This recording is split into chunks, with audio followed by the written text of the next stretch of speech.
either of these guys are labbers. They went back. They watched all their matches. I know 100%. Well, I think Polish is. I know 100% that Pip is. Pip probably. Because I got off my block and Pip goes, "Hey, man." That's not a good one. Okay, okay. he said, I watched the VOD, you know, while I was taking a break before, you know, I got to warm up. Good job, you know. I was watching a set that you commentated of mine.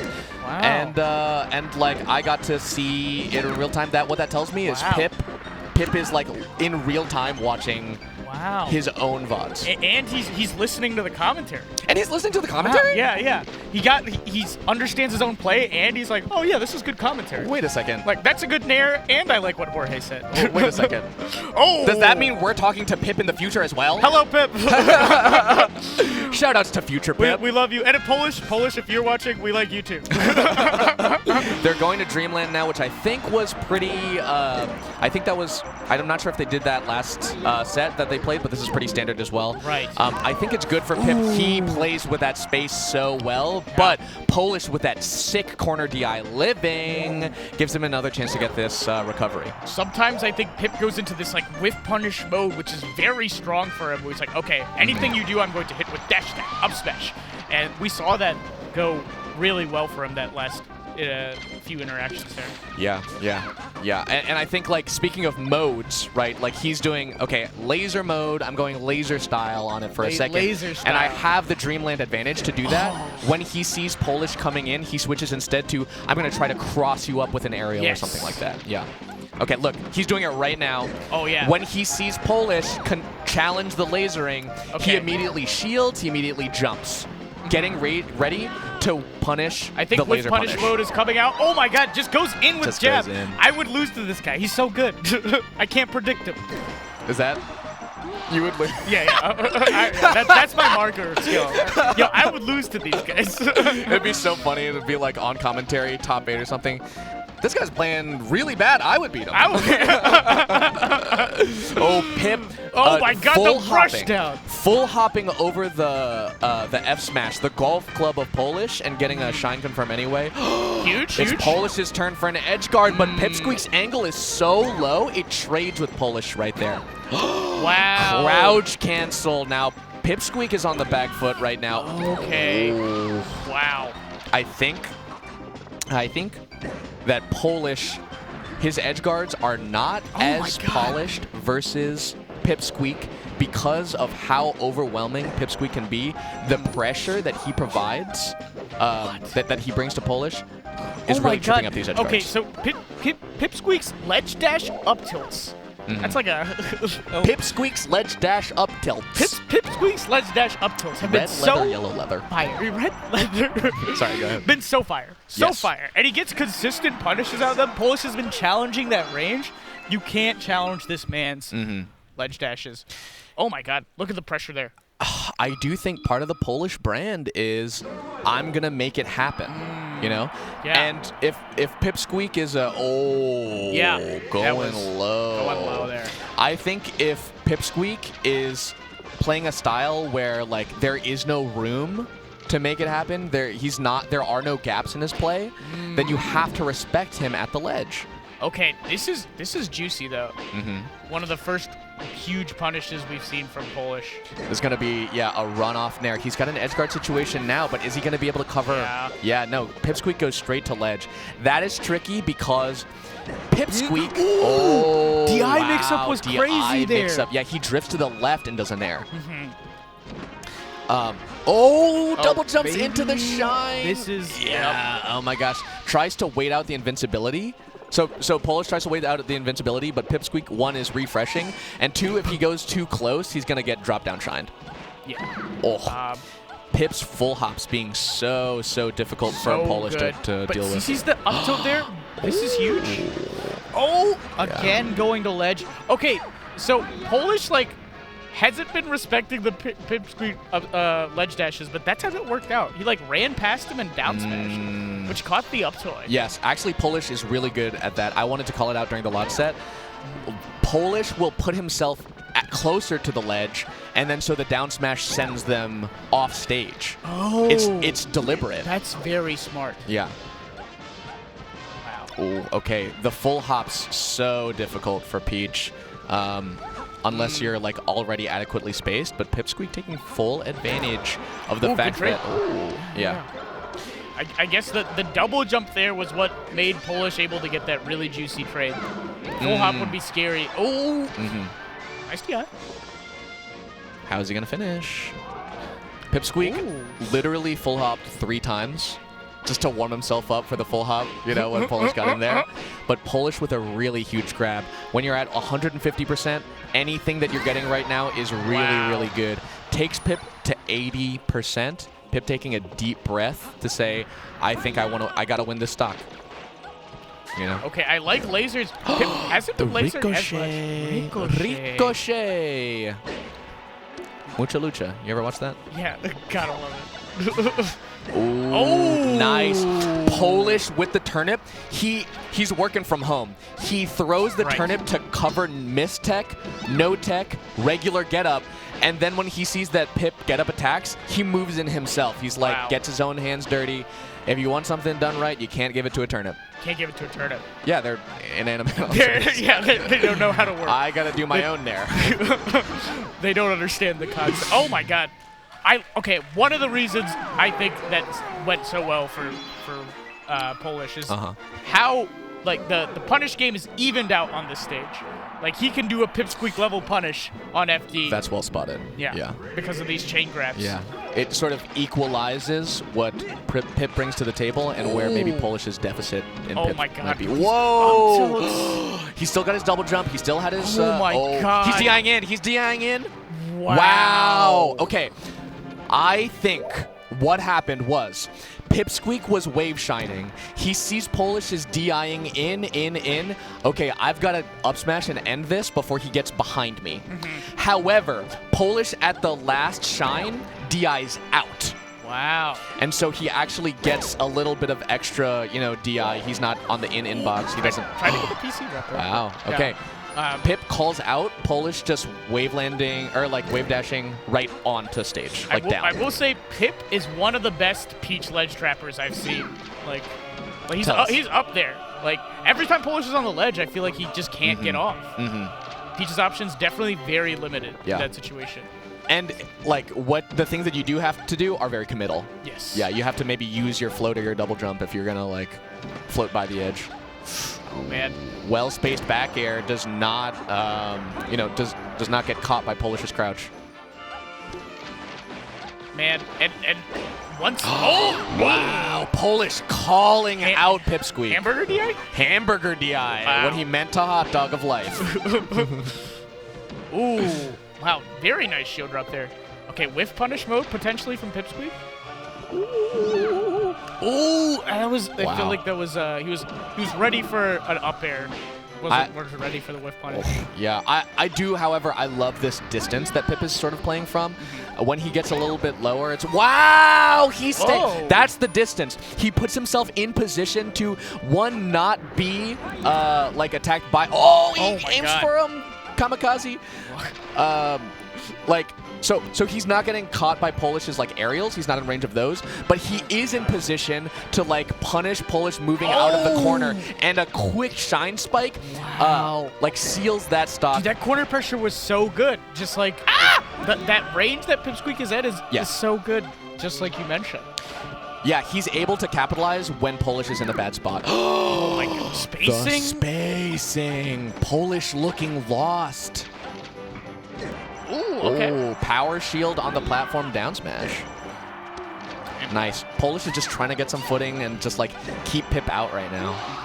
Yeah. But one whiff punish, one jab, one up air, up smash. Oh my gosh. It's so scary. That was a sub float. Polish is trying to pull out the sub floats right now because he wants a really fast aerial into maybe like a down smash or something. Wow, Pip, convincing game. He was in control that entire time. You gotta feel good about this if you're Pip. You've already beaten this man once, and now you're playing extremely clean. The back air look at the back air walls from Pip. Back air, jab, tries to read-a-roll, up smash, but covers that zone. That's a good that's a good look. That's a good look. I think the big winner in that game was Pip's game plan, like stage positioning wise. He is maintaining stage positioning, but he is still putting on that corner pressure, not to the point where Polish can dash attack out, but still to the point where Pipsqueak can really threaten Polish by the ledge. Yeah, we saw the Polish down smash that we were talking about earlier where he runs past you. Huge. Oh, huge. Oh, the slight angle from Pip makes him able to go right above the forward air. If Pip went straight forward, power shield up smash from Pip. He is playing clean. Clean. That box is waxed. And yeah, lubricated, I guess. Right. I think if Polish maybe went a little bit farther out with those float forward airs, maybe like committing a bit harder, because he drifts back slightly, Right. and maybe that slight turn back is all that Pip needs to get away. It could be part of Pip's, like, the fear that he's put into Polish. It's like, I don't want to commit that far. You That's know? true. I have to drift back a little bit just to be a little bit closer to stage. Ah! Does he try to? Okay, I think that might have been a mistake, but he also could have been trying to edge cancel on the platform. Yeah, it was a mistake. Yeah, it was a mistake. Okay. Stitch! Okay, this could be just what Polish needed to extend a lead. Oh, Okay, still, he gets a Stitch's worth of damage from that down smash. Yeah. He got the pressure started with the Stitch, so yeah, it worked out for him. Oh, okay. That is a situation where Polish's pressing into Pipsqueak's laser actually works. Nice. Okay, he actually, here's what what I'm noticing. Okay. Pip does the laser. He sees Polish responding to the laser by moving in. Pip preemptively stuffs Polish's approach. Okay? That's what we've been typically seeing. Instead, Polish is reading that Pip is going to laser. Wow. And starts approaching even before that. Right, with those early dash attacks. Yes. So Pip doesn't even get the chance to stuff. You know, he's still in his laser. That's many layers of mental game from the two of them. Polish dash so good. away down smash. This could be huge for him. Now he's got a pretty no, solid he lead. knitted away the Stitch. No, Polish! Why? You need that. He needs that. Especially because Pip is really good at closing out these stops, and I could see him equalizing right now. Okay. The ceiling Just on Fod. a little bit too. Whoa! Pipsqueak actually finds Polish drifting in. Wow. He's not going to deal with any of the drift shenanigans. He threatens with the up air and then seals it out with a single hit. Non-SDIable. If Pip takes the stock, he wins. By the way. Yeah, it's so crazy. The control here is pretty good. The early dash attack. Oh my gosh. It is do or die for Polish, and he's in. He nares back into center stage, but he's drifting back. You can see some of these down smashes trying to catch Pip moving in to his space. Now Polish on the back foot in terms of stage positioning. Polish so stage close. spikes, but Pipsqueak actually up tilts out of it. That's crazy. Is that a grab? It's an up air instead. And it hit on the wrong side, so Polish wasn't able to follow up. Polish tries to save his landing with a forward air, but he gets caught out by Pip instead. Pip's so good at scouting out these landings. Tiny little dash dance, but Polish dashes right through it. Polish dashes right. Takes it. He dashes right through it and puts out the candle before Pip can do anything about it. We were talking about how Polish needed to challenge those Pipsqueak up Bs, and what do we see here? Polish going out there. He's going out. He's preempting, right? Before, he doesn't want to react into, the zoom. Enhance. Yeah, enhance. Enhance. Enhance. I'm triangulating. No, wait. You gotta dehance. Dehance it, and then enhance. And then enhance. Okay. Let's play it out a little. Polish is taking it to a game 5 by stuffing that recovery before it could even start. Super smart going out there. I do need. Oh, no, it's game 5. We'll talk about it later. Okay. Wow. They're taking. Game 5. Wow! I think the Yoshi's ledge, the dip down, actually helped Polish there, because I think it made Pip's grab whiff. The SDI on the dare. That's a Stitch. That's a Stitch too. Can he close it down anywhere? No, the back air is not space close enough to the ledge. Pipsqueak barely grabs the ledge there. Polish's down smashes are coming out so well. He's using them by the edge. He's using them to crouch cancel Pipsqueak's approaching aerials. Now he's walling out. Okay, the power shield is not enough from Pip to deal with Polish's approach. Polish doing the nair double slap. Wow. How can she slap? And then throws Pip onto the stage. Polish coming alive right now. Oh my god, that down tilt. Trying to get another CC. Oh, Pipsqueak. Okay, he gets the soft nair right here, but he's really looking for a clean hit right now to move into an actual confirm punish. Look at Polish playing so well out of the corner. Yeah, nair, jab, jab. Was that it? Okay. Oh my god. Ooh. Pip preempting. Back airing him into the blast zone. He was almost in the blast zone himself. Oh, doesn't grab ledge. Polish's dare is too low. Did you see the SDI? Wow. You see the SDI on Pip's up air, and that gets Polish back onto stage. Now he's got stage control, catches Pip with the dash attack, and look at this punish, dude. Coverage. Oh, finally! Getting that early turnip kill. That's huge. The Pittsburgh sniper. It doesn't sound. No, oh wait, American sniper. He's just American legit sniper. just the American sniper. Yeah. Oh man. Yeah, the jab is as sort of a stuffing move when Pip is trying to act out. Can Pip find the up air? He can't. Back to center stage now, but the soft nair. Oh, so scary. How is he? Pip was pressuring Polish on plat. Yes. Pip was pressuring Polish on plat. Up air. The crazy thing is, if Polish down smash, I think he would. He might have won. Yeah. He might have just won. Oh! Big combo right now. He keeps him off the platform. Oh, Polish gets the dare. Oh, he's tapping on him. Okay. He thinks that he's not respecting Polish's. He's not respecting Pip's ride up to the wall, and he could be dead here instead. The SDI on the drill. The grab on the platform. Pipsqueak making a crucial error, and Polish capitalizing. Polish is now up. He's getting big extra credit, taking Pip out of the crouch cancel percent. But Pip's punish is so clean with a turnaround up tilt. He's going to need to seal it out if he's got any hope of taking this set. Oh, the Shy Guys are dying. Oh, can you look for it? Oh, jab up tilt. He's keeping Polish in the air, but Polish coming down with the huge. Is he going out? Oh my god. He could seal it out right now. No, Polish oh, he DIs. He air dodges off the stage. Pip has one chance right now. Pip tourney winners into the Polish nair. Oh my Polish beating the person who beat him in pools. They're 1-1 now. They're 1-1. They're actually 6-6 in games. Oh my god. But Polish wins the set when it counts. Wow. In losers bracket at Smash World Tour, Polish. We're gonna see this. Moving forward. Tournament winner. The reason they call it tournament winner. The reason why they call it the tourney winner is because it's winning the tourney for the other Polish. player. Polish is very happy. Oh, no, Polish is this guy. This guy is Polish. He's not as happy. Wow. Okay. Can I just say? Okay. So I am a Cambodian person. The Cambodian expression for like, oh my gosh, or like, I can't believe it, just like an expression of like, sakura blue, whatever. It's, oh cha. Oh cha. And so when Peach does her side B, I think that it's from me. I always hear it and I go, ah, cha. Oh, were you saving that for? I can't believe it. Ah, cha. Ah, cha. Which that is a reference only for Cambodian-speaking Melee players. Wow. Yeah. So anyway, Polish.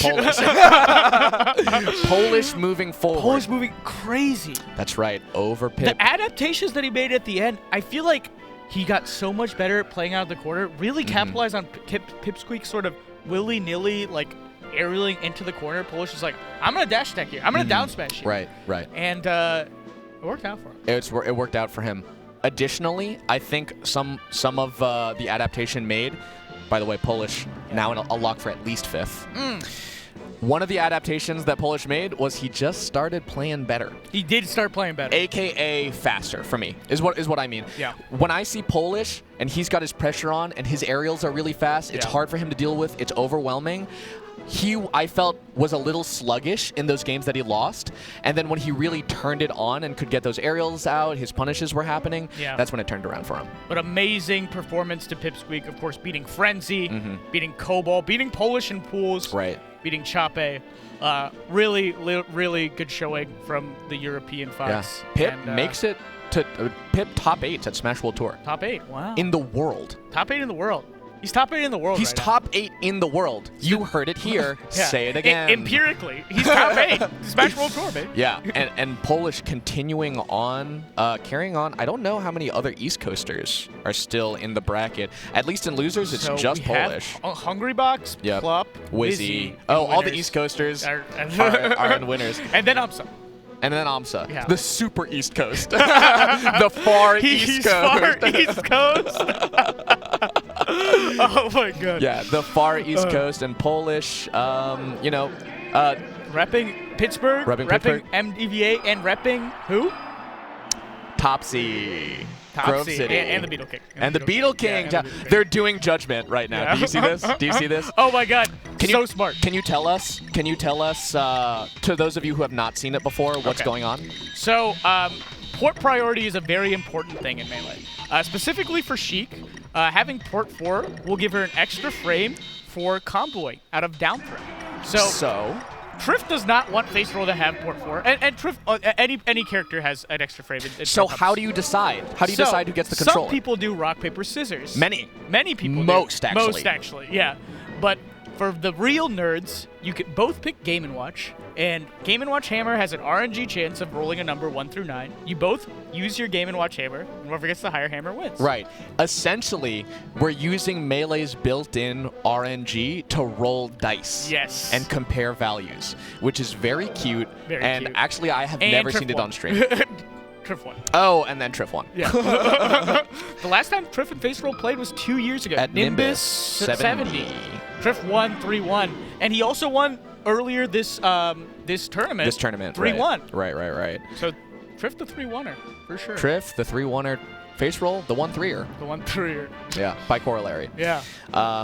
You know so much about this matchup, June. Yes. What you might know at home, you might not know at home, is one of the foremost experts in the matchup is sitting in front of you. Don't say I it believe like it. that. I think so. At least top 10, knowledge-wise. Maybe. At least top 10 Yeah. in Cheek Peach is sitting right here with you. What a treat for you. Yeah, I think I'm also a big hater of the matchup. I do not like playing it on the street. As a byproduct of knowing it, right? I have a very biased perspective, but obviously I have so much respect for both of these players, Trif and Faceroll. Trif very good at the Sheik matchup. I will say he's beating a lot of Sheiks this weekend. I think he beat beat Faceroll already. I think he beat another Sheik in pools. I believe it was Far. Oh, that would have made sense. Yeah. And yeah, he's very good at the Sheik matchup. Faceroll though, he's beating you. He's beating me. Faceroll though, also he beat Keizu this. He beat Casey, He so beat he's Keizu playing hot just like versus Peach. Yeah, just the But set before. Trif has also I think it's Hammer. Okay. Yeah. So Trif has also beaten Faceroll this tournament. Yeah, I think very much important in this matchup for Sheik is sort of boxing Peach out with your good aerials, getting a grab here and there. You really don't want to fight with Peach as much as possible. That is at least my philosophy on the matchup, because Peach is gonna blend you. She's better at scrapping. She has better aerials up close. She has better CC capabilities. You want to get your aerials, get your grab, and then dip. Yes. you take the money and run. Yes. What do you mean by box out Peach? Sheik has these really good hitboxes that Peach might have trouble dealing with because a lot of her range comes from that distance that's very close to her. So she could kind of throw out these fares that Peach has to like kind of find a way through the zone. So you're establishing a box. Yes. Like literally you're saying, if you press in a little bit here, I have an AC fair. Yes. Yes. And you want to do that as much as possible up until about 50%. Then you can start scrapping with her a little more. Right. Because then she loses access to her CC that. Yeah, her CC that. That. And it can be hard. It can be hard to get her out of that percent. Indeed. Particularly if she's a really grounded Peach. Yeah. Trif will see how Faceroll gets that coveted first half of the percent. What? Wait a second. Something happened? Wait a second. He has no sound. Oh. What happened? That's so strange. They just had a hand warmer, though, so that's interesting. Okay. While we get that happening, I wonder what's going on. Tell me about well, do you know Trif's style? Yeah. Trif, I would say he's if if there's like an aerial and grounded Yeah. like spectrum for Peaches, and Polish is on one side and Trif is on the other, or Yeah. Slot is on the other. Trif is a bit in the middle. I actually think his aerial, like the thing I notice the most when I watch and see Trif play is how good his spacing is. Not only in the grounded like movement wise, but in this float specifically. He'll do these like really interesting float heights and like float fades and drifts. Okay. And I'm like, wow, he just has like a lot of control of his character. Wow. So you're saying like, so Trif is on the spectrum, but he moves between those different ends of them. Yes. Yeah. Okay. He can be both very grounded and very good at spacing his aerials. But there we see the bear wall. Very good for Sheik in this matchup. Oh my god. Wow. Okay, good roll away from... Yeah. Oh my gosh. Trif immediately going, I see your shield, I'm grabbing it. Yeah. A lesser Peach might not mix up Sheik's shield like that, but Trif's the Trif best is a in the greater business. Peach. Yeah. I'll say it. He's pretty good. He's pretty good. Pretty good. He's pretty good. Is this a forward throw? Okay. At this high percent, the forward throw is, it might kill, but for the most part, you're getting an edge guard situation. The edge guard for Sheik, Peach for Sheik can be very hard for Sheik to deal with. Sheik can try to make it tricky, but most characters have a very good edge guard flowchart for Sheik, and Yes. Peach is the same. Yes. Yeah, Peach is the same. I think also, people don't really talk about it, float off stage while she's edgeguarding Peach is so threatening. Yeah. Very underrated, and it basically walls off like a third of your recovery space. Yeah. Oh, nair in jab. Oh my god. That's the corner pressure for Peach. So one of the scariest things I think about like trying to scrap with Peach, Faceroll was trying to zone Trif out with fairs, and then Trif just came in with a float cancel aerial. He just came in with nair, and it's like, dang, that spacing can get blown up at any point. Much like a Falcon coming in with their nair and you're short hopping. It's like, oh man, like Peach just burst in. Yes, you can't put out 100% forever lasting hitbox. Yeah. There's a rhythm to it, and with how fast Trif is at this level, like Peach is actually not that slow. She can come in with her stronger, higher priority hitboxes and blow up your space. Yeah. Very, very smart. Your Aria. Yeah. Wow, good drift back from Faceroll. Gets a sweet spot back air. Hard to find in my opinion. What? Oh, he toads him. Oh my god. But great DI there from Faceroll, only getting hit by one hit at down smash. Did he slide off the platform? Okay, he does the mid-level Sheik.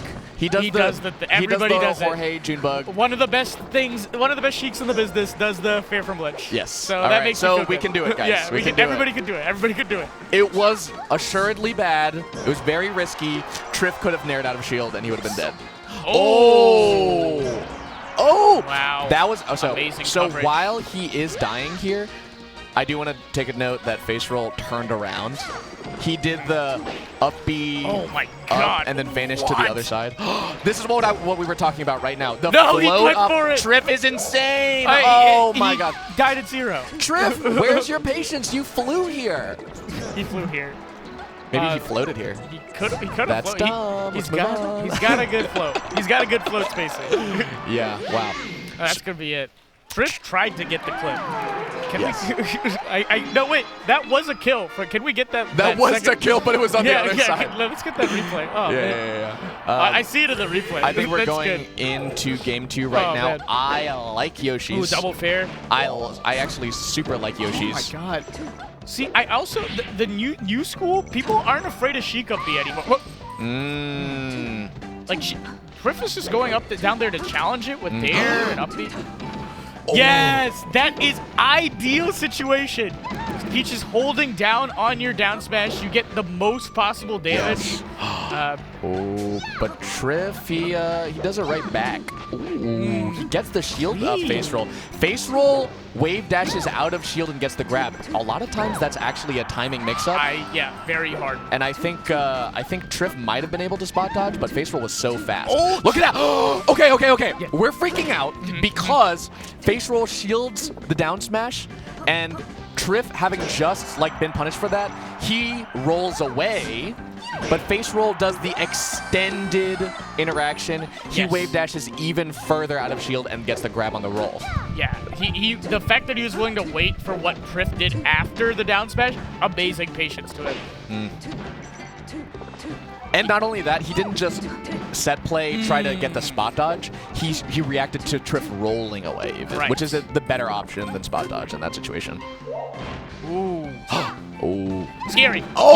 Yeah, I was like, don't mess with this Faceroll. Faceroll was so patient until he wasn't. Until he wasn't. Oh, the DI, it looked like not behind. Yeah. Ooh, okay. Oh, again with the scary situation, but this time Faceroll calling out the roll. Faceroll. Faceroll. Sorry, that didn't add much. Well, yeah, they're not all winners. He was calling out the roll. Yes. Faceroll, no? Okay. Okay. I like. Yeah. I think the Yoshi's. I think the Yoshi's counter pick is coming into effect because Faceroll is actually doing pretty well in that like it's not a scrap necessarily, but it's like mid distance like exchanges. Right. You know what I mean? And so. Yeah, he has the ability to like kind of retreat from the Peach scrap, which is very dangerous. Yes. But his aerials are still going to be effective. Yes. And it's not so far as to Peach's like getting to pull a million turnips. Yeah, you don't have to be on lock and like stay close and try to punish the turnip pulls. Yeah. You don't have to stay close to punish the turnip pulls. He's keeping mid-distance where, okay, if I need to back up, I can, and we're still threatening. But I'm not going to get so close to you that my aerials are going to get CC'd or something like that. Right. And Dreamland is the correct pick. Lots of space for Trif, and he's going to live forever. Yeah, the reverse. Oh, needle grab. I think, actually, I don't know if this is apocryphal or not. Someone check me. But I've heard that needles, if you have 3 needles or more, then the needles will stack the shield stun for long enough that you can get a grab guaranteed. Ooh, that's good. I feel like I should have known that. Let's look this up after. Yeah, we'll look it up after. I'm retired. I don't need to. Yeah. Yeah, but absolutely, Dreamland a good pick for all the reasons why Yoshi's is a good pick on the other side. Trif SDing, air dodging into the stage. The down smash out of wave dashes are kind of scary from Faceroll, and I believe I saw Faceroll get punished for this last set because what are you holding when you're wave dashing forward and pressing down smash? Oh, down, forward. Down, forward. Yeah. What does Peach like to do to people holding? Oh my god! Oh, he stage spiked him. Crazy. Trif stage spiked Faceroll with the umbrella. He brought an umbrella to an offstage fight. Yeah. Wow. True couch cancel. True couch cancel. Yeah. We don't always get to see it in such clear fashion on the big stage, but not just ASDI down, holding down. Faceroll takes a hit and crouches it while he's in the hit lag of it, and then so F-tilts out of it. scary to do that versus Peach. Like, yes! We just discussed why that was scary. You can get CC down smash. You have to be so clean with your out of CC option. But yeah, very clean from Faceroll, getting that F tilt on a FC aerial. Oh, okay. Ooh. Got an opportunity. That's a quick reverse needle cancel. Slides right by Trif. Looked like it was less than. Wait, it looked like it was more than 3. Oh, okay. But maybe he didn't connect with all of them. Okay. Yeah. Maybe what I learned was wrong. Yeah. Yeah. Don't listen to us. Was it John? Who told you this? Okay. Oh, snipe. Spanish sniper. Spanish sniper. I wonder just what whatever they're from. Wherever they're from, sniper. Faceroll keeping it even though on Dreamland he's using this top platform pretty well to retreat to, and what I'm looking for is that Faceroll that Trif is spacing so that when Trif comes off the platform, that's a stitch. Oh no! Oh, the ricochet, and he catches it. Trif with really good damage. That sucks for Faceroll, but Trif really, Trif really needed that to keep this lead going. He wants to win on his counter pick, obviously. Yes. And the fact that he threw that stitch, it got shielded, but he gets the value from it anyway. Huge. And this back air spacing. He's just holding center stage with back air. Oh! Trif says back air back. He says back air back. Yeah, he brought it back. He's bringing her back air back. Oh. Oh, okay, I like that. So Trif doesn't DI to platform because he knows that Faceroll can do like a fair follow-up, kill him off the side. Instead, he just opts for the in-DI. So smart. This should be it. That's it! Okay, Faceroll looking for some damage. I'm looking for needles. I'm looking for aerials from the platform. Oh, what? But an F-tilt! Which is fine. I don't know why I freaked out. No, that's risk. That's weird. Wait, that is risky. If he holds in, Trif can nair. Yeah, and it's at 0, which means like Trif can CC. Oh my god. Very scary. Yeah. To go for Huge F-tilt. stock right now. Maybe F-tilt's on the board now. Huge stock, and they both know it. They're not going too far. Needle grabs so fast, putting on a lot of percent with these sweet spot, well-spaced aerials. Oh, the double nair. The nair pops up, Trif, and the double needle is so fast. Faceroll covers ledge really fast twice. Doesn't just give up. That was amazing by Faceroll. They ought to be going back. They're going back. They're going back. They're going back. But coming down with that double nair, tricking Trif's timing up, and then covering ledge so well. Yeah, I actually really love the aggressive drift ins from Faceroll because, I mean, you get a really nice fair spacing, and sometimes you can just, like, get another aerial once you land, or get another move off once you land from the... Wow. Nice crouch. Faceroll backing off there. Doesn't want to challenge. He does the crouch again. Oh my god. That time it doesn't work out. Nice dash dance from Trif. He makes it a little triffy on where he's going to go, and he floats past Faceroll to nair him back off stage. Nice gentle nair to set up for an edge guard, but Faceroll turning it right back on him. The Dreffin.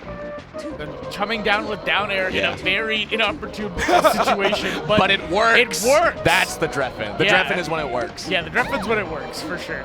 June, I do just want to note that this over the past 2 sets, Faceroll is already doing better. He's got 2 games. Yeah. Wow. He's not a 1-3er anymore. Unless he wins this, then he's a 1-3er opposite. Oh, that's true. Okay. But we'll take that. We'll see what happens. I love... Okay. So he hits the turnip. The Euro tech for the Sheik recovery was to up B into the turnip. Yes. Right? Whoa, he does the thing again. We saw this. The thing. We saw this yesterday. So he aMSa techs, but his momentum is so high that he still gets sent off ledge and can poof back on. Trif's air dodges are so good. Oh wow, my god. Power shield. Such a quick hitbox. Gets Can we get little him up bit of there damage. here? Nice. Oh, what? Doesn't kill. That's the Dreamland factor, folks. Wow. Trif's like, I picked the good. This is a good That's counter. the good. Yeah, this is good. You think that's what he's thinking about right now? Not like I'm at set point. He's like, your Dreamland was the right counter pick. Yeah, Dreamland's good. I like Dreamland. Scouts out the roll. Faceroll finds Trif trying to roll out of the corner. Down throw fair will seal the stop. Faceroll been really good at calling out these rolls, actually. Just consistently pressuring Trif shield. Ooh, fair grab. That's an aggressive. That is an aggressive fight out of the corner. I love these fairs. Ooh. But Trif's like, okay, I'm not going to respect these anymore. You went, oh, what the? What the heck? Trif going so aggressive, trying to float right at the ledge, but Faceroll actually goes above and around him, and the fair from ledge. Yeah. It works, June. It works on Trif. You can do it. We're already seeing the adaptation from Trif, though. Like, not respecting the Faceroll fairs on shield anymore, because he went for fair grab, which means he's going for like these mix-ups on shield. It's like, okay, you have to retreat after these fairs in order for them to be safe. Yes. Oh my gosh! Big damage on the platform. Trif wants to extend this lead if he's gonna like take this to a game 5, and I mean that's pretty good damage anyway. Yeah, I think. I think Trif should just run off the stage. He got what he needed. Yeah, Faceroll help him out. That's huge in this matchup because it's a very neutral-heavy matchup. So just, oh man. Yeah. Trif probably enjoys the fact that he went Dreamland and he also got a down smash on. You're kind of smart. You know Peach players. Yeah. You're the Peach Whisperer. I'm the Peach Whisperer. Oh. Wow. So tricky from Trif. He actually, so he's floating by the ledge and then he gives it up, and Faceroll's like, the mix-up is that... ledge. Yeah, I'll have ledge. We'll have one ledge, please. Oh. Wow, Trif twice in a row gets that ledge. That's the aggressive play. That is very aggressive. I love the up Bs that Trif does to like try and stage spike Faceroll while he's trying to play by a ledge. Again, Faceroll not with the best at misses the needle cancel. Misses the needle cancel. That sucks. Oh, off the shield drop too. Starting off hot. Trif crouches the get up attack, puts on 80% in the very first 10 seconds. Trif is coming out with momentum. And again with the FC Nair blowing up Faceroll's short hop forward air height. Yeah, and Faceroll holding down, but he doesn't get the tech. He just gets the slide off. Now down a clean stock. Faceroll looking for something. Look at the retreats. Look at the willingness to play in the corner from Trif. Look at the spacing. Mixed it up with the turnip pull. He's playing too well. He's playing really well. Okay, well. Faceroll, did you want to jump into that shield right there? Did you want to up air into that peach on platform? Yeah. Because I did. Yeah. Oh my gosh, big punish from Trif. Now, it's so tough for Faceroll because we see him have stage control, but Trif has been playing. Oh my God! He up smashes Faceroll on the top platform. That is one of the biggest ranges on up smashes I've ever seen. Yeah, maybe it looked like it was to the side. Yeah, maybe an extended hurt box, perhaps. Oh, that's possible. Yeah, but that was. That air dodge SD has happened a couple times. Yeah, a couple times. Yeah. I feel like even when Faceroll has had stage control and putting on pretty good corner pressure, that Trif has been so good in the corner. He's not panicking. He's finding his moments like we just saw. He dash attacked out of the corner. That Faceroll has good advantageous positions, but Trif's not letting it convert into any punishes. Oh my God. And just like that, he's so good in the corner, waits it out. Faceroll whisks that fair damage on the down smash. Oh my gosh, yeah. Faceroll trying to claw back just a little bit. He's so good. But again, Trif is playing. Okay, not as bad as it could have been, right? Yeah, chain is unpunishable, I guess. That's what the Sheikators will have you believe. Oh. Wow. Okay. Trif going out to threaten with the float. Wow. So he upgrade. Oh, that was a little. That was like he saves him a little bit. But Trif is going, not only will I threaten that part of the stage with a back air on my float, but I'll also drop a turnip so I cover low as well. Oh my God. It's a lot of coverage. He's covered. He's covered. He's covered. He's got that, Spanish insurance? Yeah, I was about to say. Yeah, they just give you the services, actually. That's so much better. Anyway.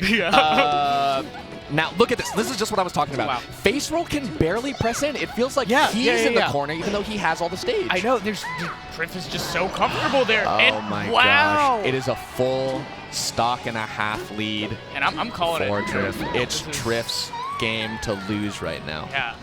But we have seen Trif SD in like these moments. That's right. He did, remember, like game 2 or something, he died at 0, he just gave it back. No, the However, the quadruple, the 5, oh no, the 6.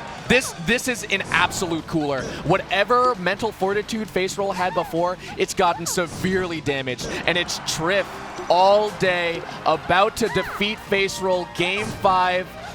Oh, and he takes it convincingly. Trif beating Faceroll for the second time this weekend. So impressive. Wow. Trif continues on for Spain. Looking in the camera. Peace. Goodbye. Yeah. Check out the fresh cut moment right now. This is, I believe it's the last stock of that set, where Trif just closes it out, simple and clean, forces Faceroll onto the stage. Fresh Cut is your place to catch all of the hype moments from this tournament. They got an app, they got a playlist. Go check them out. Thanks so much to Fresh Cut for supporting. Yeah. And really wow, what a set. What a set. Faceroll was keeping it super competitive, and then, oh my God, that start from Trif on game 5, he can't swing it. I think that's such a momentum killer. That and then the down smashes. And then the down smashes. You're like, as soon as you're down 1 stock, you're on your last stock to your opponent's 2. You're like, okay. This is do or die for me. I'm a competitor. I'm going to make it happen. And then you get down smash, down smash, down smash. Down smash, down smash, and like, Trif has been going to game 5. He definitely respects Faceroll as a player. That is but that is the tilt. That's the absolute I know tilt. this will tilt a player. I'm going to do it regardless of. I could be playing the best player in the world. I could be playing Faceroll, playing Shoot At. Yeah, the 3 players. The 3 players in the world. But yeah, Trif. He's going to be facing off against some other players that he's going to have to respect as well. Now he is in losers quarters, and he is going to be playing the loser of Plup and aMSa. Wow. Yes. It would be interesting to see aMSa Trif because we saw Laud Trif. That's earlier. right.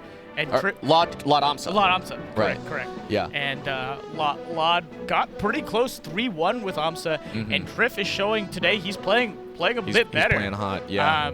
So I would want to see that set. Dude, we have like literally the 4 best peaches at this tournament, like in the venue right now. We have Laud, Trif, Polish, Keizu. Wow.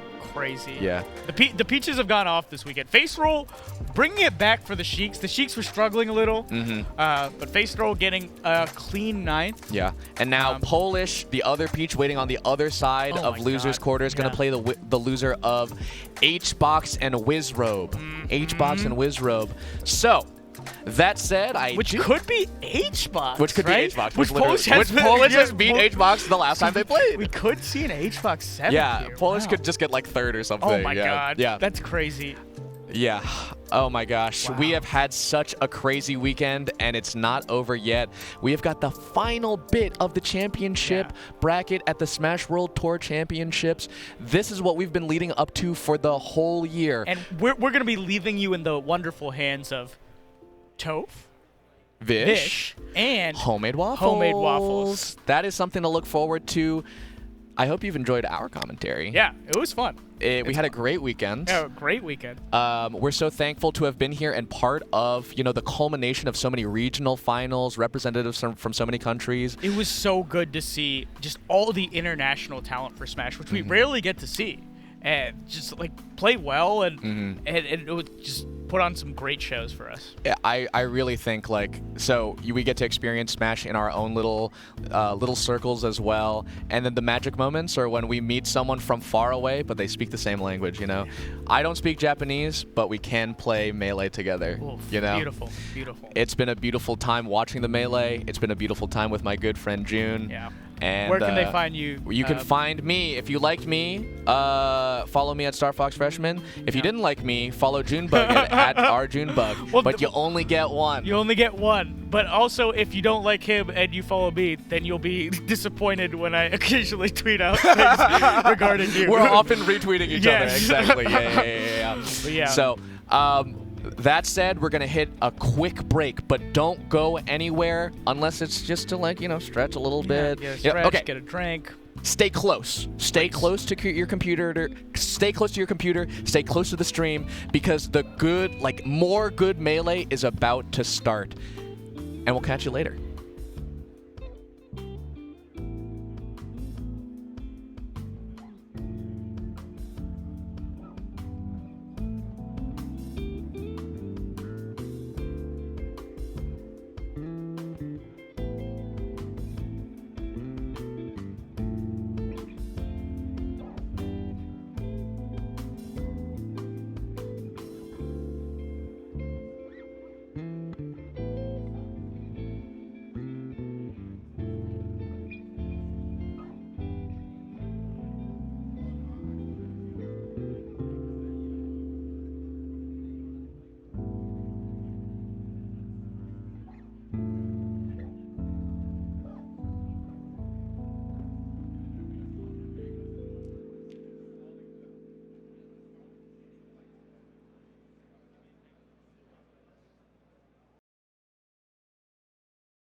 Yo, we live?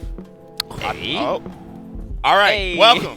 Hello, everyone. Welcome to the Smash World Tour 2021 Finals. I'm joined by two dapper individuals. They're making up for my lack of Toph, Fish, the goats. Oh, I'm so glad We're to be here today. You're the GOAT. No, I'm trying to get like You're the guy. GOAT. You're the goat. I You're the clearly goat. forgot the memo. but we're here. Today's the final day, man. Top 6. Yes. Obviously, you guys seen some dope top 12 action. Who just won? I watched Polish edge out that set over Pipsqueak. I know Trif beat Faceroll again. Faceroll for the again. second time this weekend. Right, right. So, I mean, we got some classics, man. I think the best part about the Smash World Tour, obviously it's the Smash, but also it's the world. The fact Yes. that we've got so many competitors, people like Trif not going to any in-person tournaments for 2 years. Yeah. And I was thinking, a guy like Trif, obviously he's got a stellar resume. A win on Mewtwo back when Mewtwo was at his prime. A win Right. on Zane Right. at Smash Summit, right? I was thinking, look, man, Trif's going to be coming back to this tournament. He might be feeling a lot of pressure. Right, This is my right. first tournament in so long in the NA crowd. And to see him rise to the occasion, step up, he's still alive in this losers bracket, taking out so many top players. I'm so happy for him. Yeah, and those top players, a lot of them are Foxes. And those Foxes are super good versus Peach. Super good versus So for Peach. Trif to be able to do that at this tournament is actually wild. Wild. But before we get into more Trif, our first set for top 6 is going to be Envy's Wizrobe versus Liquid Hungrybox. The home team battle. So The home here's my team. thing. You guys weren't here when I was chilling yesterday. I said something about home team Wizzy. Okay. Home team Wizzy, always on time. Oh, Yeah. Always on time. Yeah. No delays. That's right. No, he was waiting for us. No set. Yeah, He was like, waiting yo, for us. What's the deal, guys? You know? Yeah, Maybe I it's was like like, yo, it's different. Maybe it's like a time zone thing. Like he's just used to the Floridian time, and then when he Nah, goes to 'cause a he- different area, he's like, he definitely done that my internal clock's messed up. He done that at Big House. He's done that on East Coast time. I think it's specifically Orlando. Hungrybox also from Orlando. I don't know if they're from like the same parts of the city or what, but I mean, it's just a testament of how good this city is in Melee. I mean, Yeah. 3 of the 4 people in top 8 winners Dude, are and from it used Orlando. To be, it used to be even. They used to be even stronger because it used to be like the Florida crew used to be like. It was like HBox, Mewtwo King, Plup, Wizzy, Gatsu. It was like Right, what? right. That was wild. Right. Yeah. So incredible region for Melee. No, for sure. And I mean, I know shout outs to Florida for sure, but specifically Orlando. Yeah. Yeah. All Central these players, Florida. all these players CFL. reside. Yeah, CFL. They're out here. There's something about Florida, man. I mean, I saw a wasp in the bathroom. I left that bathroom He immediately, did bro. the nut jab. He did the nut jab. You saw Wasp in the bathroom. That's crazy. Yo, it's the same. No, it's the same way that Sora got so good so fast. Right. When you're living in fear of deadly insects, you're gonna get so good at melee. And you so gotta fast wait it because out. You got that pressure. The on thing your is, mind. you gotta wait out those dangerous animals. The same way that Right. Wizzy Then- and HBox wait out their opponents in neutral. You gotta be patient in melee. You can't be going in all the time because you can't go in on that Wasp. No, you can't. Because they're gonna fly around. They got the mobility factor, Yeah. and they sting harder than you do. And you don't know if the nest is there. Right. Right. The nest is there, it's a wrap. Yeah. I hope there's not a nest in the back. All right. What's the analogy for? And Jigglypuff is kind of like a wasp the way that she flies through the air perfect. and stings you with that Cut the back stream. air. Cut the stream. Cut the stream. We're done. We're done. Thank you for tuning in to Special. So yeah, I mean, look, Wizzy lately. Wizzy's got his number. Wizzy feels like he's got HBox's number, right? Yeah. Okay, I would say coming out of the pandemic, HBox, he looks good again. He looks solid. Like he Yeah, looks for sure. solid, but the question is, does he have what it takes to reclaim? Oh my God, that was the nun jab, Right, Where he right. walks him down, he kind of like ladders him down, like boop boop boop, grab, you're dead. The really nice thing about that jab in particular is that it catches Puff while they're in the air. On the ground, it's not really like that great a dare or that great a jab. Yeah. Because it can Yeah. be crouch canceled and sometimes it's punished. The timing of it might mix them up, but getting them in the air in particular nets you that grab a lot of the times, which is super good against Puff. Right. I mean, Wizzy just, my man hasn't found, even before the pandemic, I feel like he was beating Hungrybox consistently. Yeah. I'd say Hungrybox was better against the field, Right. but he was still like beating them. And now I think Wizzy's just like probably be better against the field also. I think so. Yeah, I think so. Agreed. Especially Yeah. if this tournament's any indication, like Wizzy just made light work of so many of his opponents in the pool stage. You know? Absolutely. Just making. When I watch Wizzy play, I think Falcon is top tier. Let's go. Yeah. That's a Falcon player. That's crazy. Yeah. Yeah, Falcon players have never. Yeah, no, but they it's all a do good that. point, right? Like this was what even Scar was saying about Wizzy. Like Scar was thanking Wizzy. Remember the thankfulness journal? He says, "When I have nothing else to be thankful for, I'm thankful for Wizzy for pushing Captain Falcon because he's the one guy where you watch him like, no, this character is overpowered. Right. Yeah. Because he touches you and he kills you. Yeah. He kills you. It's one of the few players that can really frustrate HBox. I don't know if you watch the main stage set, Jeez. you could see HBox was visibly upset playing Right. Wizrobe. Right. Visibly upset he does. I'm glad no. he went for it though. Oh. 'Cause I felt, Oh no! Oh, no! that- Okay. If he got the triple knee, the set was over. Yeah. Because that's mental damage you can't Oh come no! back from. Yeah, that's That's demoralizing. yeah. Okay, that was good for HBox, but you know, seriously though, on the mental damage note, I do think it's interesting because HBox, I would say when he was the best, like when he was number 1, 2018, 2017, he had the most unshakable mental game. Oh, of all yeah, the top yeah. players. Yeah, for now sure. actually the question kind of is, he's become a lot more animated. Obviously, his pop-offs on stream are all the better for it, but. It feels like he wears his emotions on his sleeve a little more. It feels like he can get rattled and frustrated a little bit. And it feels like Wizzy in particular does that to him. a little bit. I always thought, I guess, not to be like contrary, I always thought he always kind of did that, but the biggest difference was like Hungrybox was always, even he still is. Look at this. Oh god, man. Yo, we got back some air. John Madden like replays and yeah, they're just That's the move that was hitting. That's the move that Look was at hitting. that. They gave me Let's too go. much power. Yeah. Yeah, they gave us They that gave is me too much They power, gave bro. me too much And power. both of us Yeah. can control it. Oh no! Oh, it's Wait, I- Vish, I'll go I'll green, go that you way, go you go red. this way? Okay, I'll go that way, you go this way. oh god. What is going on? Okay.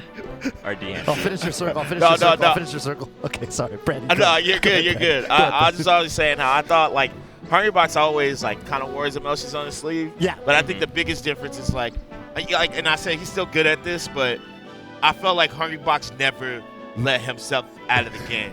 You know, he never, and like now I think the biggest difference is like when he's down, he's like kind of dejected. Like you'll see him sit back, like it's just like this is kind of over. Whereas like 2018 Hungrybox would just never. I don't care if he's getting 4-stocked. He just keeps going. He said Until- that. yeah. If until anything, it's he over. did that to you Yeah, right. as And- the opponent. right. Yeah, there was a lot more fear, right, being HBox's opponent. Like the whole Clutchbox kind of storyline was definitely a lot stronger. Gets Jab the reset. Oh, the He's SDI. out of there. Yeah. What? He didn't. I don't think he like fell into like the tech lock situation. Yeah. So he was like he popped up kind of before he SDI'd out. Yeah, I wonder at if a that higher jab percent. was timed a little differently. He might have locked him into the jab reset. Right.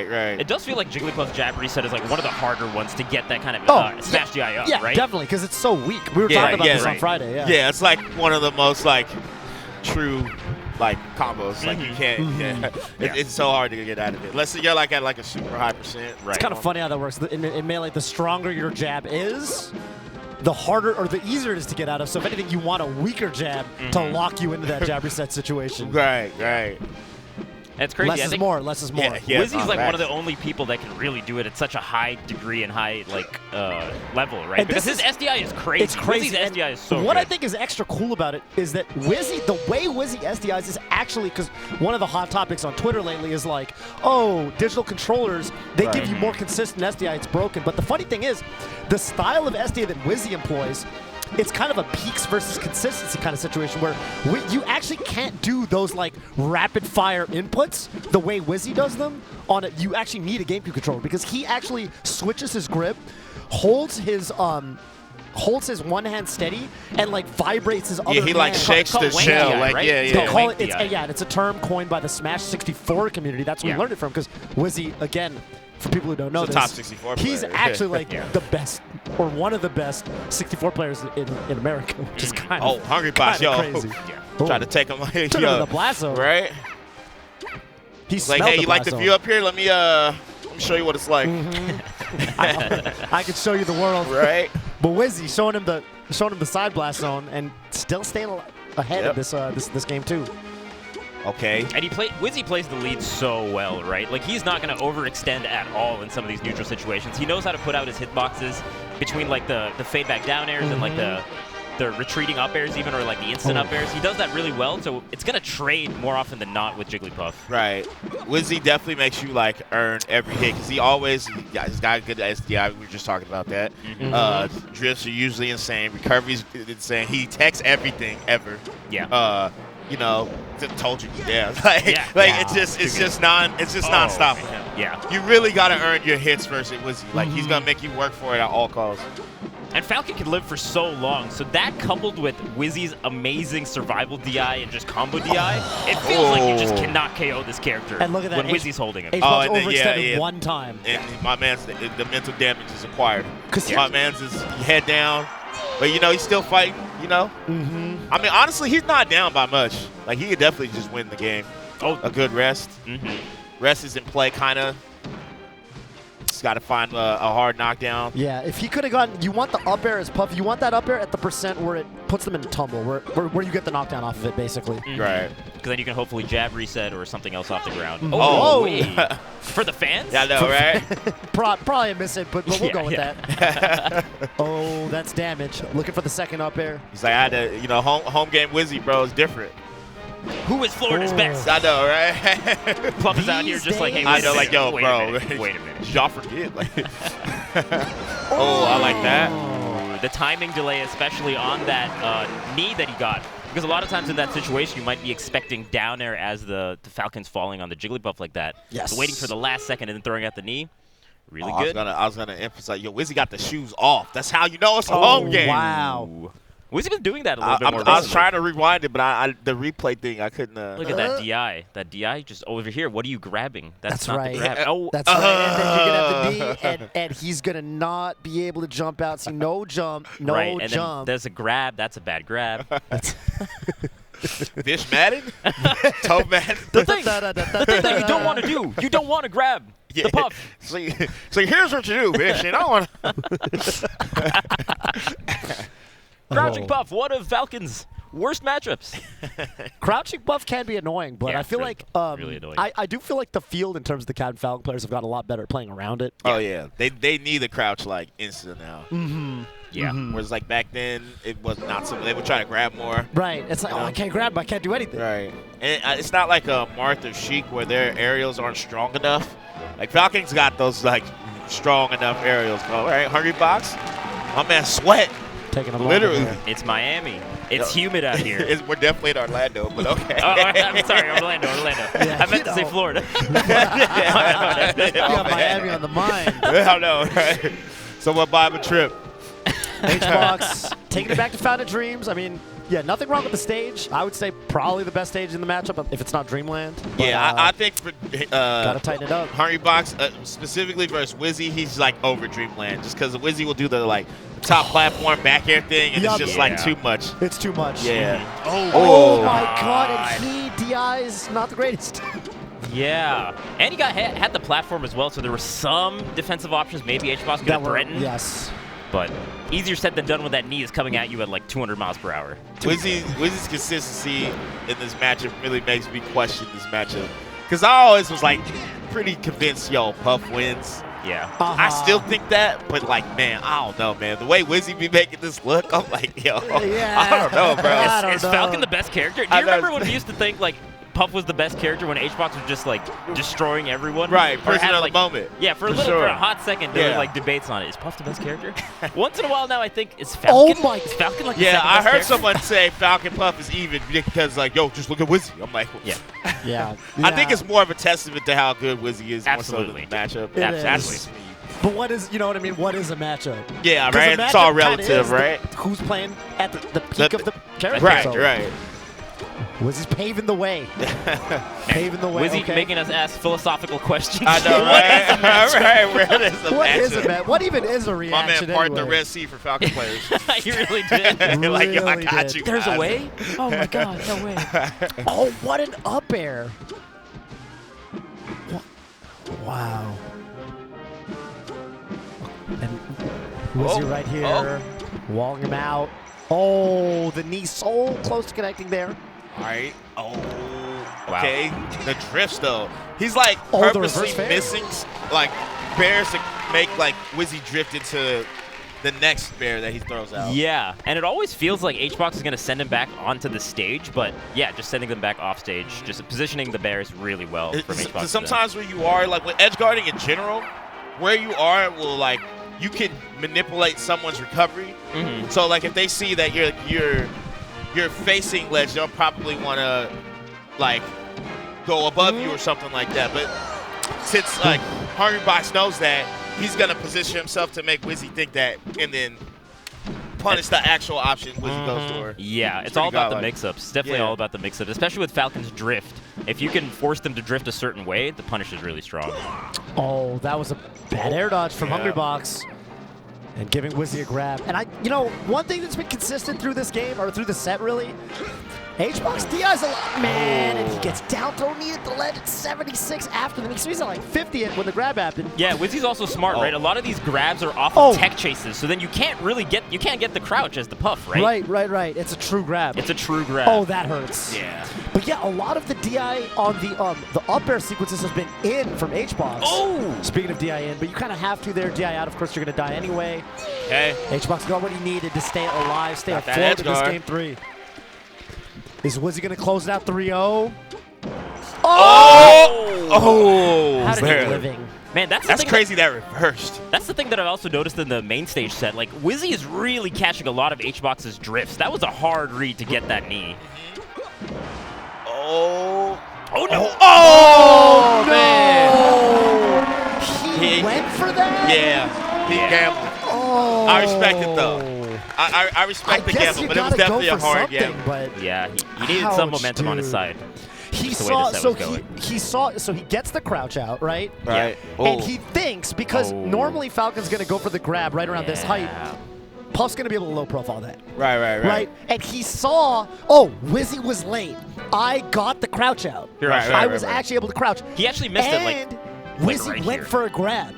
And normally in that situation, if everything, is kind of going according to plan, you can rest the grab attempt. But honestly, HBox was off by a decent amount. Now Yeah, that we're looking yeah, at we're looking at this, like, Wizzy was, it's like right here is especially when the you should- slow-mo, yeah. This is where he the rested way rest too should late. happen. Yeah, This is the rest. Exactly. But like 1, 2, 3, 4, 5, 6, 7. Oh, yeah, he's mad frames. Yeah, it's a lot of frames right Yeah. here. And then Wizzy can also And get the shield. So and this is he like 10 jumped. frames off. I don't think he needed to You jump. can just, you can just press down B. Yeah. You can just down B. You don't Yeah. need to jump into it. Yeah. And so you see the shield already coming up. Yeah, And then that's tough. Yeah. And that's asleep for no reason. I right would have there. Falcon punched, but there's a lot of moves that Yeah, work in yeah, that I situation. mean, Actually, I thought it was impressive that Wizzy immediately goes into the knee. Right. It wasn't even like a moment of realization for him. It was Right. like, done. Rest, knee. Right. Done. Yeah. Set's over. It is kind of scary because you Mr. can Esports. aMSa tech also, right? I mean, knee at that percent is so hard to be able to do something like that. And at that point, it's easier said than done. But yeah, Falcon punch, forward smash. There's so Forward many options. smash, You can do whatever you down want with smash. Falcon. It's just like pretty much once you see that, it's just like Good games. Yo. Good games. Yeah, T.O. Real. Yeah, me 3-0. Yep. HBox started to stand up already Yeah. after the mistress. Yeah, it's Dang. tough, man. But Hungrybox, he's still in. Yeah. Still alive. Still alive and losers. In the bracket of alternative success. Shout out to Doggy Sandwich. Remember, I'll never forget that. I love that phrase. And yeah, so I don't know if he's playing Trif or Pipsqueak, but regardless. Regardless, or no, not Pipsqueak, Polish. I'm sorry. Polish, So yeah, it's he's gonna be a guaranteed peach. a It's peach. gonna be a peach. Which is good for Right. him. Yeah. So Hopefully he can take control of that matchup, just like you Ooh, and Holt I can like take that control transition. That was fire. of your gameplay with the fire. Smashbox by Hitbox, the all-button arcade controller designed to push the limits of gameplay while providing greater accessibility to all players. And by now you can get a GameCube controller adapter and sling bag. Hitboxarcade.com/SWT. Get on that. To Pre-order pre-order that. now. Shout outs to Hitbox with the Smashbox. Appreciate you guys. Yeah. Helping us pay these bills. That's You right. know what I'm saying? And provide people another outlet, because a lot of people got hand issues. A lot of, Or they controllers just- be Listen, like if I malfunctioning. was starting Smash Brothers today, I would probably go with a digital controller like the Smashbox. I just feel like you get better tech skill. You can just play for 20 years. You don't have to worry. You just got longevity. Yeah. in your You're Smash good to go. career. Yeah. You're good to go. You're gonna get those crispy 1.0 dashes out of frame one. Right, it's right. it's everything's gonna be instant. Everything's gonna be crispy. That Smashbox. You're gonna want to check that out. Again, shout outs to to everybody over at the Hitbox. And, you know, doing it big for the FGC, too. Yep. Love, Yo, I am a Hitbox user. For my fighting games, I have no plans to go back Yeah. to a stick. I should probably. Because, the stick was just huge. I was, like, scared I was messing up the joystick. Yeah, it's just like I don't got to worry about that with Hitbox. So it's kind of nice. This is going to be a crazy Do you know what's set. kind of nice? Plup versus aMSa. Jeez, The classic, dude. yo, they both look like the two happiest individuals in this picture. Plup getting some nice rest. Yeah. Yeah. Oh, yeah. And aMSa saying, it's me. I'm the guy. I'm the guy. I'm Who has the guy. 2 thumbs and is the best Yoshi around? Right. VGBC's own. This guy. It's Right? awesome. This guy. That's right. This is going to be a really crazy set. They actually haven't played in a long time, and their head-to-head is a little bit unpredictable. They have actually traded sets over the course of their life.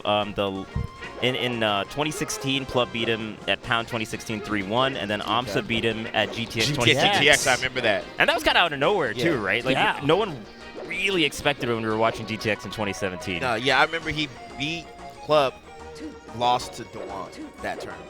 Yeah, it's Shout wild. out to Dewan. I vividly remember. Shout outs to Dewan. I don't know why. Always shout outs to Dewan. Yeah. Always shout outs to Dewan. But So it's hard to say. yeah, this is always a tough matchup for Yoshi. I know aMSa, he had a really, really close set with Far on Friday.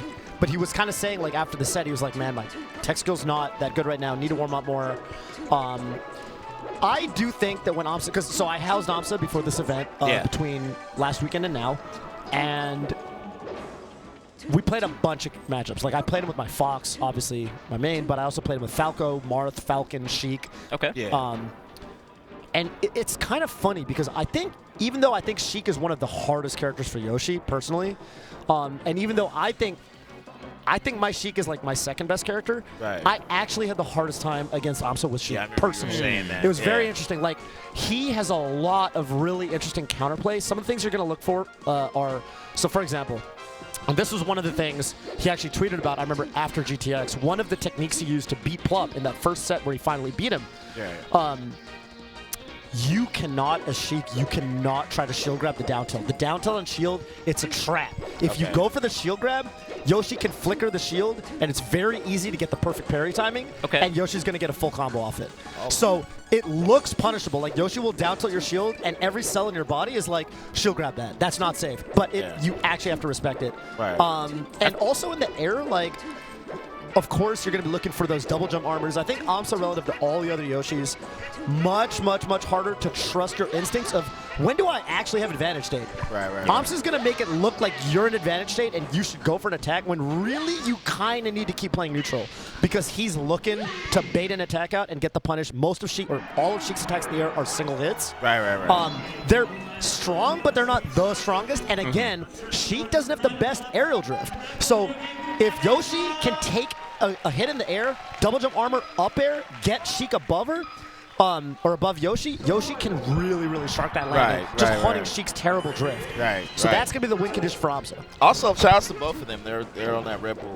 But yeah, That's true. That's Red Bull. I always thought, I guess, just going off of what you were already getting the rundown for, is just like Yoshi. It's hard for him to. Yep, he just did what you talked about. Yep. The down tilt. Yoshi seems like it's hard to get the hit, but when you get the hit, you could just kind of get Sheik up out of here. Yep, absolutely. And that's been a big component of this matchup for aMSa, as I think honing his punish game, honing his edge guarding. And then on the flip side for Plup, it's going to be like, obviously Plup is not going to be as prepared specifically in the matchup because it's hard to prepare for aMSa, of course. So the question for Plup is like, basically can his overwhelmingly amazing game sense and control of his character outclass aMSa's preparation in the matchup? That's the question here. It does feel like Plup is actually doing some of these aerials well spaced, like the back air in particular and the forward air. You could see him just doing like the max distance back air, and it's pretty hard for Yoshi to be able to punish that even with the double jump armor because the distance is like Sheik's back air is like lengthy, right? So if you do that well spaced over and over again, it can build up damage and it can be a little bit frustrating for the Yoshi. Yoshis. Even if you armor it, you don't get a counter attack. Yeah, exactly. And we're seeing that a good amount as Plup is going from platform to platform like that, right? And once you build up enough percent, then you can get this grab with the light back air, and then suddenly it's a lot of good percent. Oh, yeah, he is. Yeah, that was a ton of good percent. Yeah, I feel like he's just been working around that parry like insanely well. Yeah. Like a lot of times, at least when I'm playing versus Yoshi, I feel like half the battle is just beat the parry, Yeah. work around the parry. Yeah. And I feel like it's just so much easier once you do it. But if you don't, like this matchup feels impossible. Okay. I like that. And this is going to be wow. Wow, up that smash. reach. Choice. That's That a noggin. big head. Right? Yoshi's got a noggin. Yeah. I know. Yoshi cranium. Cranium crack. Great awareness from Plup. Notice he took the jump.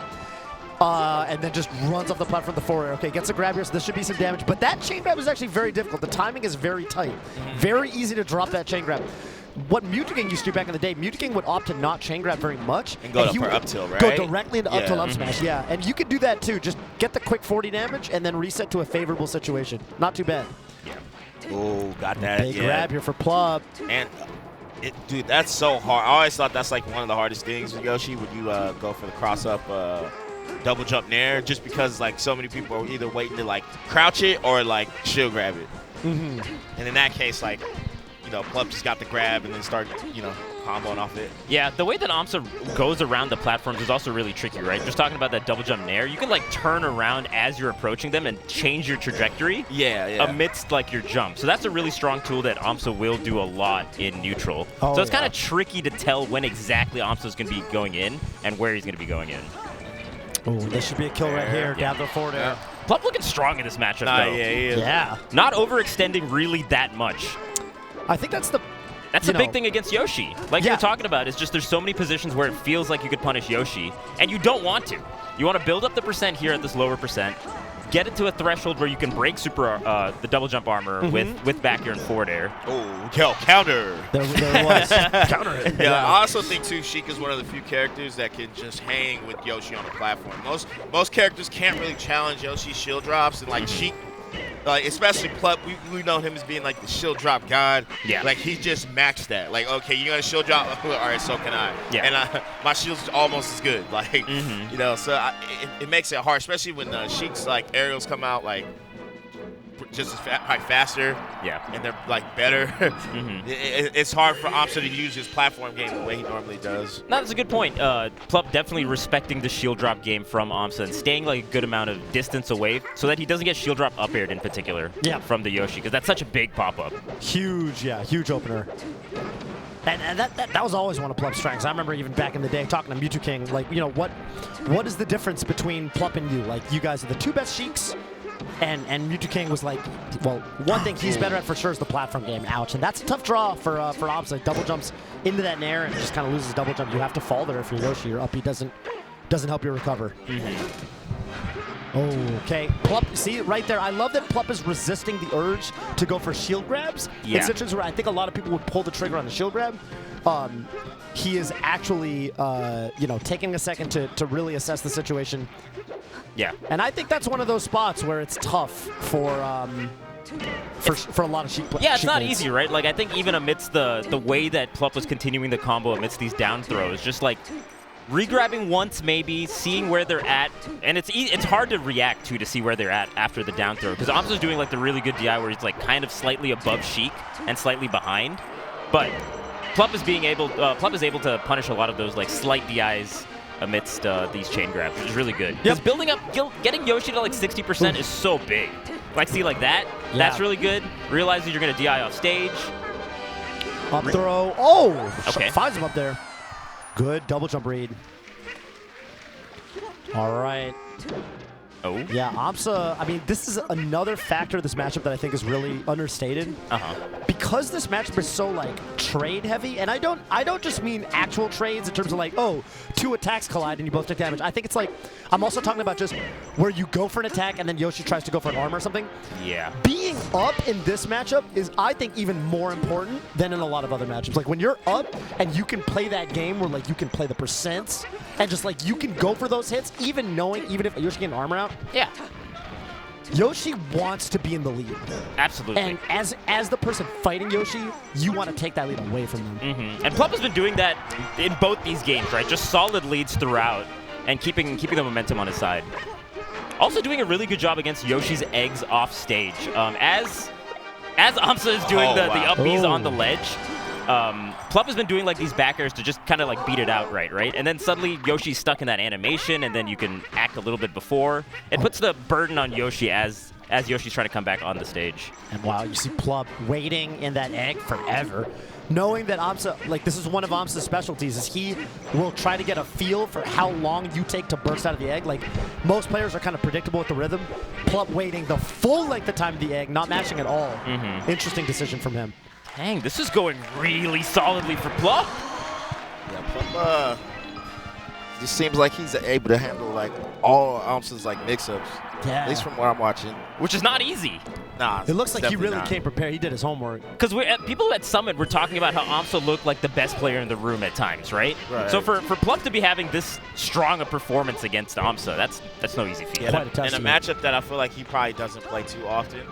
I do feel like when you're playing against Sheik, I think I was telling you this, so when you're playing against characters like Yoshi, like the Mario, Samus, I feel like when you're good enough, you kind of like, your general game plan can kind of just like outweigh all these characters because it's just so hard for them to get around it. And like Plup knows how to implement that like heavy, like across like the mid tier. Because a lot of Sheiks don't really know how to, in my opinion, like handle these type of characters. Obviously, aMSa being like ridiculous at the game, that's one thing. But just knowing how to exploit like the character, like showing people why the character is mid-tier, despite the player being amazing in aMSa. Oh, Yeah. that would have been godlike. That's also something we've seen aMSa implement in recent history as well, at least from the Twitter clips, is when he does the up B and hits with the stars from, the down B, and hits with the stars from the Yoshi down B. Yeah, some Kinda certain tricky. matchups you'll see that a lot, but in this matchup, it feels like, honestly, aMSa hasn't really he hasn't been able to get too much mileage off the edge guard situations in general. And, I mean, a lot of that is just Plup edging him out on the stage. Yeah. Usually aMSa's the one that's having to recover in the first place. I mean, Up air. I would assume aMSa picked this because like the same reason why people pick the stage versus him, the platforms, but it looks like it's hard for him to get like his opening because the moment he lands with like a double jump aerial, he just like gets grabbed. Yeah, Getting grabbed here again. You know what's crazy? I feel like aMSa is one of the strongest players with platforms, but Plup might be like one of like the 5 people in the world that will out-platform you. Yeah, you know? Pretty much. And, my God, covering the air dodge to the ledge. Yeah, this stage is always a gamble for Yoshi. The sentiment is usually like, I need a better punish game. Right. It's basically like, I'm going to sacrifice some of the things that I get in neutral for the best punish game I can get. But on the flip side, this is what it looks like when that doesn't pan out. And Plup is also out punishing him. Taking some of these stocks mad early. Oh, man, this is a really good chain grab. Just getting 68% off of every grab, that's huge. You got a quick 85. Oh, my God. Yeah, this is a... Plup. Oh, I like that egg. Sheik is definitely one of those characters where it feels like, oh my God, this character is so good versus the mid-tiers when you play the matchup right. You know what I'm saying? Play the matchup right, yeah. Not to take Plup is away doing from everything Plup, right. but you know what I mean? Right. Sheik definitely wow. is so good versus some of the mid-tiers. Nah, yeah, for sure. And Plup is also like, it's funny because I think a lot of it too is not just the character. I think Plup is actually outclassing aMSa right now on a player-to-player basis. Like, he knows what aMSa's looking for, and he's playing around it excellently. But this stock, so far, this is everything aMSa needs. There's one way to get back into this game, but eating that back here is not what the doctor ordered. Down B's to the ledge. Oh, yeah. Now you can break the double jump armor with back air or forward air. Yoshi had a high enough percent for that to happen. Oh, just downers through the egg? Right? It's crazy. And usually that's one of Sheik's weaknesses in this stage, right? Like the descent when the character's below Sheik. So to be able to mitigate that is pretty strong from Plup. He's been playing this last stock amazing. Yeah. Yeah. As I say that. As Plup finally, Yeah. he clues onto the fact that aMSa the last 2 or 3 times he was recovering, he's going for that down B the ledge, down B the ledge, ground pound. And Plup's like, you know what if I just cover that? What if I pair that? What then? Do I just win the set? It turns out Plup's going to be advancing to grand finals. Look at that, shrugging it off. Ain't no thing for me. We got Orlando. Winners finals. Winners finals, yeah. Winners finals. Winners finals. Correct. Well, winners finals is kind of grand in its own way, It's a grand winners finals. I like that finesse. Thank you. I appreciate that Nice finesse. save. Nice save. It's a good save. Man, and then he catches the down B. And usually like Yoshi can get there, but that back air, Sheik's back air is just ridiculous. Yeah, that's the spacing that you get, and even like just the knockback that you get out of it is really strong against a character like Yoshi. I gotta say, both the winner semis were pretty decisive. So Wizrobe 3-0'd H-Box, and then Plup 3-0ing aMSa. Yeah. That winners finals is gonna be crazy. Yeah. That's gonna be crazy. Especially because those two have known each other forever. I remember like watching those two play across like a lot of different Smash titles, and you know them being good friends from the same region, practice partners for a long time. Right. I think Plup really knows how Wizzy plays, and I also think Wizzy knows how Plup plays pretty well. So I don't just think it's going to be a match between the best Falcon and the best Sheik. I also think it's going to be a match between friends who know each other really well. And when those personal adaptations come into play at a very deep level, I think it adds an extra layer that makes it really fun to watch. Yeah, it goes past the matchup. And a lot of times when two people are from the same region, we'll be like, oh, they might play like, but these two actually play. Yeah, I remember. So they've had like history with each other, and you just start knowing nuances no matter what the matchup is. Like, he likes to do a roll here. He likes to jump in this scenario. He always does the aerial here. Like, you just get a foundation of how someone is and how they play the games. Right. It just makes it more complex, I think. When playing especially playing a tournament match versus someone that like knows you in and out, it's different. Yeah, I'll point out there's one or two things I remember back when I was like picking up Sheik, where I used to watch some of those old Plup Wizzy sets.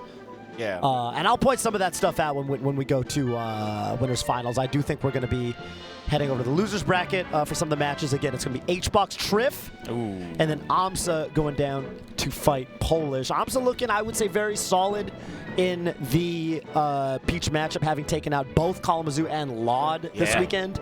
Yeah. So this is going to be his third Peach challenge here in Polish.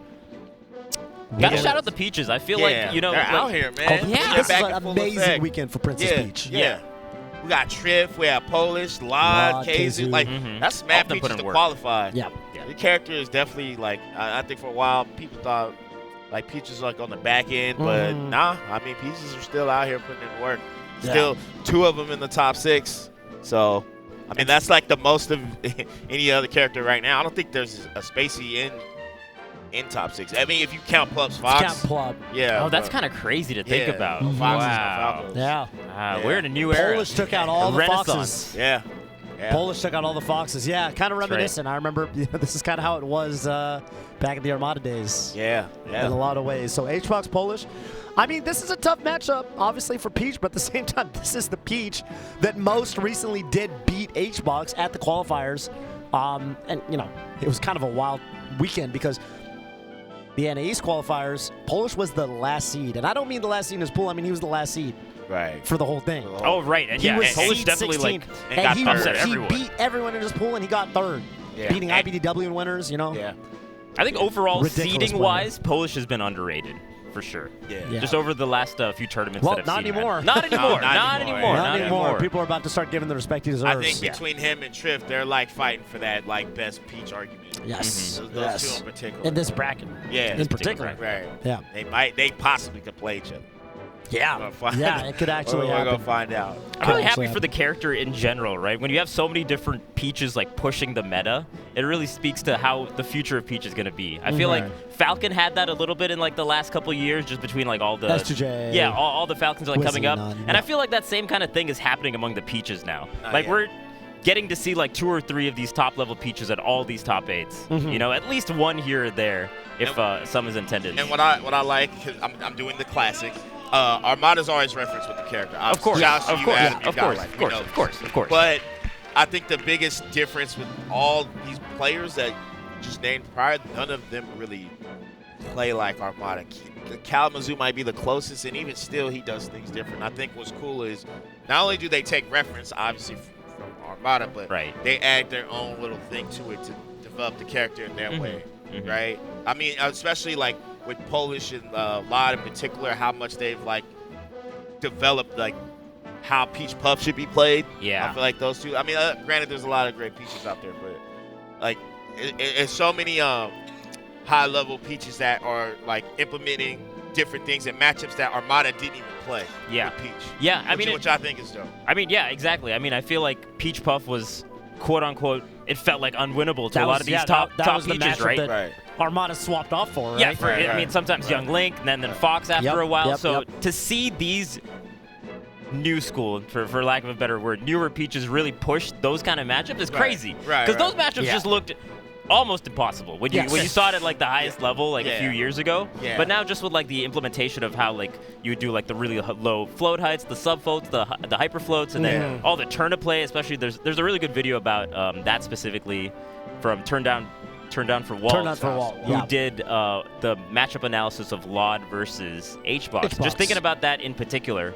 The turnip play is really going to be crucial here as we see this Polish HBox set unfold. Yeah, I'm hyped, man. Yeah, it's going to be wild. I know people, general, like the average Melee player always like hates on floaties a lot of the time, especially floaty matches. But I think there's like some nuance about it that's like, it's good to see. I think it's healthy for the game personally. Like, I'm not saying that every matchup should be Puff Peach, I'm not gonna lie. Yeah. I think that would be bad, but I think only seeing like Fox Falco, Fox Mar, Falco Mar, like that it can get redundant. One of the best sets of all time, Genesis 1, Mango aMSa. That's right. One of the best sets of all time. Right. So it's more so what I think I'm realizing is like the matchup is as only as good as the players playing it. So even if a matchup isn't like the greatest to watch, two good dope players will make it that. They'll make it good to watch. Definitely. Just because like they're just so good at what they do. Hungrybox, and it's funny with Peach, like Hungrybox has kind of been saying lately, and it's so funny hearing this or wild, I guess, because for the longest time HBox didn't lose to Peach. Period. It was just like an auto win. It was an auto win. So lately, especially over the last year, over the pandemic, taking some tough losses to players like LOD, even like Blues Shouts to Steven, my boy, Blues Clues. Let's get it. Clues. Squad out here. So, I love that dude. Yeah. HBox doesn't really like this matchup right now. I still think he's good at it, but he's kind of expressed, vocally, he's expressed some frustration with the matchup, saying like, man, Peach is actually a tough character. I don't really like fighting Peach these days. I do think, Puff can make it very difficult for Peach, but we've seen these Peaches push HBox and HBox's Puff to their limits. Yeah. So the head-to-head actually for Polish HBox is 1-0 for Polish in the last year. Wow. So that was the only set they played. World Tour set. That was World Tour NA East. You guys, if you want to check that out, check the VODs out on VGBootCamp. Like, follow, subscribe. I don't know if I could do the thing real quick. Oh, I was going to put it on the ad, but real quick. But, they're about to start. Anyway, you guys want to check the previous set they played. Polish played really well in that set. You guys should check it out. VGBootCamp. It really is a war of attrition, and I feel like that's just across the board when you're playing against HBox. Like, why Wizzy has so much success in this matchup is because I think he frustrates Puff the same way that Puff might frustrate you. And it feels like the Peaches are doing that to HBox now as well. Because Peach has really good aerials. If you get underneath like Jigglypuff's back air with a really low up air, that's like a really good trade for you. And you can afford to trade a little bit more from Peach's end in a matchup like this. That's right. But if you go in haphazardly, then HBox eats that up. Yeah, for sure. I think the plus for Peach is that she's like hard to kill. Yeah. I think on average, no matter who you man, you're going to have like Peach, like most of the time, is going to live to 100+%. And I think why this matchup is deemed so bad is because, like, rest just kind of negates that. You can get an early kill at, like, 30%. But with the way Peach players have been developing this matchup, they've gotten a lot better, a whole lot better at, like, not getting rested, not getting, like, falling for crouch setups, or just like not running into Puffs like back airs and like certain drift mix-ups. Yeah. Also understanding just like how much hit stun like the back air combos have. Like we saw Polish get out of a back air string with proper DI and also just being able to like air dodge or nair out, right? So doing that also really helps because it is pretty hard to edgeguard a character like Peach, even if you're Jigglypuff. They're usually going to be able to make it back, and it's more about like reading drifts and reading where they're going to use their float and things like that. And all the Peaches, Polish in particular, have just been really tricky about. Really tricky about that. Super tricky. Like, see, that air dodge was great. Didn't even get back aired back on stage. Not many Peaches can do this. So I like that full hop nair though. Like he saw Hungrybox drifting away, going towards the platform. He's like, all right, that's when I'm gonna jump towards that platform. So like, he'll wait if Hungrybox is coming at him. But the moment Hungrybox like backs off a bit, that's when like the moment of attacking comes out. Yeah, reading drifts is so important. I absolutely agree. And it's not that easy because HBox will keep it pretty tricky in the way that he does it, right? Right. So it really is all about like timing and things like that. I think it's just like that's like one of the hardest parts. What Polish just did actually is just recovering. I think just getting back on stage is like half the battle. Sometimes because you can just get back air, watch Rich repeat, back air over and over, and then all of a sudden you realize, so you only get hit by 1 or 2 back airs, but then over time that gradually like 80% later, you know, you've been trying to get back on the stage for like 40 seconds, you know? Yeah, 6 back airs later, all of a sudden, it's not a good place to be as Peach. I also like the feints that Polish is doing. It feels like there's enough distance sometimes for Peach to get the turnip out. And so HBox kind of closes the distance, anticipating the turnip grab is coming. But then Polish kind of uses that as like a bait in some ways, right? Like, oh, I'm far enough away, so you probably think I'm going to turnip. But no, I'm just going to put out this neutral air. I'm going to put out this up air to where you think I'm going to be. Right. And that's always really nice. Yeah, nah, it's not, boom. Yeah, I feel like the floor of just Peach mains, they just really understand like when to pull out aerials and when to not. Like, he hasn't really thrown out any turnips, but he's just been having like consistent spacing and just consistent awareness of like where Hungrybox is going. Yeah. Oh, wow. That was sick. Speaking to of the heavens you go. That was great awareness. I know you're at home, but you go take flight real quick. But I think for Polish, I think what's so impressive about him, it's just like, so I do think he kind of puts the onus on himself to approach a lot of the time, but he's very good about coming in at these unpredictable angles. He just kind of like weaves in from the platforms. Like, look at that, right? Like, he spacing out the up air. He's very good, and you'll notice like HBox will be in a spot. Look at that every time. When it resets to neutral, like Polish takes to the platforms, goes into a float at a certain place where like it's kind of actually challenging for HBox to know how to intercept Polish's Peach coming in. Yeah. A little bit of a too high of a percent to go for a rest there. I think also what the Peaches have been doing a lot is like delaying their aerial to the very, very last moment, so it feels like the Puff can punish, right? But that nair comes out pretty fast for Peach. Right, so they'll do it like, oh, you're in the air, you've already expended your float, I can probably hit you out of this? No. This nair is going to be ready for you as you're coming in. So we're seeing that a lot from Polish's end. But HBox is starting to catch he's catching on. Yeah, he's catching on. Catching like the patterns from platform to platform that Polish is doing. It feels like HBox is starting to get a little bit of an understanding here as this first game progresses. And I will say, I think this about Puff in general, but especially in matchups like this, Puff with the lead is like this matchup to me entirely changes when Puff is in the lead versus when she's behind. Absolutely. Because it's hard for Peach even when Peach is ahead, but at least Peach has leverage for having the lead to being able to deal with the drifts better. Like Puff will go in more, so it gives Peach more chances to get a hit. Right. Whereas like when Puff has a lead, they can just jump in the air for days, and it's like insanely hard because Peach is already like just bad at approaching. Yeah. So, you know, to keep doing that and put yourself in a bad spot, it makes it hard. See, now, like, Hungrybox has the percent lead. And, you know, like, with a lot of Puff, we say, oh, percents don't matter. But, like, in this matchup, I think they're, like, everything. It really is a lot, right? Like, each neutral exchange is just so hard fought that every single hit and every single percent really matters a lot. Because, see, look at it. Because Hungrybox, he can just sway from side to side. Yeah. And just, you know, yeah, continue to do what he does. Yeah, Jigglypuff, one of the best characters at controlling the pacing of any given matchup, right? And you can see that a lot. Oh! We didn't even see the stitch. One way to stuff the pacing Yo, out right he there. said, look, Hungrybox, I went to the farmer's market. I got you something, man. These fresh turnips, you might want to try them, man. Organic, no pesticides. No No pesticides. Oh, zero pesticides. Or it's just riddled with them. I can't tell. Let's take a look at that. Yeah, no, it's hard to tell. You see that? Might be a I moldy swear turnip. to God, the Peach do that. Yeah, that is definitely a moldy one. You pull the stitch, and you notice how he immediately turns around to the right? Because when you face the right side, you can't see there's it. angles where you can't see the face of that turnip that well. And then, Oy! and then too, just reading the he read that spot dodge from Hungrybox. He Dang. knew, like, okay, yeah, you're vulnerable right here. Right. Got him. Because it's either going to be a spot dodge or it's going to be a shield drop. Right. So, either way, yeah.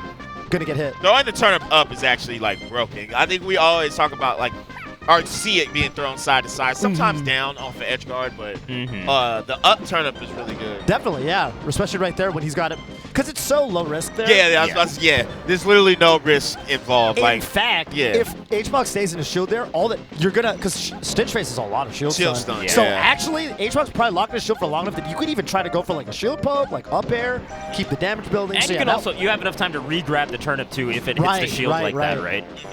Man, Polish. Yeah, you know, we're talking about HBox and Puff's, in particular, Puff's ability to set the pacing of the match, but it feels like when Polish wants to get in, he does. Okay, HBox now, scrapping a little more. Ooh. Okay.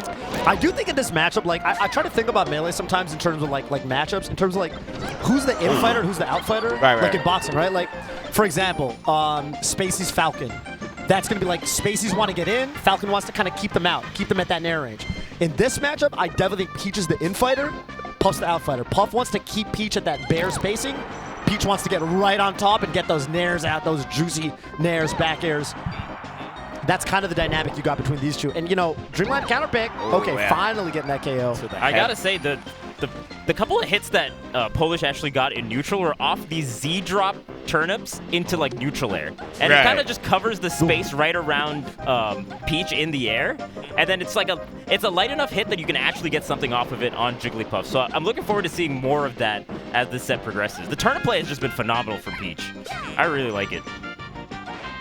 Yeah, I mean, he really knows. I feel like, too, what's more impressive, because I always say this about Falcos when they laser, like, I almost think if, like, laser had, like, a ammo limit, they would laser better. And I feel like with Peach, if there was a turnip limit, they would use it better. Like, Polish kind of, like, he doesn't turnip like crazy, but when he uses them, like, they're all on point, you know? Just like those 5 turnips he threw were better than the 15 turnips that the average Peach throws. It just throws it in the air and whiffs it. Yeah, it's all about quality and not necessarily about quantity. Quantity over quality, right? Yeah. What does each turnip do? And it was funny because I thought one of the most interesting sets from the Yeti East qualifier, Polish versus Lod. They played super different styles. Lod way more grounded, and because Lod's way more grounded, Lod was pulling way more turnips. So Lod did have, for example, he'd get more Stitch Faces, but on the flip side, like you guys said, even though Polish wasn't pulling as many turnips, when he got them, he made them count. Pretty much. They actually played also at this tournament. Yeah. Also going Clash Polish of Like styles. that. And I was about to say, Oh too, my I feel like God. he uses turnips to finesse his spacing. Mhm. So, Right. like, you know, he'll hold it and then do an aerial like that and then get the kill. Yeah. HBox Sometimes the beauty of having the turnip is you have the mix. You don't always have to throw it as once you have it, you know? Right, it's just on hand. Right. It's kind of the way like some Samuses use the charge shot. You know, they'll Right, charge it up and yeah. it's kind of set on it. Like, all right, you got to play around me different now. Right. You got to think about neutral in a whole different way when the turnip's in hand. I like the distances here. Jigglypuff actually can't go to the top platform that quickly. Yeah, There's so much time to react from Peach's end when you're up there. And Jigglypuff's at 68%, so yeah, this is HBox the one that has to go up. Yeah, it's rough because, you know, like I was saying earlier, when Puff's down, like it's a lot harder for Hungrybox to like control where it, like to dictate what where he wants to go, because he kind of has to like force the situation more so. The way he finessed it by floating over the top platform, HBox was like, I can get an up air, you're gonna land, and he fast falls through the platform and gets the descending aerial. That was so genius.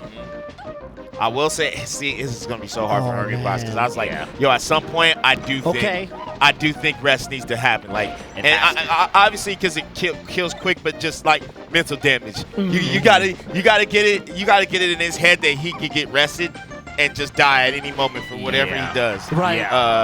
But I mean, obviously that's easier said than done. That's like obviously if Hungrybox found the opening, he would do it. But I think before this set's over, it has to happen sooner or later. Yeah, I know. What is it going to be? It's probably going to be like empty land up till the rest. Could be something he could go for. But Peach is a tough character. You're not going to get jab reset opportunities. You kind of got to rest a roll or something. Right. And at this percent, you might not even get up tilt rest, These right? combos With proper DI. Polish. Bro, Polish is like the way he's setting up, even the way he took that last up.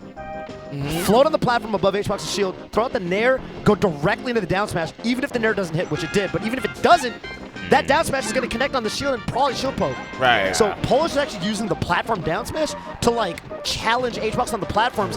He's saying, even if you come up on the platforms after me, I'm still in control. I'm the boss up here. Yeah. Oh This my changes a God, lot because, you know, This is rough. Oh, that was wow. that was the game. Yeah, That was the game. That was, yeah. To be fair, that one looked like it shouldn't have hit. Yeah. But okay. shout out to Polish use up air too. Yo, and Hungrybox still alive. Smart to use the pound to go even further up there. Yep. You might not be expecting it from Peach's end. It's like, oh, I'm way up here. How could you possibly get these punishes? That's the few times that HBox has gotten those juicy KOs is by meeting Polish way up high. But just the percent that's been built up, I don't know how this comeback happens. Oh my God! Yeah, he has to rest him for him to win the game. Like, let's just keep it real. And Polish knows that, right? Yeah, so Polish is gonna be knows playing that. around Yeah. Polish is also so down to play the lead here, knowing there's also still. He can afford a trade though. That's the bet. Yeah, There it that's is. yeah. Wow. Polish can afford to take a hit. Polish. 2-0. HBox might be going out. Oh yeah, man. You might have to. You know, he is at home, so he don't got to get on a flight, but he gonna have to beat the traffic if he loses this game. So That's tough. It's gonna be tough, but he can pull it through. He can definitely bring it back. It's just hard because I think the stage that he banked on to be good for him was just it kind of backfired. Yeah. I think HBox is doing this thing where, so like even that upper that we just saw in the replay there, right? HBox is doing this thing where, okay, he's predicting Polish is going to come in and he's throwing out these arrows at mid-range. Right. Like he didn't go all the way into Polish, right? He kind of jumped up a little bit after him and did the up air, like thinking if Polish comes in here, I'm going to catch him. Polish is actually just waiting outside of that, actually whiff punishing. It's like an aerial, usually in Melee when we think of whiff punish, we think of like ground-based horizontal whiff punish. Like, oh, you throw out a move, I could dash and grab it. Right. Polish is actually doing like a vertical/diagonal whiff punish, Yeah. where HBox goes up and Polish weaves into it with the aerial. It's very different. Yeah, he comes down with an aerial while Hungrybox is in the air. I feel like most people come down with aerials while you're on the ground. And a lot of the reason why that worked in that particular game was, like Brandon pointed out, he just had the lead for so long, right? Oh my God. The burden was on HBox to be able to put out those aerials that could get punished. And even the turnip play is kind of like closing in where exactly HBox can even try to come in. Yeah. Because of how much distance is being covered by these turnips, right? Like if you throw that turnip high, you have to be going low, right? And so Polish is ready for that with like a really low aerial like Nair. I almost feel like he should have went like Fountain or something. Somewhere with a little less space. Yeah, because I think like for what he does, especially like you know how Hungrybox will edge cancel aerials and stuff like that. I think it'll just be easier to find that move that you know can hit Polish. Because he was getting whiff punished quite a bit, and then even when Hungrybox has the moves he's looking for, he's kind of doing them in a close radius, and Polish is just kind of like floating out of it, you know? Yeah, definitely. On HBox's end, one thing I will say, I feel like he needs to spend a little more time facing backwards. Like, in neutral, some of these exchanges he's losing are when he's facing forward, like Nair to Nair. If you're facing forward and Peach is facing forward, Peach is actually going to win that. The one tool you have, and I know this is the old meme, but it's like back air. Back air is the one aerial that is really solid. That could maybe be risk, I'm not sure. Yeah, that was like one of the few opportunities where the percent maybe was okay just because how low Peach was, but And then I think too, Hungrybox definitely got to like weave around Polish with up tilt, man. Like that move is like the rest starter, like more so than up air. Definitely. The one thing that HBox does get by facing forward is by like doing those neutral airs, right? Like he's doing the neutral air, drifting in and drifting out, and it's giving him some mileage, but the risk to reward is kind of crazy, right? Like you get like a light hit in air, which does very, very little percent, and on the flip side, Peach gets this huge aerial to punish.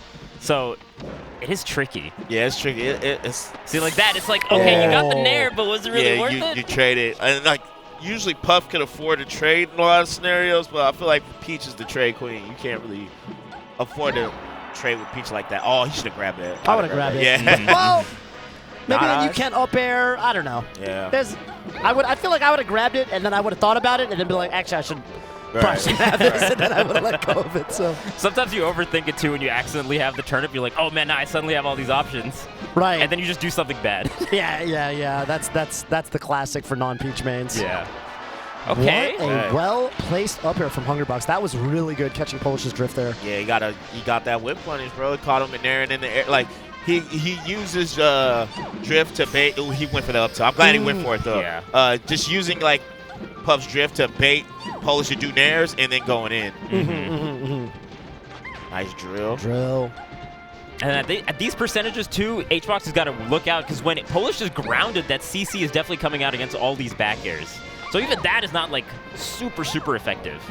You have to, like at least, like, well-space a lot of these back airs. Oh, pound the pound! KO! Wow. Yo, he's baiting Polish's, like, full hop nair like crazy, this stock. It's changing the whole, like, trajectory of the set. See, he did it again.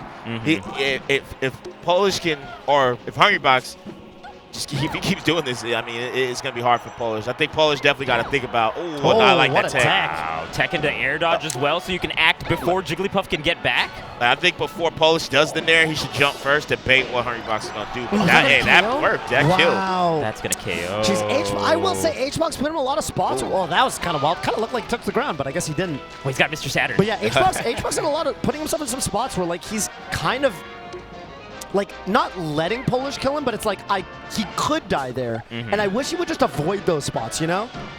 Like if there's any chance at all, that is a ton of damage all of a sudden on HBox. Oh my god.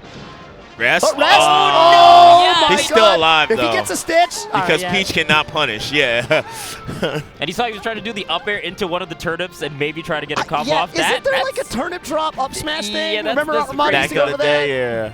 Disgrace him! You're right. Forward smash with disgrace him. Oh! But man, it's still mental damage, and it's not just mental damage. That damage is real, too. 119, a forward will do it, a nair will do it, an up air will do it.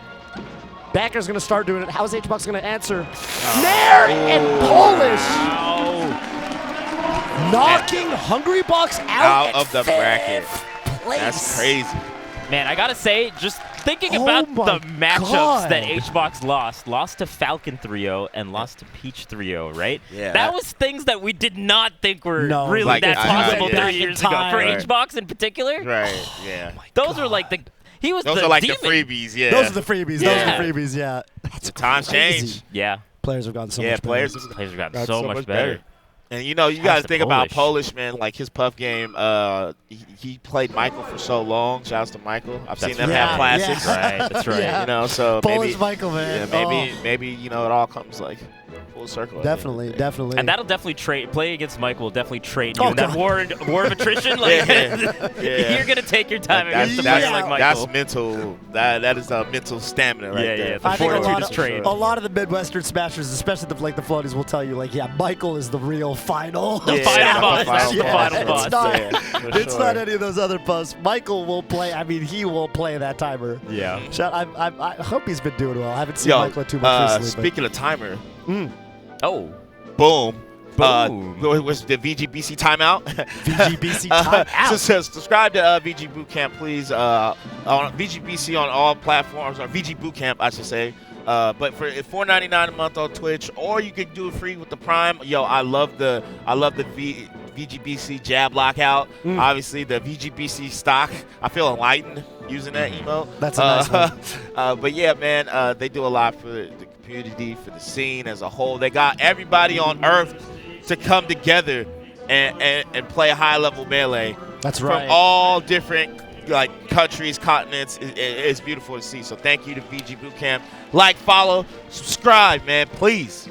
That's right. We greatly appreciate it. They do a lot of hard work, man. That's been, I think, the biggest treat of this weekend is like, man, you know, Sora coming from Australia, Trif, who we're about to see from Spain. We haven't seen Trif in years.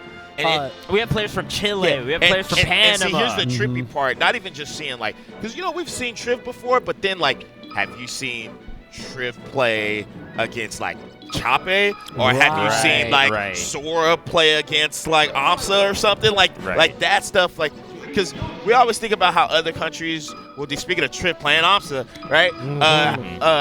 We always talk about, like, countries in the sense of how they fare in America, but not, like, them countries individually, like, versus each other. Yes. You know? Yes. Like, what would Chile versus Japan look like versus Australia versus, you know, like, EU? It's just, it's wild. It's beautiful to see. So shout out to VGBC for that. Yeah. Speaking of another international match, Trif Here we aMSa. go. We got Trif EU aMSa. versus Japan. These two have played. They've had some bouts though before. In the last year, it seems like they haven't played though. That's what. Nah, I was yeah, checking they out. haven't. It's Yeah. been a minute. I think been a they hot played minute. in Europe once. And Oh, yes. Trif double eliminated aMSa, if I'm not mistaken. I can't remember. the aMSa, tournament. yeah, I mean, for aMSa's run this weekend, he's gone through, again, a lot of Peach. He had to play Right. Keizu Yep. in his group. He also had to go through Laud in the bracket. But I do think, at least this weekend, it feels like Trif and Polish are the two Peaches that are really on another level this weekend. Yeah. This is definitely going to be the final challenge. Well, actually, it's not the final challenge because if aMSa wins this, I do believe he has to play Polish. But Right. Wow. this feels like it's going to be a step up. Oh, for sure. From the previous Peaches for him, and I do know that aMSa has been really feeling the matchup lately. He's been really enjoying it. He was actually very excited to play Kalamazuna's group. He was saying that my edge guarding against Peach is on another level right now. It's much better than it used to be. He definitely feels very confident in the Peach matchup, and you know it because one of his primary practice partners is Shipu from Tokyo, who was also here this weekend. So. Yo, I was gonna tell you. I'm sorry. Yeah, I think for aMSa to win this tournament, he has the worst bracket possible. Yeah, He's got Like, the Peaches. Wizzy and Plup, Yeah. and Yeah. these two really difficult Peaches. Right. Yeah. Like, yo, if he wins this tournament, that would be Oh, insane. that would be insane. Honestly, at this point, anyone winning this tournament is honestly insane. Insane, It's yeah, so good I for agree, I Smash agree. where we're at right now in this juncture of the tournament, No, right? for sure. Like anyone winning is like, oh my god. No Spaceys, no Marth. I think that's huge. Dang. They It's a usually, new era. yeah. It's a new time. Oh, Foreigner did pop him up. I'm going to be looking for, in particular, I want to pay attention to the way aMSa tries to edge guard Trif when Trif is off stage. Because Right. I do know, again, he was talking about some kind of more modern, like edge guarding style that he has in this matchup. Right, Gonna look right. out for that. I think on the flip side too, it's going to be pretty difficult for Peach to really be able to go out there. I mean, there's Yep. some utility between like the floats and things like that, Oof. but unless you know the percents no really kill. well and know when you can break the double jump armor, it can be a counter hit. Right. Ooh, I like the back air. Back here, like Yeah. a really nice move to just pop him up ever so slightly to set up for your kill. Very Up air. non-committal too. Like instead of doing like a cross up, like nair or something. Sometimes safe. those get telegraphed. Or people just like know when it's coming. Yeah. aMSa, in particular in these floating matchups, aMSa likes to read, like say the Peach is in the corner, he'll go above you and put a back air above your head to like catch your jump, and then if you don't jump, no harm, no foul. He can just go to the platform or come down with an air. Oh. And wow, nice catch with up air there. 3 stocks apiece. He was like, "Hey man, what's the flight look like? We on time?" Catch the red eye. Yeah, catch that Catch red red eye. Trip off stage, but with the float, with the double jump, all the resources intact there. Ah, man. Again, just I think Trif's doing a really good job not overcommitting as well. Like getting in there, understanding that okay, I'm gonna far enough distance away where aMSa can counter hit me. Oh! Hey, whoa, wait a minute. Yo, hey We man. got combos here? I know, right? Oh, you got to be careful swinging that down. Oh! aMSa Uh-oh. with the egg, and now egg to cover one trajectory. Was looking for the down smash, barely missed it.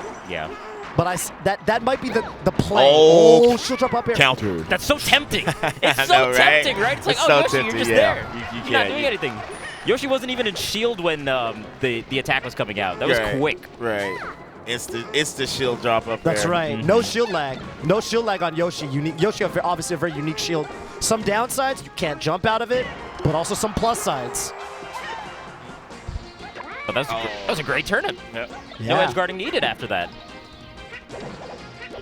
And Look how safe that bear is. Oh, but that hurts. Love 52. that, right? All of a sudden. No matter what year it is, Peach will always get that. Oh, Still man. always Oh, have and that threat. that umbrella. Hello. Oh, yeah, I know, right? That umbrella, no Rihanna. It's like, yo, it's not raining in Florida, but Sometimes you need to protect yourself from the sun rays. yeah, that is facts. Oh, now I'm still having a hard time getting on stage. It's just, I feel like this percent as Yoshi versus Peach is so hard. Yep. Oh. I feel like that's what we've been seeing across a lot of these floaty matchups over this top 8. It's just the lead is such an important You're thing, right? you're right. It's so important. It's something Lead that is nobody so- on this commentator chair is Oh. used to. You're like, oh, Yo. what good combo, Yeah, yeah, I can bring it back. yeah. Like, these matchups is just like, dude, you got to reset again and again and again. And they both have like pretty decent projectiles too. So like if you go a little bit too far away from each other, you gotta watch out for that. Right. Oh, I thought he was just gonna grab the ledge, like aMSa. Yeah, maybe. Yeah, with the runoff double jump. Yeah. Double jump cancel grab. Uh-huh. Yeah. Ledge grab. Oh. Oh, Double bear. He wanted DI out on the second, but Trif DI'd out. That was Yeah. really good from Good Trif. on Trif. Yeah, 'Cause back air, up air. He actually reacted because if aMSa was facing forward, he'd go for nair there. If you DI out, you're gonna die. So the Right. fact that Trif was like, oh, he's facing backwards, and he instantly reacted and DI'd the correct way, is really good. Godlike. Yeah, this is a good set so far, man. Trying to bait something there. aMSa's always going to be poking from that angle where he doesn't want to get down smash on the platform, but can poke at him with the forward air or the up air. We're also seeing Trif do like these lower floats and actually doing the multi-hit down air as well in neutral, which can trick up a little bit of what Yoshi will want to do as a counter hit. Kind of like Fox-esque a little bit. Like, see that down air? It's like a little bit Fox-esque. Right. At the very least, it's putting this idea in aMSa's head that, hey, the timing of everything is going to be mixed up here.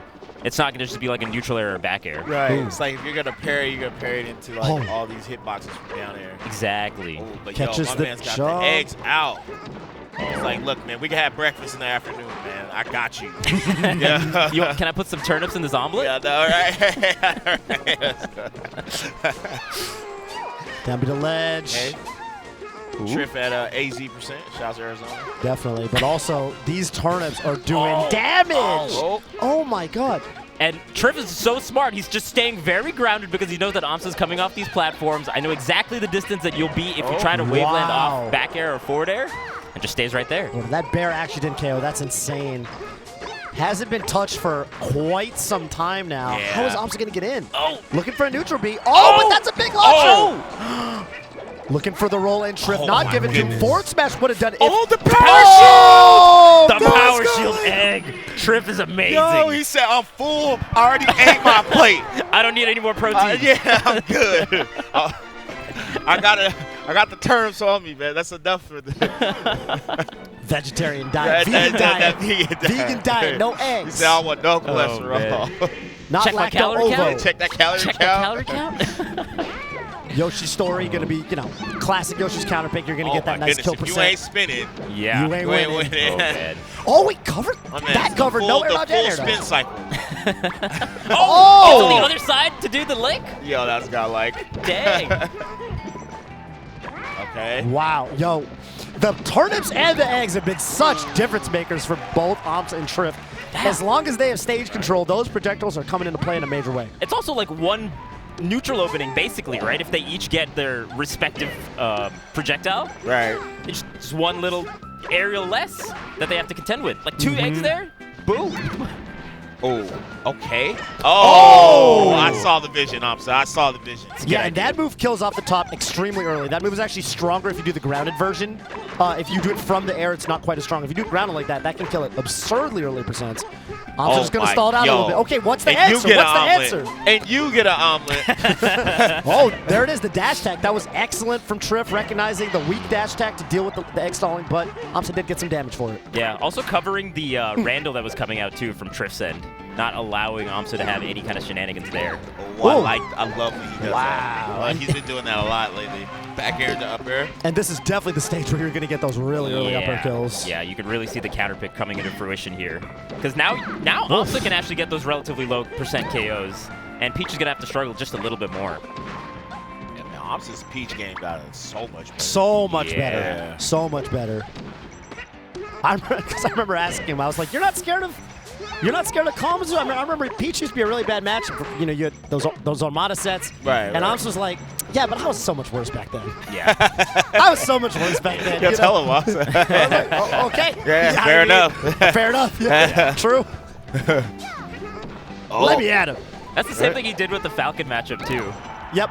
Wow, and nair Yeah. from center stage. I played him at Genesis after he'd been practicing the Falcon matchup, and then afterwards he was like, I'm good at the matchup now. After he just bodied me. Like, well, all right, let's go. I'm godlike now, right? I do think that's a fallacy. Like, a lot of people kind of make this mistake. They watch, they'll watch these sets of characters where they only have one representative, like Yeah, aMSa yeah. at the top level. Right. And you kind of make sweeping generalizations about the matchup. Oh, That is true. aMSa can't beat so-and-so, so this matchup Is must it be impossible. possible? But Yeah. we just watched Polish 3 Hungrybox. You know Right, what I mean? right. So, We have no data. so much more melee to be played. The new data is being presented to us as we watch As we Smash World speak. Tour. In real time. Scientists are out here. And they're on the stage right now. Studies show that 1 in every 5 Yoshi players. Well, studies show that on Yoshi's story, that is the story of Yoshi, and he's going to get those kills at real early percents. Yeah. aMSa drinking the Red Bull. It's only right, you know. aMSa does he actually does love Red Bull. It's actually it's hysterical. I was like, hey, you want to get some coffee? He's like, you have Red Bull? It's not just a brand, it's a lifestyle. It's insane. It's a lifestyle. Not just a sponsorship. It's a way of life. What a representative. Yeah, so the Red Bull and VGBootCamp. Cameras off, you know. Right. No one's around. No one's holding him to anything. That's that guerrilla marketing. That's right. That's right. Okay. Oh man. FD. I think this stage got better than it used to be for Yoshi. Obviously, you don't have the platform movement, but I think aMSa's the way he plays the love tap by Trif. Wow. It's amazing. Yeah. That was big. Yeah, that was huge. Oh. Somehow managed to, he saw where he was going to drift and dash attack it. Just like knocking Yoshi off like that is so big when they don't have their double jump. Down smash trading there. Good counter pick by Trif, man. No platforms. It's just. aMSa has been missing that down smash. I think it can cover, but you do have to be pretty precise with that timing. And Wow. Good catch up there. Good find. Today's forecast is sunny. With an 80% chance of up airs. Yeah, 80%. Oh, okay. We got turnips and eggs. Crazy diet. Not a balanced diet. Not a balanced diet. Not a balanced diet. Yeah, but aMSa fighting his footing a little bit better. I know he was getting like insane mileage on shield drop up air, so just Trif picking the stage just opens the floor for him to throw more turnips, way more than he did previously. Yeah, and Yoshi doesn't have as crazy, like the aerial mobility that Yoshi has is like almost a little bit linear sometimes, right? With the way that the double jump goes up and down. Right. You need the platforms to really like close the distance as Yoshi sometimes. Right. So if you just have turnips out at that kind of horizontal plane, there's so few like trajectories Yoshi can come at you, right? Right, and not even just because of shield drops, but like wavelands. Yoshi, Right. a lot of waveland movement mix-ups. Like, he just throws Yoshi's like, just kind of has to, you know, double jump, nair, cross up, and that's really all. Yeah. You can only like really mix up the where you're gonna double jump, like you said. He tried to catch one. Oh man. Eyes. Peach jab is so fast. Yeah, Got there before? It's a really amazing has move. a big head, bro. Really does. And it gets bigger during that up smash, too. Some of those frames, it looks kind of grotesque. He like makes his head bigger. How does he do it? Crazy heads. All right. Yeah, this is. It's just kind of. Trif knows that. Yeah, the keep away style is going to be, especially on this stage. Wow, Especially a turn up a day keeps the Yoshi away. It's true. Oh that my was God! sick. Trif with excellent awareness on how to exploit aMSa when he uses the Yoshi double jump. Because like a lot of players there would not immediately go for the ledge. Wow, that was so That was sick. amazing. He actually did turn him into light back air into up air. And then aMSa He did just the Joey. alley-ooped off himself. Yeah. He did the charge up smash between stocks. He He did threw the it off the Joey. glass, bro. Yeah. It's like, yo, I got it. Okay. See, I just don't know how aMSa can really get in without taking like an absorbent amount of damage. Yeah, this is a rough counter pick. Yeah, definitely. I feel like you might need to incorporate even catching the turnips, but either way, Yeah. too little, Even too then late. he tried and like he still got hit out of it. Right. 2-1 now for Trifasia. Where does aMSa go? Smaller stage, right? Yeah, I Definitely feel a smaller like the stage. tri-plat stages, like, you know, Battlefield, FOD at this point are probably two of the premier picks. And we're It going is gonna be FOD. Fountain. Yeah. Oh my God, Bob. Oh, no! Off the Oh! rip, yo. And they both took a gazillion damage. Right. And they're both fine. Yeah, I know, right? Nothing.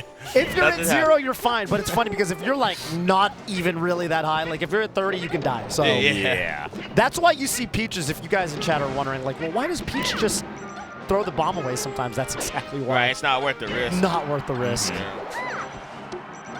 And aMSa's dead there. Trif trying to find that special turnip, that golden ticket. Trif's edge guarding has been so good. Like, knocking out of the double jump armor and then just throwing out like a quick hitbox to force the Yoshi back off stage. Forcing them to air dodge and then punishing that. Just really solid. Yeah. Early stock there for aMSa getting the down smash at sub 100%. That's going to be money for him. Oh. Also, these max distance down smashes have been really good. Almost working like an anti-air, the way that he like does the wave dash back into the down smash. Yeah. It's a little tricky. And he does it like where he's like at the tip of Yoshi's shield. That way, like when he hits him, he goes off stage. And then if he misses, like it pushes Yoshi away so he doesn't get punished. Right. Yeah, it's really good stuff. That like you know, I'm not gonna lie, I'll be on that Peaches just be like brainlessly down smashing. I'm gonna be real, y'all be doing that. But Trif, in this case isn't. Like it's definitely like really well spaced. It's so intentional. And also the dash tech, when he has aMSa off the stage with no jump, he's intentionally doing the weak dash tech because the strong one will pop him up. aMSa's going to get a chance to survive. He's intentionally spacing out the weak dash tech to get that light, gentle nudge off stage. Yeah. Okay.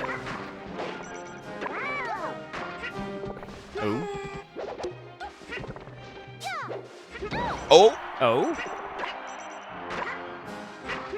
Then they got a. Oh, I thought he was gonna hit that.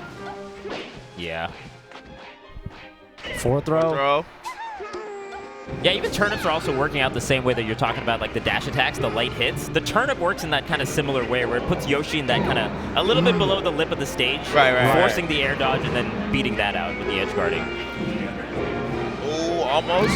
Oh, wow. And yeah, you gotta be careful with that. The force smash, Yoshi's head going back. You think you could punish that area, but you can't. A lot of forward smashes are like that, where you have like the pullback animation and it just perfectly avoids shield grab and things like that. Yoshi's ginormous cranium somehow escapes getting exposed. And Trif even reading the down B the ledge. Trif is on top of aMSa right now. Oh, Mr. Saturn. Trying to break some shields. Oh. This could be some damage. Gets Wait the a minute. Hold up. Continuing the combo. Hold on, let me get it together. That was a really good slide off from Trif, though, to really just stop that combo from progressing anymore. Oh, my God. Oh, force smash. That platform. Yeah, no, I would have went for that. Oh, counter. That's a double counter.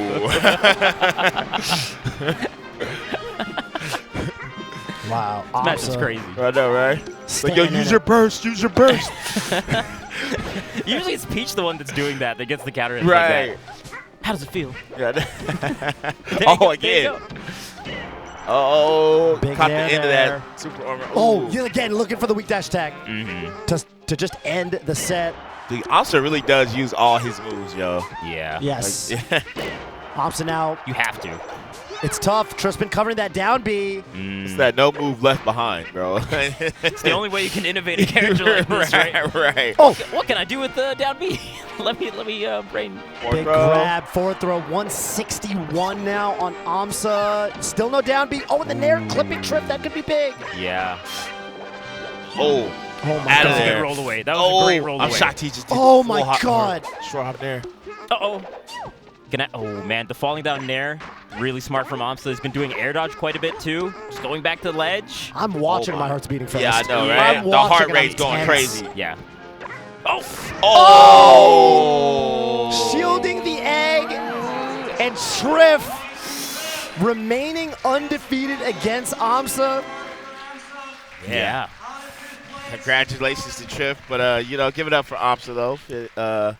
Fifth place. Or no, is it fifth place? He got fifth place, right?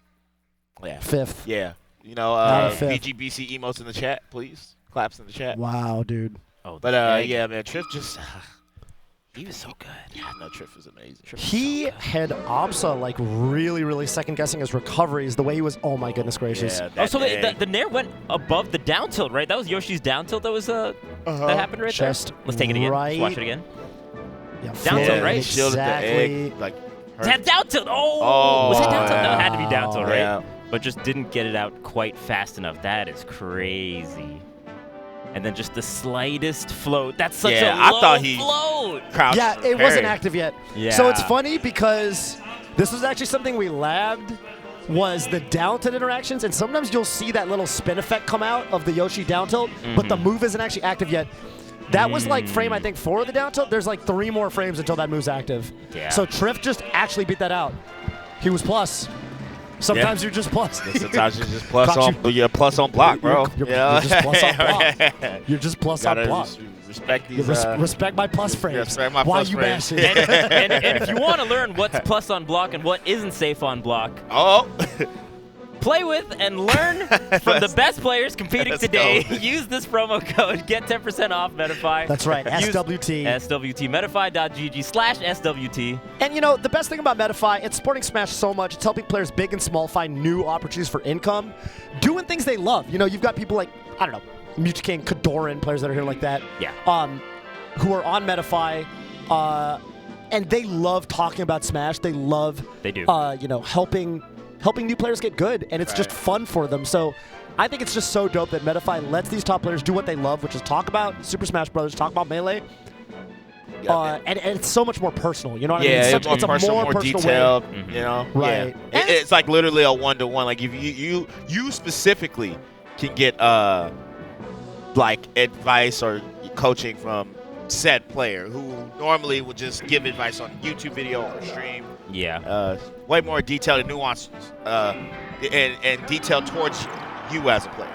That's right. Maybe you just want to kick it with your favorite player too. You just want to have a phone call. That's facts. It's not just coaching, Vish. It's not just coaching. You can set up a Metafy session and just play some, you know, get down on some games. Run Watch some anime. Watch some anime together. Remember, code SWT for 10% off of all sessions. Head on over to metafy.gg/SWT. Yes, sir. So, got the winners finals we next. have 4 players left in the bracket. 2 of them in the losers bracket are Peach players. Yep. And in the winners, we have the old rivals and old friends. I don't know if rivals in the right world, but Definitely friends.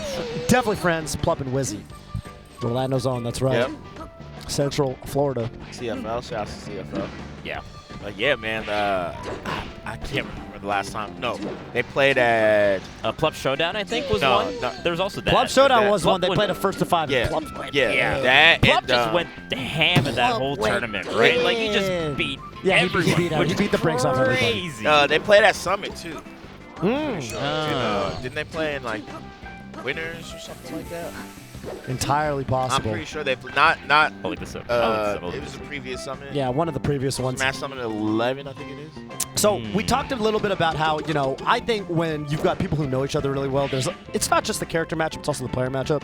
Something I noticed out of Plup that he's really good at. So one of the big, I guess I would say, like, evolutions of the meta in this matchup is, like, you know, it used to be, okay, the Muta King style tech chase, the taupe chase, if you will. Right. Not taupe, but taupe, legendary Sheik player. Shouts to Toke. Love that guy. Yeah. He would down throw, of course, and you're going to look for, if they tech, you just grab it. If they don't tech, you jab it. But Wizzy in particular is so good at the jab reset. He'll usually miss the tech on purpose, and then smash out the jabs up, and he'll be able to either jump out or counterattack with up air. So a lot of the newer Sheiks have started mitigating this by, like, they'll crouch, they'll go for the crouch tech chase. You can, like, crouch dash back on the techs, and you can tank the get up tech. But Plup is so, like, he's so aware of how Wizzy likes to play. Sometimes I'll watch him play, Plup will just straight up go for reads. Like, he's like, I know you're going to miss the tech, up smash, and he just gets like a 70% combo. And it's like, why are you missing the tech? Come on, man. There's that. The up smashes and reads for the SDI I think is really good. One thing also that I've seen a lot of Sheiks do is they'll do the down throw, and they'll go into up tilt right away. Up tilt right away. So the DI, when you do that up tilts. tilt, especially for how fast the up tilt is from Sheik, sometimes you get a regrab, or sometimes they just miss the tech after that, and you can get like a dash tech and get like a forward tilt. I feel like it's easier to cover Falcon's SDI too. Yeah. That's right. Yeah. So. And this that winners finals right here, baby. Actually, talking to Wizrobe about this tournament, he was saying that he wished that he prepared more for Plup in particular going into this tournament. Because there's everyone else across the field, it feels like Wizzy has a pretty strong showing against, right? Just between Summit, just between main stage, we've seen Wizzy can definitely do it against all these other players. Plup has always kind of been like a little bit of a check for Wizzy, right? Across time, it feels like Plup has just been pretty strong. Dude, Plup in Showdown general. was tough. Plup Showdown was tough for him. 5-1. Wizzy took a game, and I mean, some of the games Plup was taking, like, it was bad. It was it was really like, wow, you could really see the intimate knowledge that Plup has on how Wizzy likes to play. And where I think a lot of other players like will flounder a little bit against Wizzy because of how much more just precise he is, Plup brings that level of speed to the table where he is going to be able to match Wizzy's execution. I remember one time, the one time I think Wizzy beat Plup was a CEO. So it was here in Florida. But I mean, I don't know. That was like a while ago. Right. That was a while ago. So Plup definitely got his number. Yeah. I say like two players that always historically give Wizzy a hard time is Plup and Mango, right? Yeah. Plup and Mango. I guess we've seen him and Mango play way more. So you've watched Wizzy's development versus Mango, and like it's getting closer and closer now. Right. Whereas like with Plup, it's still like kind of just goes off and just quick 30, quick 3-1. He's still got to figure this one out. I think he can do it. Like the strides that Wizzy made in the Falcon matchup against Mango, in particular in the last year, really impressive. Yeah. I think he can do it. Definitely can do it against Plup. The question is that day going to be today? Yeah. I mean, we've seen Wizzy do really well against a lot of Sheiks across the board. I mean, if you saw the set versus King at this very same tournament, oh god, Wizrobe was just running away with it versus Sheik, right? Like just the edge guarding was on point, the combos were on point, just the neutral, the spacing, everything was really good. Plup, I think, just like you were talking about, the speed of Plup really kind of mitigates a lot of the ways that Wizzy might want to approach the neutral, right? Yeah. So I'm curious how this one in particular is going to go. The other thing I wanted to mention is that Plup was not at Summit. So some of the players were talking about how their endurance was taxed a little bit, just going 5 days at Summit last week, and then having to play again this week amidst traveling, right? Plup did not have to do that. Yo, my man's just doing fresh. a subathon. He's fresh, exactly. He He had the subathon, that's right. He had the subathon. He's wild for that. Yeah. Actually, Yeah. that's crazy. Yeah. So players like aMSa, players like Wizrobe, they've been playing for like a hot 2 weeks just. And also on that note, you're talking about how Wizzy kind of wishes he could prepare for Plup a little more. Well, he didn't have an opportunity to do that last weekend. Right. So, from that note alone, this is just going to be a different matchup entirely. Really throws a wrench in the repertoire of players that he's been preparing for lately. Something else I think Plup does, the last time I watched him play that I thought was very interesting, he actually, and I don't really use this term lightly, Plup actually approaches, and he does it in a really clever way. Like, he will do, like, run up, like, I've seen him do against, because you would think Sheik Falcon, Sheik is more of a pole character. Falcon's the one, of anything, who has to kind of, like, push in a little bit, because, like, how is Sheik going to really encroach on Falcon's space? You can kind of put aerials around him, but you kind of have to make him run into you, right, is what you would think.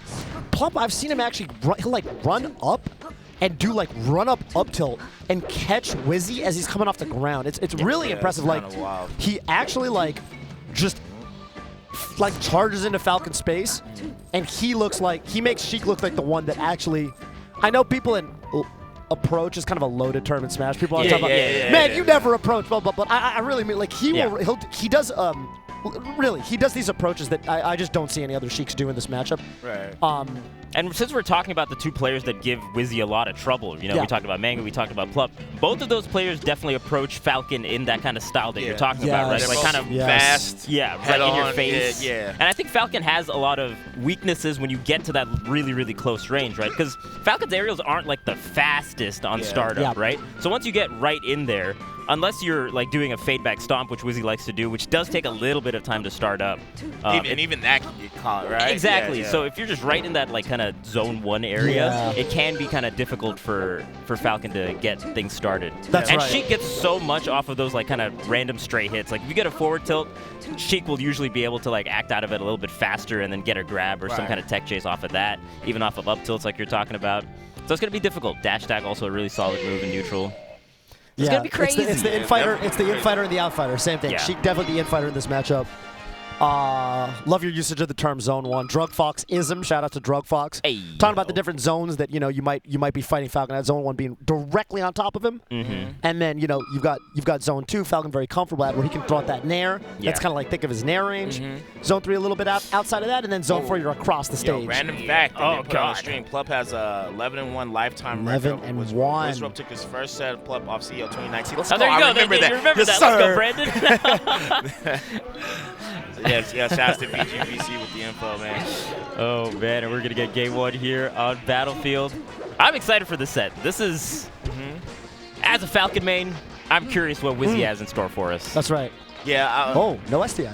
As you know, I mean, I've asked this to like every Falcon man, but for you in particular, Vish, what is like Wizzy's like gameplay add to like for you? Like, what do you think? Okay, this is what I need to work on after watching Wizzy on average. I think just in terms of his neutral, he keeps distances really well, and he's very disciplined at those distances he keeps, right? Yeah. There's certain zones where he knows he can run and whiff punish you because Falcon is pretty fast, right? He stays at those zones pretty methodically.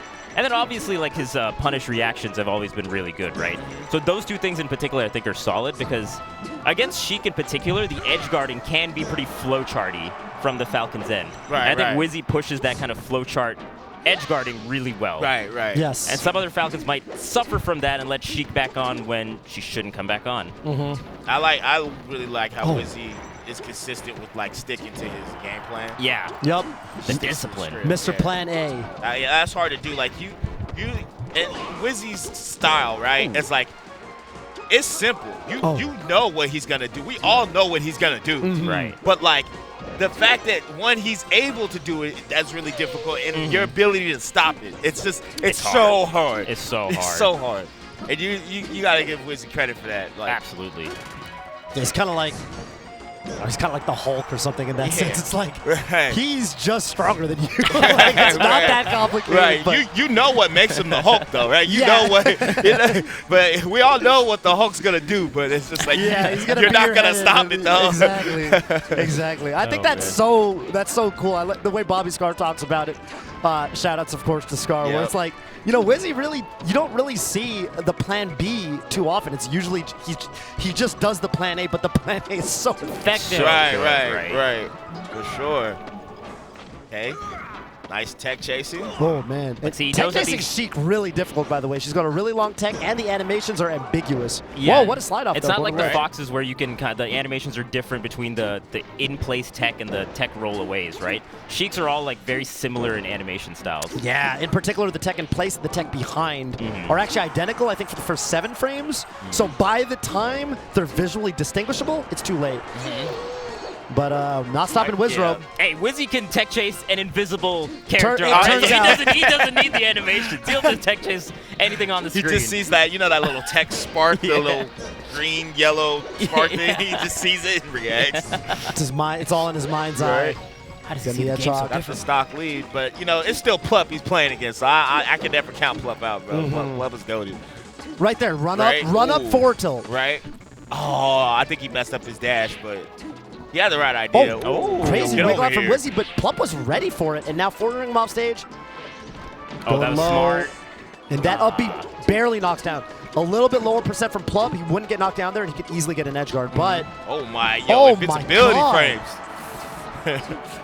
Yeah, I mean, it's We like don't you're saying, s- we oh, know he's even going to be better. doing that kind of ledge dash, Yeah, but you can't punish it because he's so good at it. Just let him back. Yeah, like, all right, you got it, bro.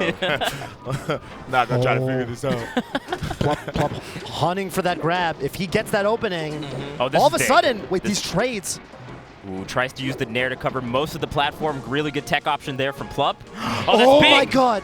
Nair looking for the forwarder off it, doesn't quite get it.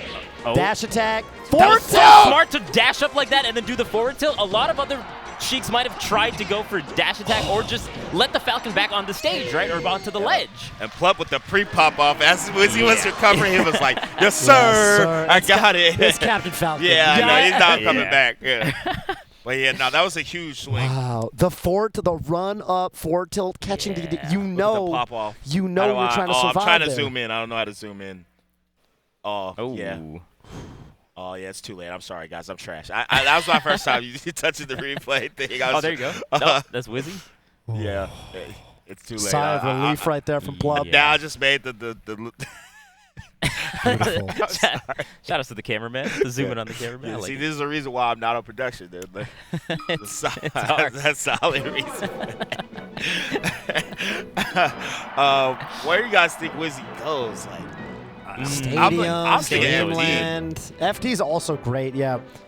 I think in general, this is a matchup where it's kind of like those Yoshi matchups in that way where, you know how Yoshi would always go to the triplat stages? Yeah. Probably Wizzy's the one that's going to go to the wide open stages, and then the Sheik Plup is going to be going to those triplats. Yeah. So here we go, Pokemon Stadium Game 2.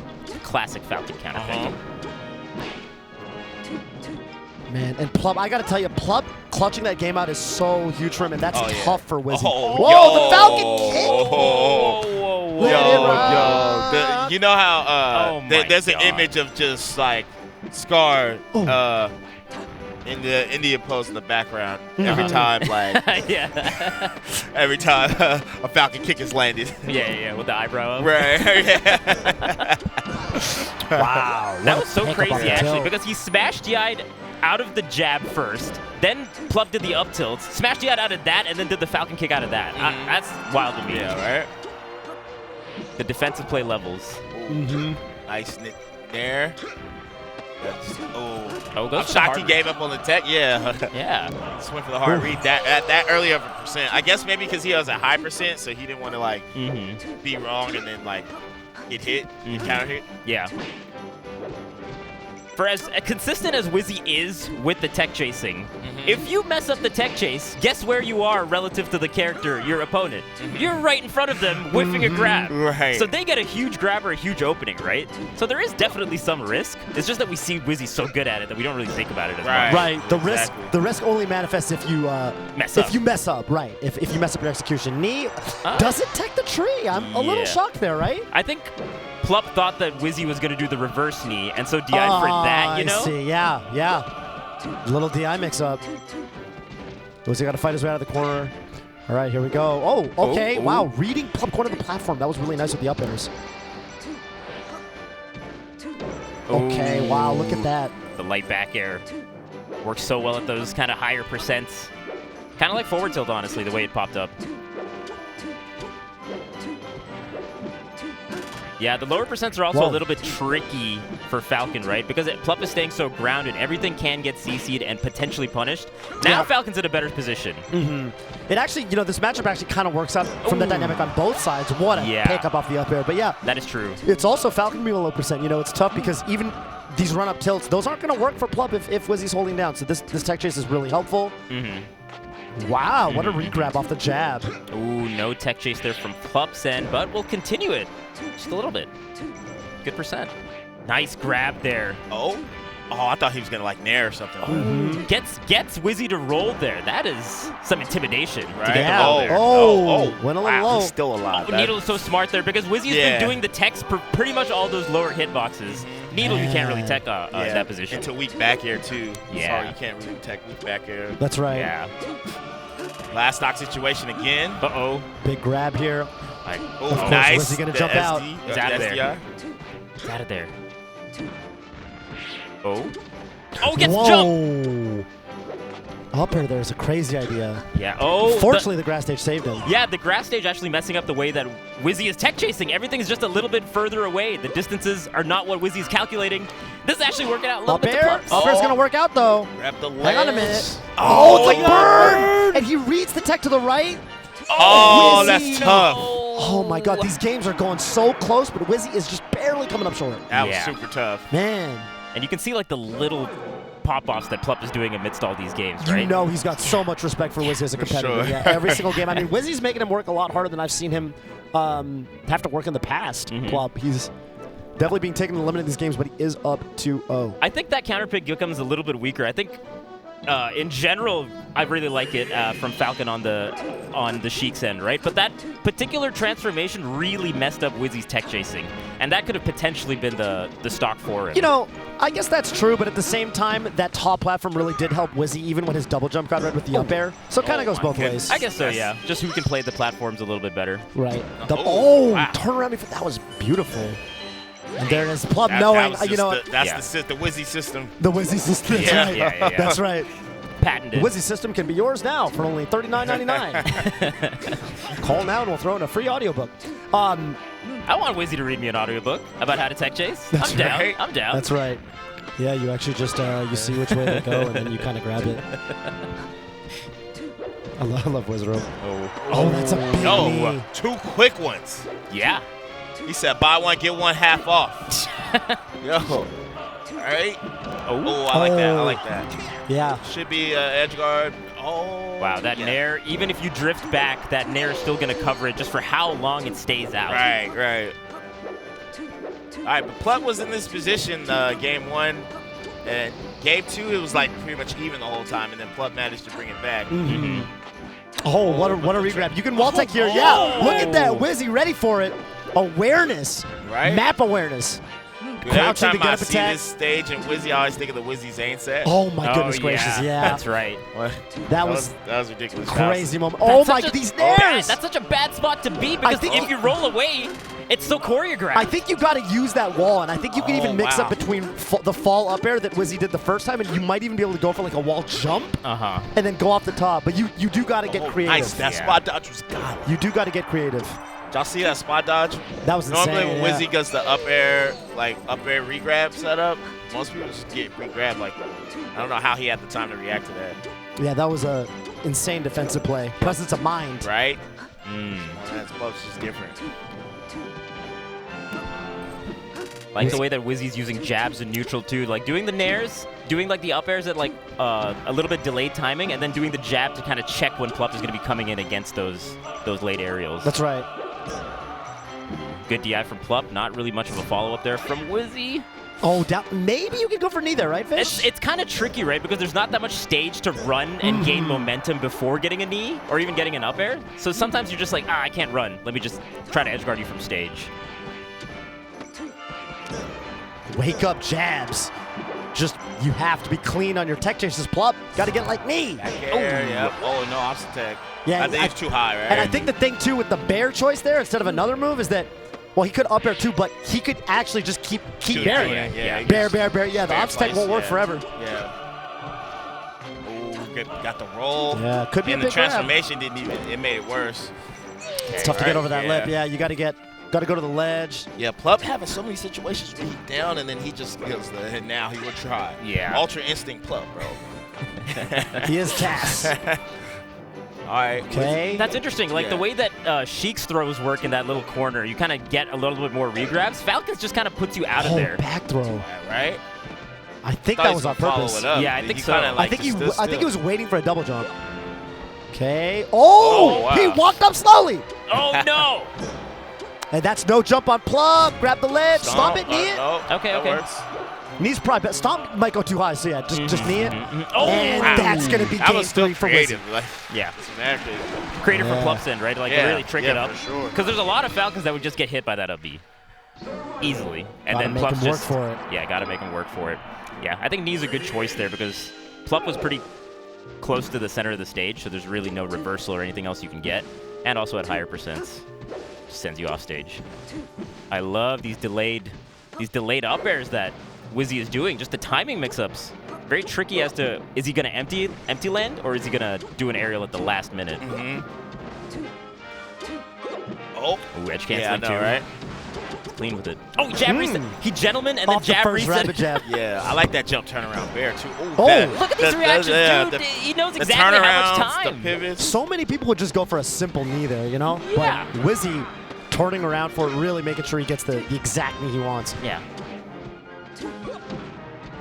Oh! And the fastest little up air, but he didn't go far enough so that jab tech chases or grab tech chases is going to work. Plup here and no jump on Wizzy. Wow.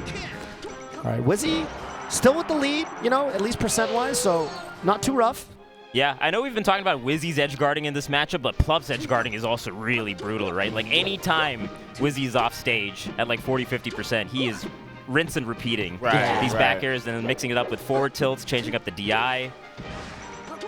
Really solid. Oh, my goodness. Wow. Felt that. Yeah, you gotta be dead. What a catch. Gotta be ready for it. Man, Wizzy, the game plan working out so well in this game 4 here. Plup needs damage off this grab, going for the tech chase.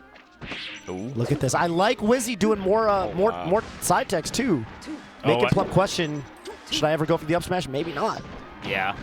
Now he's low enough percent that you can continue this, but doesn't get to the ledge fast enough. The smallest wave dash, unfortunately, from Plup. Yeah, on a lot of other stages, you could do jump needle there. Hey. Oh, but he takes it. Oh, wow. That's insane. This guy's crazy. I know, too. right? Two Like, stocks Wizzy apiece just here. can't let you get the kill, man. No. You really can I won't. just have this, bro? Please. Okay. Plup to the tech chase. Oh, he's a little early, I think, if yeah. anything. That was a good choice, though, from Plup.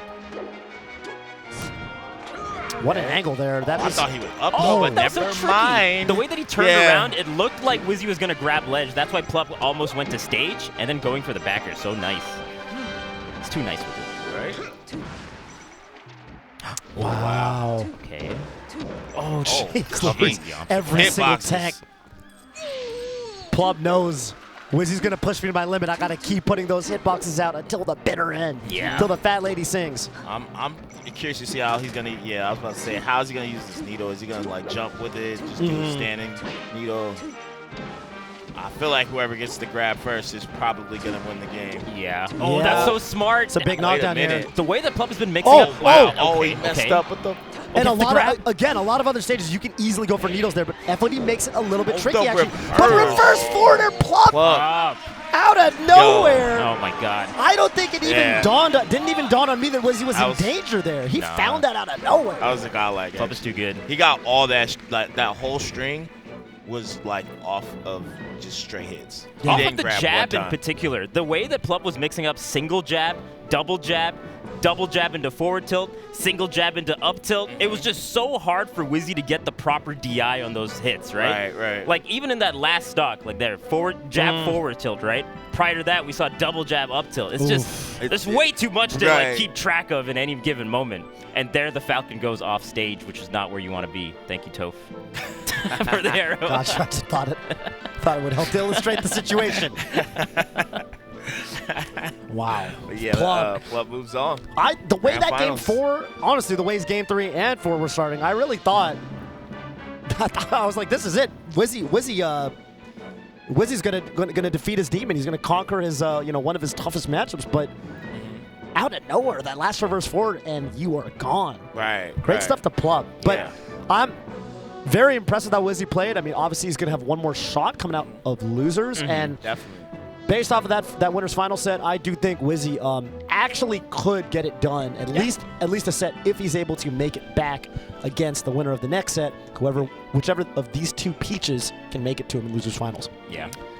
But hey, if you are trying to compete with the best of the best, if you're feeling inspired, you want to play some great Melee, be on stage next year. Listen, you can't I learned this in college. You can't just cram the night before. Actually, yeah. I did that many times. I Yeah. actually did do that many times. But if you're trying to get ready for Smash World Tour next year, you got to start preparing now. Start learning the day. Ingen did it. Ingen did do it. Yeah, that's right. He literally did it. 1 year. But 1 year. listen, promo code. It's not even about the old promo code. SWT for 10% off? No. Use promo code SWT30. What? Limited time offer. You're going to be able to get 30% off on all lessons today. goodness. And this sale is going to end tomorrow at 8 a.m. EST. So you really do not have much just, time on this do offer. It now. Just go make an account. I'm gonna do it later tonight. Nah, later tonight turns into, oh, can you guys reopen it? Like, Dang, I forgot the 30% bonus. right. So just get it out the way right now while you're here. That's right. Medify.gg/SWT. Go check that out right now. Again, it's going to be SWT30 for 30% off all lessons today. Wow. Limited time only. Let's go. So, 4 players have left in the fun. tournament. Wizzy now waiting in losers finals, and he is going to go up against the winner of this Peach to-do. Which Peach reigns supreme? This has been a weekend of Peaches, a weekend of all the Peach mains have to be ecstatic with the Right. way all of them were playing this weekend. Yeah. And Lot also, as well. Wizzy actually had a really good performance against Trif in this particular tournament. So I think Wizzy is like in a really good shot because that's one of Wizzy's better matchups, I would say. Yeah, for sure. You know? For sure. So he's going to be pretty happy regardless of who comes out on top here. But, like you said, Toph, which Peach will reign supreme here? We've seen a couple of Peach Dittos already happen. We saw Polish do really well in the Peach Ditto versus Laud earlier in this top 12. Yep. So if that's any indication, could be going in Polish's way. But Trif just having such a phenomenal performance thus far. Trif and Polish, man. Yeah, Trif looks like, looks like he never left. You know what I mean? Looks like he picked up Yeah. exactly where he left off, and he looks Yeah. amazing. Already top 4, so the loser of the set will be getting 4th place. The winner will be advancing into that top 3, getting a spot on that podium. Yeah. Seems like they have not Here we played go. this last year for Trif and Polish. I mean, I don't makes think they've sense, ever right? played, Makes sense. right? It Yeah. makes sense. I think It makes Polish's rise was so recent, and I think that for Trif, just hasn't been around here. Yeah, it's just been tough, obviously, with travel restrictions. It's so good to have him here again. Oh, yeah. Such a phenomenal player. For people who don't know this, I believe it was either Summit 8 or Summit 9. One of those, Trif actually did get a victory over Zane. Of all people, an insane win. That's right. Trif has also beaten Mewtwo King. When Mewtwo King was active, he beat him at, I think it was Genesis. He's had a couple of 6 or 7. Game 5s with Mango. Yeah, Trif, He's had some close ridiculous sets with a lot of great ridiculous players, player. Do not sleep on this Peach. Not at all. Also, just a hilarious guy. I don't know if you've ever talked to Trif. Really nice. Really He's nice. so funny. The energy that you see from Trif is just so heartwarming. You're just around that person, and you're like, oh, I'm just happier. He's way more relaxed. Like, I think Yeah. on watching him on stream gives off the vibe like he's serious. Like, but It's when just when not he's on playing, stage. Yeah, Oh, he's so chill. He's like super chill. Even if you run into him during like this top 8 and during like his very like serious matches that are happening right now, he'll still flash a smile. He'll still give you a little fist bump. Right. Yeah, Yeah. he's Yeah. great. Yeah. He's Yeah. great. He's So is super Polish, cool. honestly. Yeah. I would Yeah. say Yeah. these two of the most chipper young lads in Yeah. the community. They're just kind of they're both hysterical. I love Polish, for my money, best facial expressions. If you get a good Polish player cam, oh my God, his eyes. I remember he had a victory earlier where it's kind of a close situation. His eyes bugged out. He's like, whoa, he's very animated. So Polish is hysterical We gotta too. have Polish versus Zuza. Shouts to Austin. The peaches with the crazy facial expressions. That's right. Man, Trif and Polish. All right, Trif. Polish. I'd be smiling too if I had Peach's God. down smash. Polish, dude, he's so good. He's so consistent lately too. Again, this is also, especially being here on VGBootCamp, this is also the SmashCon champion. They're actually so happy. They're so happy. You can happy to see be the here. smile amidst the masks. I'd be happy to be here too, man. Yeah. I'd be happy to be top 4 at a crazy tournament like this. And also, you probably have a lot of respect and admiration for your fellow Peach that makes it this far into the tournament, right? You got to. You got to. There's Probably always so a much little you've bit of pride and a little bit of respect when you have these Ditto matchups, especially the more like unusual Dittos like Peach Dittos. Yeah. It's pretty cool for them. All right. Who you guys got? You got any favorites? Oh man. You think one Dude, reigns supreme over the other? So here's the thing. I think Polish is a good bet because his sets versus Laud, like he definitely looks amazing at the Peach Ditto. But Trif too, man. I remember the first time I ever heard of Trif was actually when he took a game off Armada in tournament. And everyone was like, "Who is this Peach that took a Ditto game off Armada?" Right. And Peach Dittos back when Armada was untouchable, Right. especially in Europe. Right. So I know Trif is also an excellent handle in the matchup. This is really hard to call. Right. Stylistically, I do expect that we're going to see a little bit more grounded. I think Trif is very well rounded. He will play more of a keep away style if he has to, if he felt like he has to. We saw that turnip game versus aMSa. On the flip side, we already know Polish is going to be using those platforms, using those wavelands, but also a lot of tricky movement with the floats to get in at these kind of unconventional angles. And he's going to be, I think, a lot of the time, he's going to be the one poking in, he's going to be approaching. Very tricky. But on the flip side, because he's the one looking to come in, Trif is probably going to have the advantage in terms of being able to pull more turnips. So, if, for example, Trif pulls a bunch of Stitch faces because he's going to be more turnip focused, well, that can be GG sometimes. So. Right. I will say both of them have definitely showed that, yes, I do agree that Trif will be a little bit more in as opposed to Polish. It also feels like when we saw the aMSa set with Trif also knows how to pull it back and know how to play like a little bit more defensive and change up the style as the match is progressing and versus whatever opponent he is playing against, right? So I think the push and pull is going to be it's going to ebb and flow, right, this match. It's going to be a lot of push and pull between both of them, and it's going to be a lot of recognition on when you're going to come in and when I should be holding back, right? And the timing and the cadences are going to be what's really important here. That's right. Starting off Dreamland, we've got a long game ahead of us. Yeah, Dreamland definitely going to be the biggest stage of the matchup. Good stage to collect data for sure. Exactly. They're going to be feeling each other out here. Whoa! Smash attacks not colliding with each other, whiffing. Both of them playing on the very top of the I stage, know, right? actually. They both like floated. I think it's because just Peach is like better in the air in this situation, like because you get to come down with a move and you kind of have more like you have like better horizontal drift as opposed to just like sitting on the ground waiting. Yeah. I honestly can't tell. I feel like from what I've seen throughout their like just bracket progress as a whole, I feel like Trif has kind of just been like dominant for the most part against most of the people he's played. Obviously, he's a loser. He lost to Wizzy, I think. But, Yeah. And then I feel like Polish has just like clawed his way through every set. Yeah. That's not to say that Polish can't do that. Yeah, It's just because I think sometimes when you claw your way through sets, it's like really good mentally. Yeah. You almost can say like this person just has like a very good mental advantage. The fact that they keep being able to pull it through. Yeah, it really speaks to the strength of that person's endurance, right? To be able to, especially in these kind of floatier matchups where it just takes a lot longer for the matches to progress and to finish off, right? Right, And to be disciplined throughout that is no easy feat. And to do it set after set after set is a really strong showing from both these players. And to be able to play good when you don't have control. A lot of players, when they have control, when they don't have control, they just crumble. Yeah.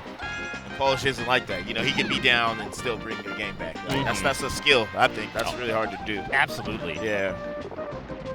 But yeah, like y'all are saying, is, you know, at least Polish, they're both kind of been floating high. They've been like on that top platform more so. Yeah. But it's weird. They're not camping.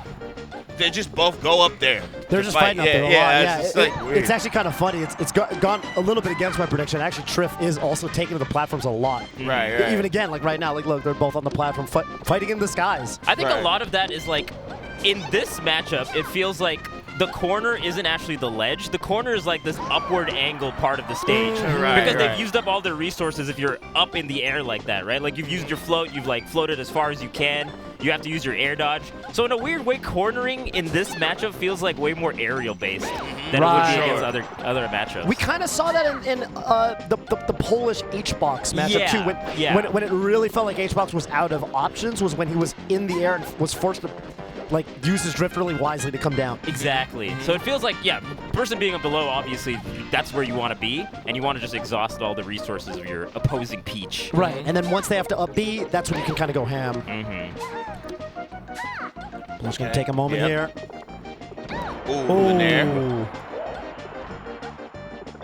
And he's going to chill up there for a second using Over the that rainbow. umbrella. Whoa, the downer beating the turnip on the way down. Oh, the power shield. Right. Dang. I know. Can't get a single hit in. Man, Polish, And, and he mashes out. The mash game strong. Who's mashing it? Super Mash 160. Brothers.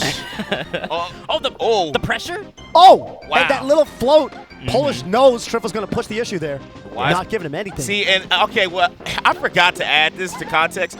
Polish might have a buff in this matchup just because he plays LOD daily. He played him today. Right. They played at their locals. Yeah. Like, Yeah. plays this matchup a lot. Yeah, the matchup experience. There's a really good, like, of the top 3 peaches, I think, like, LOD and Trif are, like, in 1 through 3 somewhere, right? And LOD is also Trif. super good at the floatier matchup, so it's an amazing experience in a matchup like this. It's a huge buff going in. 'Cause even though Trif, you could argue Trif could be a better player. That's debatable also, obviously. Yeah. But I don't think Trif, like, primary practice is a peach player. Yeah. You know? That's a good point. I just realized, I'm like, yo, wait, he definitely just played a lot today. Why And is then he they so were good like at talking this? about this like the 10th time they played or something. I'm like, come on, bro. Yeah, that is wild.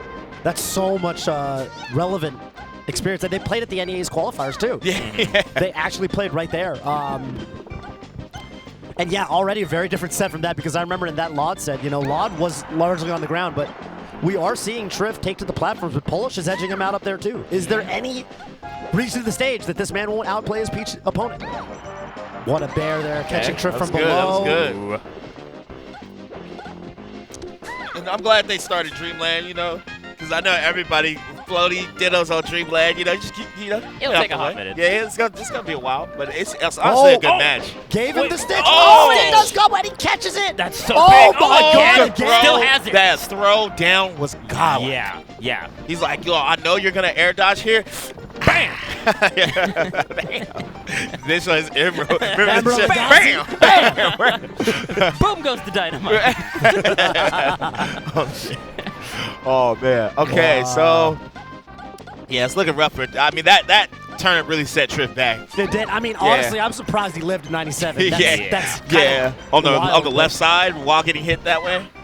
And it's It's so many interactions that Trif has to win now to take this game. Forward throw. Oh, Now they're just barely not hitting each other. Wow, Polish, dude, yep. I mean, I'm looking at the player cams. Polish gets grabbed 100%. He doesn't care. He's mashing. Yeah. And even Polish is so good in that upper corner, that upper part of the left side. It felt like Trif had control, but Polish just grabs the turnip and then throws it back down. So now there's so many more areas that Polish can land. Oh, see, it's so good. wow, that air dodge was insane. That was like a whole another jump. Yeah. You can really see the escapes are where Polish is standing out in this ditto. Yes. Right. The aerial escapes. And Wow. Yeah, up Trif air? looking for a low. Oh, no, Trif goes for, he opts to go for nair. And that was a weak nair, too. Strong nair would definitely kill, but look at that. Polish making him work so hard. Strong nair finally off the top. There's one way back in this. If he could get a stitch, it'd be big. Yeah. Can't get one. Not quite. Luck is not on his side today. Yeah, Trif got to play this immaculate. yeah. Immaculate, Yeah, pristine. actually, bro, 'cause this is pretty much like, what's your counter pick? Yeah, this is rough. Yeah, and he can't time out. Oh, you're Yeah, right. it's There's like- only a minute he, left. He actually just has to either get a stitch face or just like be immortal. Yep, and that nair is going to do it. Look at that. Yeah. Polish. And Solid one that was star. too tall of a task. It's tough. Like we've been Jeez. watching every set in this top 8%, so just like everything, you know. Especially in a peach ditto. You know, Yeah. there's not going to be that, like, there's no low percent edge guard or anything like that that's going to come into play. You just got to win neutral. Catch them in the air. Even the combo game was really solid from Polish there. You got two. Yeah, I guess they're both doing it. The double down airs. Double down airs, yup. Down very in the nice. air. Yeah, and you could just kind of float land with it and then go into a down smash or something. Keep the pressure going. Polish. Again, wall and Trif out. This is insane, man. Right. Yeah. He's so ready for everything. And look at that. Knows exactly how Trif wants to approach with those aerials, too. He's always weaving back. It's like he's taking one extra little beat Yeah. to say, like, I'm going to continue baiting until I know I've got an opening. Oh, catch the turnip! The anti-turnip tech. You didn't even need it. I know, right? Oh, the bounce, though. And also just like staying above distances, knowing Oh, where wow. Peach can even throw the turnip, right? Right, And Polish right. will be like floating above that and then being able to counter hit. Yo, that hit stun from Mr. Saturn. You were locked in place for a second. Mr. Saturn in this game, you know, for Ultimate Heads in chat, it's not an auto shield break like it is in Ultimate, but it does have a ton of hit stun, so Oh, it's going to set up for a combo really well. There's just so much on the stage at that given moment. It was like two turnips, Mr. Two Saturn turnips that walking flying around. on Mr. Saturn. Oh, Yeah, they Luigi laddered the turnips, so they kept going up and up and up and up and up. You know, that was kind of tight. Who turned on stage hazards? Interesting setup there. That's right. That's right. Polish going high. I think Polish, for as aggressive as he is as a Peach, also really good, I think, at frustrating the opponent, right? Like, he knows, like, look, I'm at 170. I'm going to float high up, run the timer a little bit. Really make you work for the kill. That was a good float. Yeah. nah, yeah, he does go really high to where, and like, I feel like Polish just drifts so well outside of, like, when he has to come land. He lands in very, like, particular timings to where it's really hard for Trif to run to because Peach is so slow, right? But I don't know, Polish using the ability to, I guess, just have an insane amount of float on air dodge. Yeah. Just gets like the max distance every time. It's kind of wild. But I think Trif's playing a better game in this game for sure. Maybe the no platforms really helped him out. Yeah, it just felt like Polish was so good at using the platforms to get those escapes that you're talking about. Right, and then right. having a stage like FD, which is kind of similar across a lot of matchups, right? It'll just make that kind of... There's just less options. So it sure. can kind of simplify it and give Trif a chance to understand exactly how Polish wants to land in a lot of these situations. Right. Dab dancing on his head again. Okay. Oh.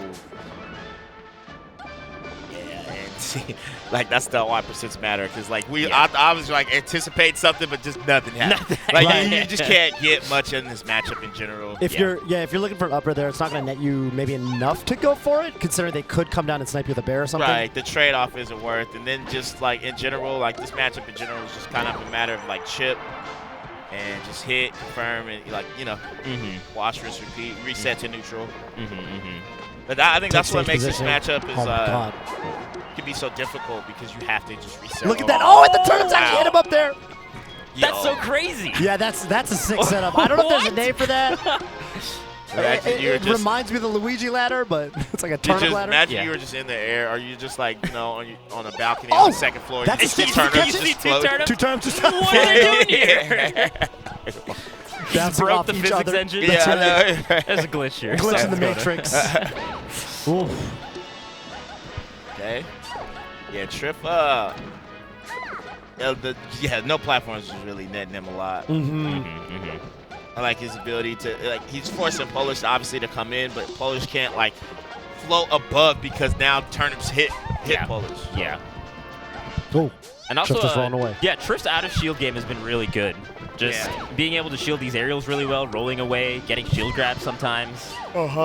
Just shielding at like really appropriate moments. Oh, the jabs. Yep. Polish right there, man. Oh. the turnip edge guard's been so good. Oh. Just to, look at that. Super fast knitting. Get like one more turnip pull, I think, between stocks out of that. Mm-hmm. Which could be the difference maker. I think it's 5 instead of 4. Could be 4 instead of 3. But I know it's one more. Just dancing around each other. Polish doesn't want to take too much more damage. 83, you're not really in danger of being KO'd yet, but you're going to be there soon. Soon, yeah. And on Polish's part, he wants the kind of opening that can lead to a crispy 40 or 50. Oh my God. Actually, it's funny. Trif actually maybe could react to that, even got like best case scenario an up air, but it's okay. Pulled another turnip and Trif. Yeah. Now with a pretty sizable lead. Yeah, he's got a pretty good lead. I mean, in this matchup, his lead is Ginormous. Yeah, but the resources are gone. It is a big. The resources are gone. It's like being up like 3 stocks and like The or old 2 adage, stocks. Yeah. one stock is not a lead, Well, does not apply Oh, here. yeah. Yeah, okay. Yeah, you throw that That'll just end immediately. the game. Yeah. You throw that immediately if you're sitting at 76%, they're Oh at yeah, 10. for sure. Because again, if you get hit and you just drop it, which happens sometimes, like the bomb will just explode on you. It's a very risky scenario. Right. Much more so than a stitch face. They actually have to catch it to use it against you with the bomb. As soon as it's out of your hands, open season. Okay. And yeah, I mean, I think Trif is just kind of going to keep doing this because there's no reason for him to really like force the situation. Right. Pole slowly trying to take stage. Gets under him. That's kind of where you want to be, but the Nair does collide. It does trade. Yeah. Trif here. Oh, that bear just Barely. whiffing. Dot eyes. Could be big. Definitely one of the turnips with a stronger knockback. Yeah, the float heights that they're both doing is just so tricky. It feels like you could get the hit, and then they're just slightly far away. That was really good. Pushing to the Polish. corner has always been really good. Sure, for sure. One more. Oh, he did run kind of slow, but that's okay.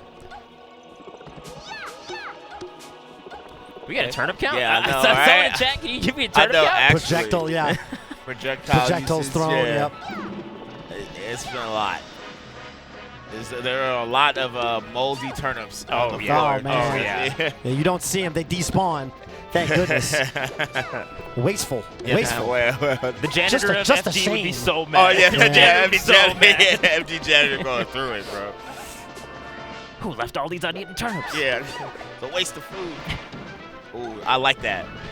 Now Yo, it's Polish even. finally. Oh wait my a goodness, minute. and now not able to get the edge guard, but he's still got all the stage positioning. Trif able to get over. Oh, try to get that. I thought down smash right there. Oh, well, they're both rolling. I actually thought, I thought down smash 2 or 3 times might have worked out. Oh, that was Waits really at the tricky. double jabs, but Trif with the turnip in hand can't do anything about it. Dot eyes, Dot really solid eyes here. are big. So big. They probably won't KO, but Oh, just outside the dash attack Right? range? That's so hard. Yeah, I know That's that. so hard to space. And you haven't seen dash attack really Oh use my goodness, that Polish. much, The right? Yo. micro space. The micro. in 25 seconds left on the clock. Yeah, I was like, who's going to Turning full hop into a there factor. Look first? at that. Even stalling with Toad. Toad is Uh-oh. coming out. Toad Oh is my making a goodness, he turn. goes for Left it. row. You're crazy. You're crazy. The You're shot clock crazy. is not in You're effect. crazy. I can't Yo, believe you went Trif for has up to act. B? Oh my god. No way. Trif has to go 12, for the 11, kill. 10. Yo, yeah. Oh I'm my surprised God. they're not Oh, running wait. away. Fourth row, That's but not enough. that's Trif, you what, gotta go that's out what there. Polish wants. Yeah, Polish yeah, wants to yeah, be yeah, away. You should have down thrown. Yeah, you should've down down thrown was the thrown. play. One. That's going to be game 2 going to Polish. Oh, my goodness. Going the Oh distance. my God. Yeah, I agree. Forward throw was definitely not going to KO there. So down throw, at least you could maybe get something off of it. You At least you're gotta not keep that him near. far You away. gotta keep him near you. You gotta keep him near you. It's just not enough damage. Yeah. I don't even know if grab was Oh play, my god. to be honest. Yeah, grab him. It's like, what can you might, net? might just keep pummeling. Yeah. Keep pummeling. Keep him on top of you. Yeah. Keep pummeling You get might have damage. been a thing. Get damage, Can yeah. you even out pummel them fast enough? Keep pummeling, let them grab release. Man, Yeah. Polish. Dude, he's That was so... clutch. And Trif was up the whole game. Yeah, he was. Oh my god. Yeah, he was. Again, it's just such a test of these players' endurance to That's be able right. to do this. The war of attrition. Yeah, yeah. Yeah. Shout out to all the VGBC subscribers. Definitely use VGBC timer. Yeah, oh, that was definitely okay. VGBC. That was definitely VGBC timer. Look at Yeah. this. Trif looking a little deflated, man. Polish, again, with such a lead. Also, like, if you're thinking about this reverse 3-0 comeback, dude. it is like a 25-minute No. reverse 3-0 comeback, And right? off the back of that game, man, when Yeah, you're up that yeah. much and they, Oh, and yeah, they that make a is a lot. comeback like that. Yeah, oh, it's just no, like, yeah, that is dude. that is mental fatigue for sure. How do Yeah. you keep your mentality in check? It's something like at this position in a set. Because that's a lot of melee, man. That's a lot. For lot one of game, melee. like sets go that fast. Yeah, You know? true. Polish might wrap this up with a 3-0 now. But Ooh. Yeah, see he's if Trif can answer back. Trif gotta needs to command get in it there. like this lead is gigantic. Yeah. I just feel like Polish, he uses full hop float, and I feel like he spaces right outside of Trif's range like perfectly every time. So no matter what, like turnips won't cut it, aerials won't cut it, and then that's when Polish comes in and gets his damage. See, he goes for down throw because just get a net, nothing off fourth throw. That's so big. Down throw, dash attack, get a nair on Jeez, catching look their at- landing. It does feel like Trif is not nearly as patient as the first two games, right? Just slightly more interactions going in Polish's favor. And it's The got to be, sticks- oh, not it's like being what we're used. talking about. It's just so hard. Yeah. It's tough. You got to feel. And I, you know, when Polish gets a turnip that he really wants, he does kind of sit on it, and he like really tries to find an opportunity to use it well. Trif pulling the stitch there, and he chucked it immediately. Polish just weaving outside of it, no harm, no foul. So, All right. all right. Oh, could have been great. a shield grab there, but Polish that nair, not quite gonna take the second stock, but oh my goodness gracious for Trif, this is tough. Down smash and Guy gets the bomb, just Yeah, throws get- it away. get that out of there. Yeah. You have such a sizable lead. Why would you risk it? that's right. Why That's would you right. risk it? Just throw the bomb away. Counter terrorists win. Okay, man. And even just the DI was so good from Polish that some of these, you just need like to squeak out one or two more neutral hits to even get the KO. I think, is that a stitch? That's a stitch. And yeah, Trif definitely going to sit on this. There's Okay. one way back to the game. Oh, wow. Doesn't That quite- could have, yeah. Yo, Polish, some of the best wiggle out air dodges I've For ever sure. seen. He's so good at getting out. Yeah, that and Polish just mashes.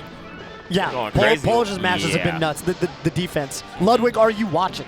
He actually matches. I hope we see it again. He actually matches the same way Ludwig does because he positions his hand and he actually matches the buttons. A lot of people put more emphasis on the control stick, but he actually does the button style matching like Ludwig does. Right. Let's go, look. Hey, Polish? changing the game. Yeah, that's the best to do That's it. that Put some mogul respect. move mash. That's the Yeah. mogul move match. Oh, yeah. Triple M. All right. Up air, I thought Polish could up air, but he didn't want to risk it. Mm-hmm. Trif on the other hand, it just looks so hard to get, like, I don't know. Because when you're playing from behind, I feel like Peach is just obviously just inherently worse because you just have to force the situation, Right. Yeah. and it's so hard to do that in a matchup like this. Holy smoke. Oh, my God. Oh. Oh, my God. Yo, we're playing hot potato, hot turnip. Let's go. What is Oh, going on? three of them. Oh. Black hole glitch. Black I hole got it. Let's get it. That's one way to get back Taking into it back to They're 2003. going to crash the game if they keep this up. Yeah, that was the classic. I love that they're just dead focused as that crazy Yeah, interaction is I happening. definitely looked at the player cams. I'm like, are they smiling? No, no, they don't flinch. smile. No No. flinch at all. Hey, Trif, though.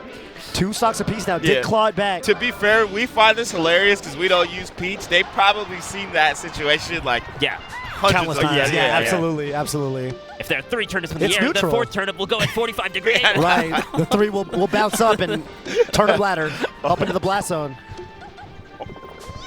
Well, right now, Oh, there we go. Trif still okay. There we go. I started looking back.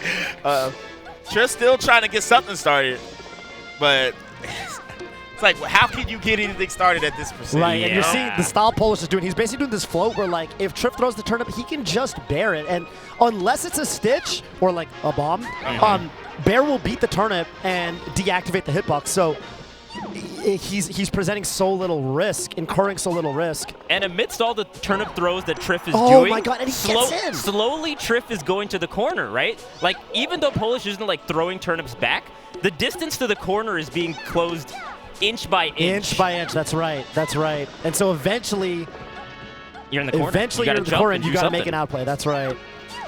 Man, Polish. I mean, Trif playing well, but it feels like so far just slightly outclassing him. Right. I just feel like Polish is. I'm sorry. So he's very good at like just weaving in and out, and then coming in when necessary. He did it against Hungrybox too. Like, he's really good at these floating matchups. Yeah. Whereas like Trif, I feel like Trif is more used to like just getting something off a combo. More so. Yep. I agree. Not to say that like that's not good, but it's different because in this matchup it's just like hit, reset, hit, reset. Yeah. You really do see the Michael and the Laud experience, you know? Come into play. Come into play. Yeah. You do. Okay. Almost something there, but the turnip not connecting off the forward air. Ooh. Turnip in end there, you have to roll away, right? You can't do a narrow to shield the same way. But he does get that KO, 201%. Oh, Mr. Saturn. Again. Right. Always out here. Oh, maybe throw down would have been better there, but no harm, no foul. Yeah. Oh, no, Trif whiffing that and gets down smash for his troubles. Yeah, and you can see Trif like pushing some of these off-stage plays just a little bit more than maybe he should be doing, right? Because he wants to make this comeback. And he knows. He has to make some plays. He remembers how that last game went. Yeah. A minute 25, that doesn't sound like that close to the timer, but that's going to be factored in before too long. Yeah. That timer is really going to come into play. In fact, I think it already is for Trif. Yeah. You can see him overextending just a little bit, like right there, that dash attack in. He's got to make something happen. He knows it. Yeah, it's like at this point, it's like stitch or bust. Yeah. Like, because he can't even if he did get a combo or something, it's not enough time. And we saw Polish actually just doing the pummel thing that we were talking about amidst the time, right? Just pummeling to waste some of the time and keep them closer. Wow, Polish. Well, there it is. The Nair setting Trif in the blast zone. With the 30 clip. Moves on to fight Wizrobe. So many 3-0s in this top 8. Right? But shout outs to Trif, man. Like, Trif. such a competitor, man. 4th place. That is not easy to do. No, Trif had to beat so many players to get here. A lot of players. Wow. And, you gotta give it up to Trif for that. Fresh cut moment right here. Look at this. That is the Nair to clinch the game out. Yep. Just a fresh cut. Yeah, that's right. Take On the fade. web, in the app, Fresh Cuts got you covered for all the highlights. Sir. That's right. Crazy. Yep. Check them out for sure. Check them out, man. So Polish and the Floridians, essentially. I mean, I know, obviously, I think Plup and Wizzy. Actually, I think Wizzy too. I don't think they necessarily live in Florida anymore, but they definitely have that hometown pride. Not just in terms of Florida, Central Florida as well, Orlando in particular. And Trif, I'm pretty sure is the highest placing international player. That's right. That makes sense. That's right. Give it up. Shout out Congratulations to you, him. Trif, for that. Yeah, 4th place. Yeah. So this is gonna be wild, man. How does Polish fare against Wizrobe, you guys think? And I mean, I think if we saw the Wizrobe versus Trif set, Wizzy's really solid in the Peach matchup. And also, I think Falcon is pretty good Peach matchup. You know, all things considered, so many punishes and things that you can get in neutral. That the neutral is really like controlled by the speed of Falcon. The big thing that I'm thinking about from Polish's end is he just played a set that is going to be the complete opposite. Like in terms of like pacing and speed, it's going to be the polar opposite, right? The Polish opposite. Polish opposite. Hey. I mean, well, he did before he played Pipsqueak. 2 floating sets. So now he's just going like a little bit of everything, right? I mean, to make it this far in a tournament of this caliber, I mean, this is the best. This is the cream of the crop. And if you're making it that far in bracket, you have to. You have to. You're very rarely. Okay. It does happen. I remember just last weekend, Wizzy fought like all the Falcos in a row. I was like, that really is the Falco bracket. Yeah.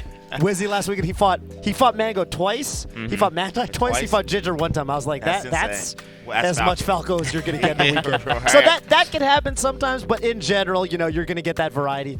But man, I feel like just in general, Wizzy has been a brick wall for Peach players. Like, dude. Yeah. Because I think Falcon's always a matchup that we've kind of felt like, even when Armada was solidly just beating all the Falcons, we still kind of thought like There was a chance. He There was always struggled. hope, right? There was always He hope. struggled. towards yeah. the end he did. Yeah. Towards the end he did. I And mean, he got through it, but like some game fives there. there A was lot of some game fives. some game five. Yeah, Yeah. and we kind of knew like this is one character that can really tax Peach. Yeah. Really sure. put the hurt on with the throw combos. I think up air is one of the best tools in the game against float. Like Yeah. floating at those heights. A lot of other characters you kind of have to respect that. But like with Falcon, I mean that scoop up air is like Peach really is to watch out. So. Yeah, and we saw how good Polish was with like the float heights and things like that.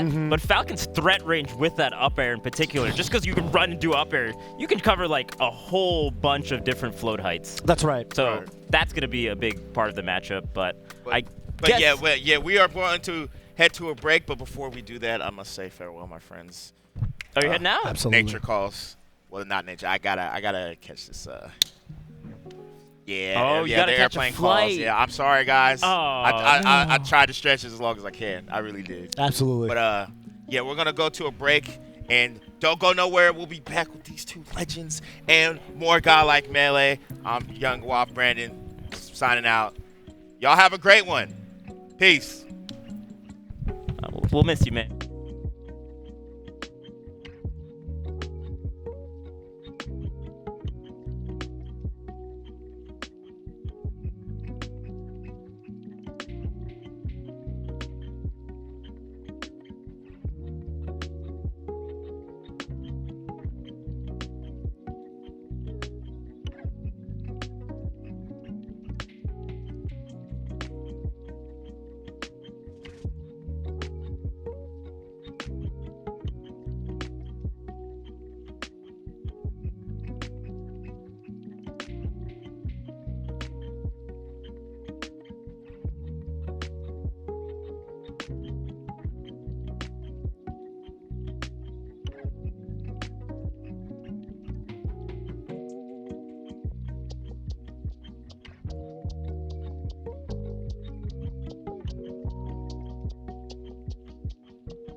And welcome back to the Smash World Tour Championships, the inaugural championships 2021. We're going to crown our first ever champion. Again, thank you so much, Homemade Waffles. He had to catch his flight. Brandon had to catch his flight is what it is. But listen, we've had exciting sets, albeit long, but they were exciting sets that we've had so far. Well, we've got, I don't know, for my money, we've got some players now that I feel are going to ensure some very short sets. I feel like Wizzy and Plup with these guys' punish games and Polish. It kind of goes both ways. I feel like the stocks are going to start melting. Yeah. They are going to start evaporating. Wizzy, Polish, I mean, again, okay, so, again, down to our top 3 here, Polish. If you're just tuning in, man, where's HBox? Polish taking him out at 5th place with a 3-0 victory. These two actually are the ones that 3-0'd HBox respectively. Back-to-back, 3-0 and 3-0, Back-to-back in matchups that's right. that we thought were difficult for Falcon or Peach. It is a new era, Toph. It is now time for the Peaches and the Falcons to rise up against the tyrant that is Jigglypuff.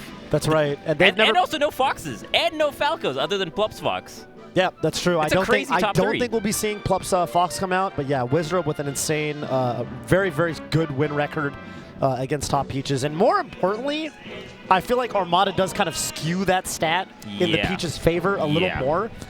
Wizzy, I feel like if you take aMSa out of that equation, like, oh my god, I don't really see Wizzy losing to Peaches, man. I feel like Wizzy's he's so good against floaties. Yeah. So in this particular tournament, Wizrobe to get here 3-0'd Trif and also 3-0'd Aura. So definitely beating all the Peaches that he's had so far in this bracket. Also 3-1 against Frenzy, 3-0 against HP, and 3-0 against Mewtwo King. It's been a very dominant tournament for Wizrobe. On the Polish side, 3-0 against Lod, 3-2 against Ice, 3-1 against Nikki, losing to Pip, 3-1 against Spark, 3-1 against Chape, 3-2 against I don't remember what this one is. Divine, but just a long can't read my own handwriting. But this is just a lot of decisive victories. I think that says Pip. Yeah, but I don't remember what the score was. I think it might have been 3-1 maybe against Pip. Okay. Let's say that. Okay.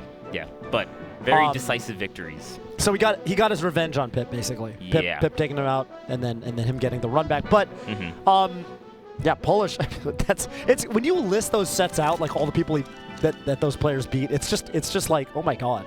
Yeah. What a run. I mean, in a tournament like this, because you had the round robin in the group stage, it's so many sets that you have to play against like some of the best players in the world, right? Yeah.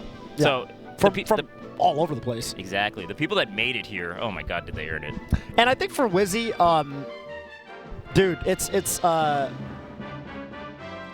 he's so much, I feel like he's so much crisper than a lot of floating mains are going to be ready for off of his throw follow-ups. Right. I mean, we even saw this with the Mewtwo King set. Like, Mewtwo King, trying to gather some data, maybe going Marth on FD on game 3 when the Sheik wasn't really working out. And it was a minute-long game. It was a minute-long game. Wizzy was like, his rising up airs, like, he was getting them at, like, the really low percents that you're not even ready to get it. You don't even think that it's an option that's on the table to go for that scoop up air. And I think Wizzy's control of his character is such, that's also, I think, in neutral.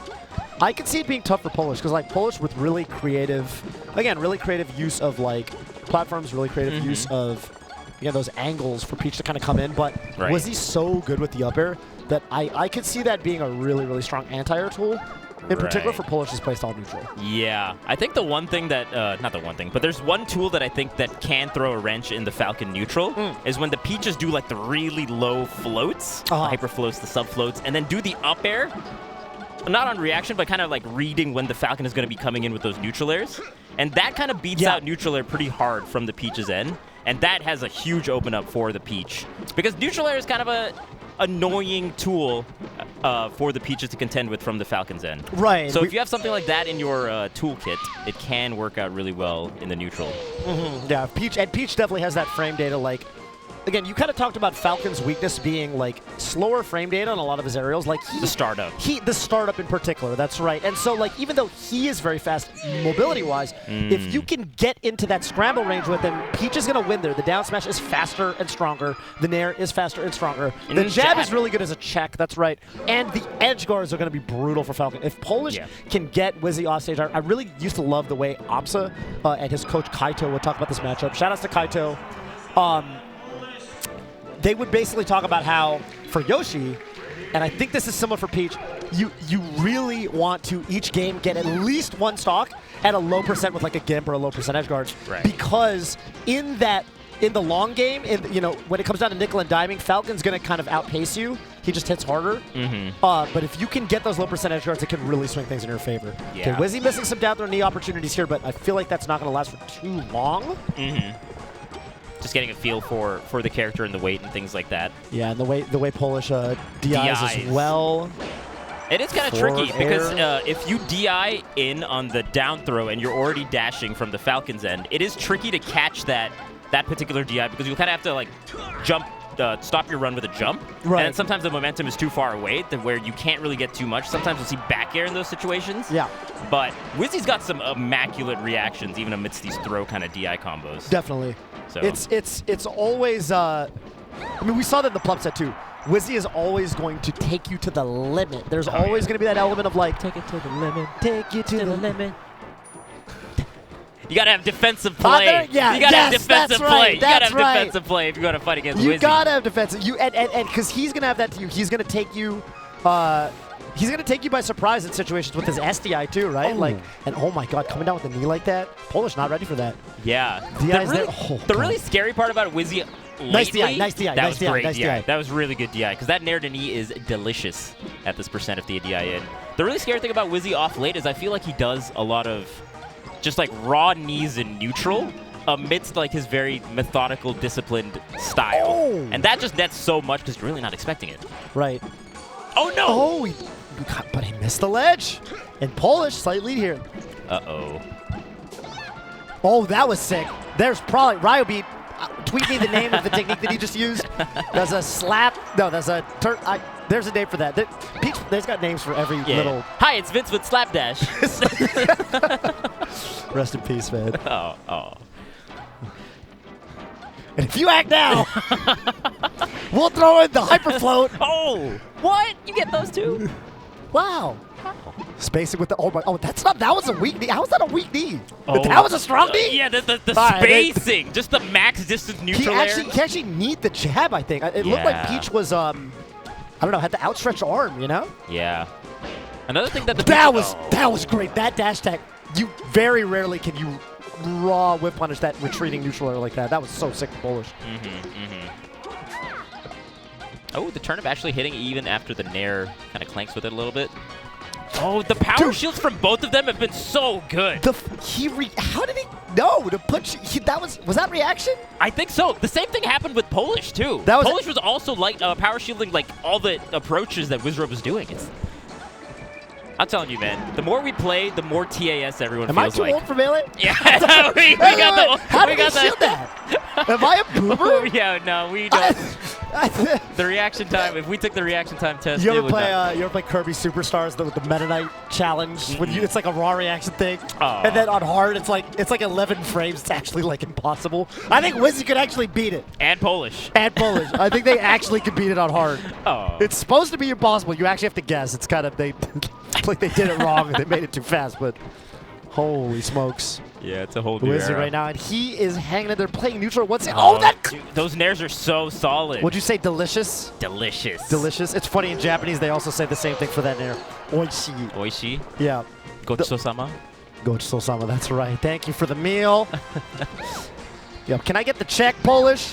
Oh, man. These up airs are so good. When Peach is up and above diagonally from where Falcon is, it's so difficult for Peach to land, like we were talking about earlier, because Falcon can threaten so many different distances. Shocked Polish survived that. I feel like Wizzy kind of misspaced the upper, but there it is. Ledge trap. And that is another weakness of Peach we didn't really talk about. She is not so good off the ledge. Right. I would say relative to like all of the other characters that are like higher top tier, Peach definitely one of the characters that like if you just kind of represent that threat, you can actually kind of, I'm not going to say checkmate, but well, you can ledge trap her the way that you kind of can with like ultimate characters. She doesn't have any kind of amazing options off the ledge, and you see Polish going for the stall there and gets clipped. Back air. And you'll see Peaches try to do that up B over and over again like that because they want to get that knockdown so that they can get back onto ledge to kind of mitigate the weakness that you're talking about, right? Because sometimes the parasol will actually hit the opponent. Right. Because it's a great hitbox. Don't get me wrong. Disjointed, comes out faster than it looks. All right, Wizzy here, Polish. Nice knockdown. Just goes for the nair. Should be a pretty easy recovery, but oh my goodness gracious. Yeah, Wizzy will take everything from now until the end of time. Nice. Ooh, nice. And really using, you know, the fact that Falcon's got a lot of landing lag off that up B, drifts past Wizzy. Yeah. I think a lot of people might be antsy and just want to get that hit on the Falcon. Nair him the wrong way, yeah. Right. And with Wizzy's really good smash DI, you can't let anything like that happen. Jeez, that's a lot. That was a lot of damage. 3 up airs. Even if you're not getting the knee, like, oh, that's the remember we talked about the good DI away. Yeah. Maybe some of you are wondering, well, wow, what does it look like when they DI in? That's what it looks like. It looks like that. Ouch. Yeah. I really. Why is he alive? Why is he alive? No, Why is he alive? Wizzy is. I don't know how Wizzy does it, dude. That is crazy. I don't think this is okay. Check his controller. Check the Goom wave. Check his brain at this point, dude. What, he's got cybernetic in head. Oh! Triple knee out of nowhere? Just a cool 52%. It's not fun getting triple kneed. Even at a percent where you survive it, it's kind of like, man. Yeah. Come on, dude. That used to be in like every Falcon highlight reel. Oh, triple knee. Oh. That's right. That's right. Triple knee. Nowadays, they got quadruple knees, quintuple knees. The quattro? Ooh, gets the jump there, too, with that knee. Strong.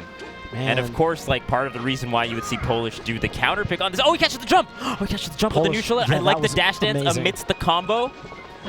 You can talk about the chain grab, right? Polish Yeah. definitely wants to grab, but I think at this percent already, you're kind of out of the threat of the chain grab. It kind of ends around this percent, so. Yeah, you get like up throw nair at most really around here, right? Yeah, up there maybe some kind of dash attack stuff.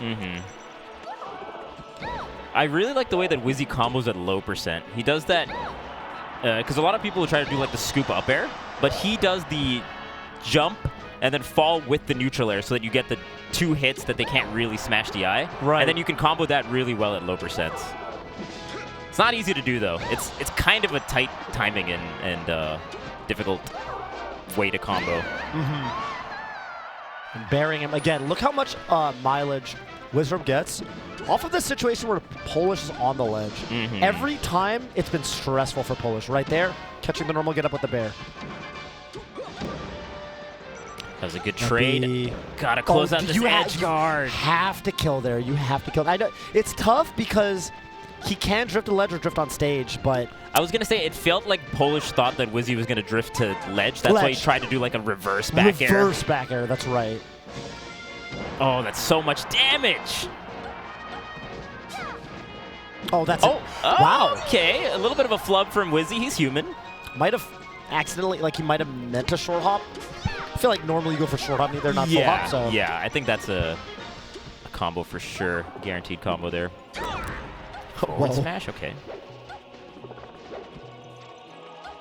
Yeah, and the big open up that Polish really needs here is that grab, right? Grab would be nice. There's one. Okay. Get some chain grab going. See what Polish has got here. Gonna get him to about, I think 70, 80 before the buffer double jump is on the table. So Polish does have to go for that dash attack extension. All right, well now Wizzy at 100, but man, his techs and his survival DI have been so good. Yeah. How is Polish gonna take the stock? First, he's got to get back. Kind of tricky for Polish to just like have the parasol go down and then up again, but Wizzy was able to catch that. Oh, the delayed. That was such a crazy shield grab. That takes some courage to shield grab amidst that kind of pressure that Wizzy was doing. Oh, down throw up air 175. Wow. Yeah, he did wait out the full gentleman, which is really good to do. That interaction becomes a lot easier when you're below, obviously, like crouch cancel. While you're still in crouch cancel percent, right? You can kind of mitigate. You can hedge by holding down, letting go of your shield, and then you go for a crouch cancel grab instead of just going for the shield grab where you got to know. Right. So Polish played that situation really well, but just being down that much is only a matter of time against Wizrobe, and Polish has got to figure something out here. Yeah, going back to FD again. Well, that's a good first turnip, but doesn't really. I don't think he's ready for it in a weird way. Yeah. Like you pull a stitch at 0, it's like, oh, whoa. Yeah. This is a tough matchup for Peach, though. I think just the dash dancing that Falcon has in neutral is really difficult for Peach to overcome. A lot of times you kind of have to overshoot with like a dash attack and things like that, but the distances that Wizzy keeps makes it such that it's so difficult, but Polish with a huge combo to get this game 3 started. Excellent pickup. That's what you got to do, those edge guards. Yeah. Off-stage game is going to be the name of the game. Oh, yeah. Oh! Big down smash there. Can he get, yeah, catches him with the weak dash tag. Oh, my God, jab wars. out of that. And again, stuck by the ledge. That was a great jump get up to get out of the corner. How is Polish going to land? That was a smart air dodge to the ledge. Oh, the drop? The pressure? Keeping Wizzy in the corner now. Oh, bear, wow, knee just going right into the knee. Yeah. Jeez, Wizzy.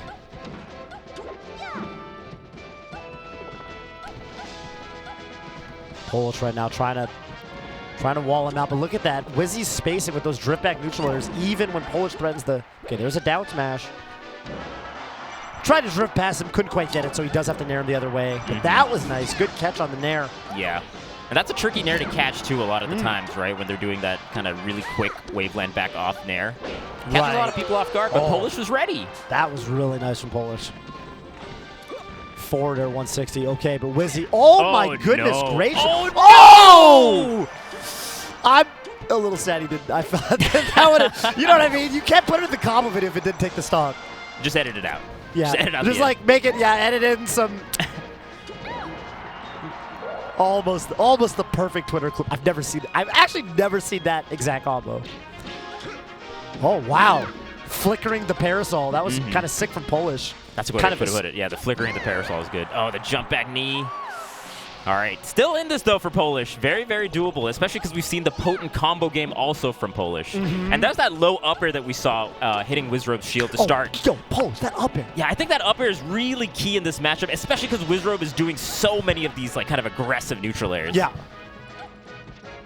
Because the last part of Falcon's neutral air isn't that strong knockback-wise. So if you do a trade, it's totally good for Peach. Okay. Wow. Still hits? Does send him the wrong way. That is a juicy nair. Good DI from Polish, though. Oh, my God. He, like, smashed that down and away, I think, on the up air. Ooh. That's going to hurt. Still got the Stitch Face in hand. Is he going to be able to use it? That's the big question. Wizzy jumps it. Oh, wow. And you see right there, Wizzy doesn't do the full gentleman. He knows Polish has actually been waiting it out. So he only does 2 jabs, backs off. Smart. Yeah. Oh, the turnip. Oh, what's going to happen Polish. here? Oh, How did he get a stomp out? What's going on, man? Oh, my God. Yeah, I thought Polish... yeah, like you said, the flickering of the parasol into like down smash is typically what we see. Right, to get those multi-hits. Okay, that double jump nair. That was sick DI from Polish, though, on the neutral air. Oh, my God. Yo, and then the reaction tech chase. Okay. That's big. Does get a knockdown here. Oh, no. Polish went into walk instead of run, and that knee, is that going to do it? Wow. Wizzy with the 3-0.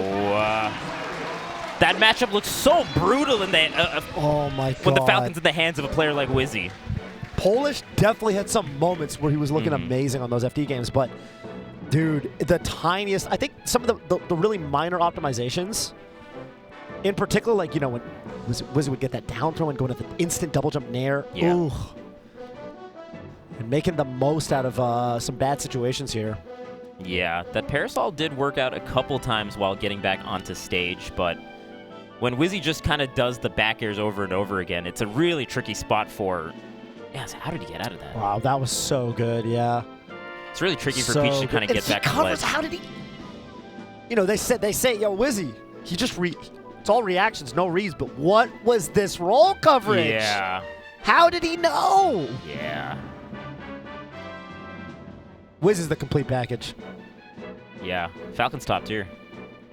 I think Falcon's good, dude. Falcon might be the best I think character Falcon's in the game, good. dude. I think Falcon's, like, not bad at all. No, we never thought Falcon was bad, but when you Yeah. see this, it's just like, okay. Falcon, I will say that, like, relative to the old tier list, I would say the most improved is probably Falcon. Where, like, Yeah. there's a lot of top players now that, like, if you make claims that, like, Falcon could be, like, you know, top 5, top 4, like, there's people that actually kind of agree with you. Yeah, it's yeah. kind of insane. Especially if you think about, like, how far the character is, like, completed, quote unquote. Like when you think of like the meta of a character, like when you theory craft, it feels like when you watch Wizzy, it's like close to being completed, you know, compared to like the rest of these other characters, where there's still so much more to be pushed. It feels like Falcon is getting closer and closer to getting to that point. Yeah, but at the same time, you know, it's wild because I think Wizzy is somebody where like even a couple years ago we thought he perfected his flowchart, but I still think like, you know, year after year, tournament after tournament, he is still pushing, in particular, he's patching his weaknesses. Wizzy used to be like a free win for Mango, right? It's like, oh, Mango Wizzy again, gonna be another 3-0. And then these recent Mango Wizzy sets, to the limit, to the limit, to the limit. You know, Wizzy actually taking, you know, in recent memory, taking a set, and then last weekend, just some slobber knockers. I mean, you know, some real nail biters. So this is going to be the final test, I think, for Wizzy. Is he going to be able to do that against Plup, another player who, like Mango, has historically given him a ton of trouble? And the only person this tournament that has beaten Wizrobe is Plup. The only person, that's right. The only person. So Plup in winner's side of Grand Finals has a little bit of wiggle room here. But like you're saying, I think this is like the final boss, as it were, in the Smash World Tour for Wizrobe. Can he contend with the speed of Plup? I think he He was pulling it together, especially in the set that we watched on winner's side. It looked like Plup was just narrowly edging out some of these victories, right? That's you right. See, like the little pop-off that Plup was doing amidst the game wins. So definitely potential. You can see that Plup's having to work a lot harder. Yeah. He can feel that pressure. He can feel that Wizzy. I mean, again, Wizzy not the kind of guy to be stagnant, not the kind of guy that's going to sit there and take it. He's gonna, you know, improve. He's gonna adapt. The question is he going to be able to do it this tournament? Again, compared to even the last time I watched these two play, which was the Plup Showdown. Really awesome event. Shout-outs to Red Bull. Also Red Bull Plup. Of course, on the sticks here, but Smash World Tour looking like the Plup Showdown Part 2. Part 2, man. Plup is looking ridiculous, but Wizzy looking a lot better. I mean, at the Plup Showdown, you know, coming up short a lot of those games. Again, it was 5-1 in Plup's favor, but that last set, I mean, Plup had to work. I think a lot of those games could have gone either way. Would not be all that surprised to see Wizzy take a set here. Yeah. See if he can get it done. Very doable, very doable. Looks like we're going to have just a little bit of time before our players will get back on the stage. Wizrobe probably wanting to take just a little bit of time after playing so many of these high-octane sets, you know. Got to recompose yourself. Because we were talking about this before. I mean, just the playstyle differences amidst this top 8 are so different, right? So varied that you just got to mentally recalibrate for each opponent. And that's not the easiest thing to do. Plup, however, just been waiting for a hot minute, knowing that it might be Wizzy. Yeah, knowing that it's either going to be a Wizzy or a Polish, a Falcon or a Peach. And I feel like I wouldn't be surprised if Plup pretty much spent that time preparing for Falcon. I'm sure he's got a lot of faith in Wizzy. Yeah. And he knows... first of all, they're buds, but he also does know that Wizzy really, really strong in the Peach matchup. If I was a betting man, if I was Plup, if I'm predicting Polish or Wizzy to rise to the occasion and make it to Grand Finals, I'd put my money on Wizzy. Yeah. So I gotta say props to Polish though, because Polish did have the amazing 3-0 over HBox, just having the crazy run here, having to beat Trif in that really nail-biting, grueling set. Yeah. Also a 3-0 there. Edging out every single game. Edging out every single game. Just the endurance from Polish cannot be understated. And all the players he beat this weekend, beating a lot of the European talent. Yeah. I remember I saw the bracket knocked out Nikki and Ice and Pip in a row. So all the EU Foxes basically, except you know, Prof was in the mix somewhere, but I think he got knocked out by Ice. So Polish sending a lot of the Foxes home. We didn't really get to see those on the top 8 broadcast, but of course got to see those yesterday. And yeah, I mean, Polish definitely showing proficiency across all matchups basically, because we've seen him win grueling floaty sets and we've seen him combo the mess out of these spacies as well. So yeah, amazing job getting third at this kind of, you know, with the talent pool that's here. That's incredible. Honestly incredible. Yeah.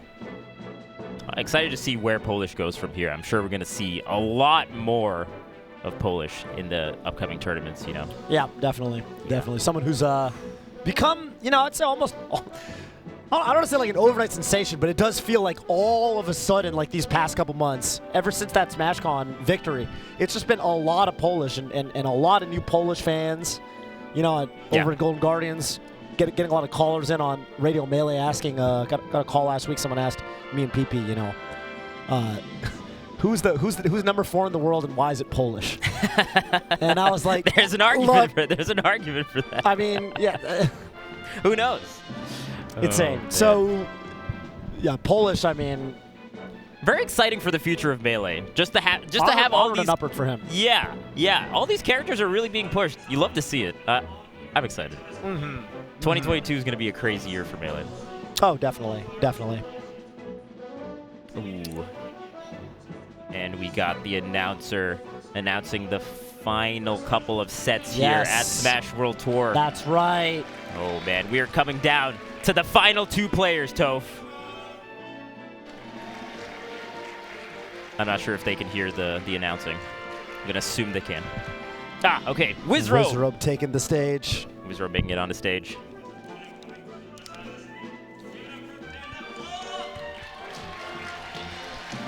And there is Plup ready to do it 1 more set, potentially 2 if there's a bracket reset again. Yeah. Wizzy coming from losers. He is going to need to win 2 sets. That is how double elimination brackets work. Oh, yeah.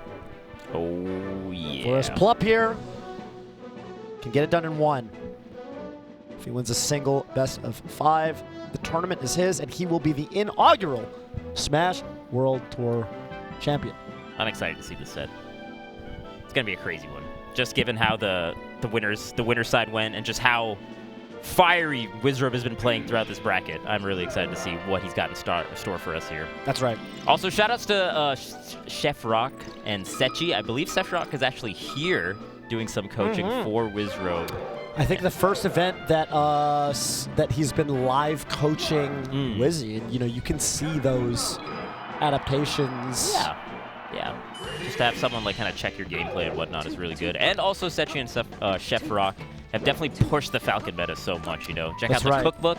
If you haven't, there's a nice Discord channel with all the information you could ever possibly need to be a Wizrobe Falcon main. You could honestly, Captain Falcon cookbook, and you just you can start every cooking. single situation that like you might wonder, well, what's the right answer in this situation? Like it's in there and it's kind of compiled and presented in this very, digestible format. Yeah.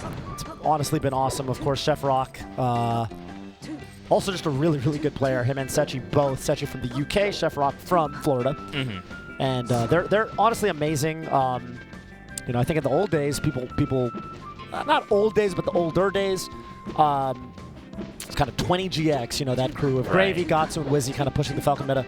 And I think Chef Rock and Sechi have really kind of taken that base and kind of iterated on that. And they're the real Falcon lab monsters, kind of presenting that new technology to the Falcon mains. Really good time to be a Falcon player. I mean, you definitely want to check that out.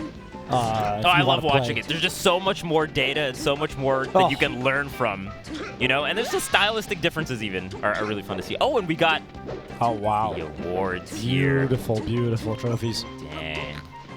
Crystal clear awards for the Smash World Tour.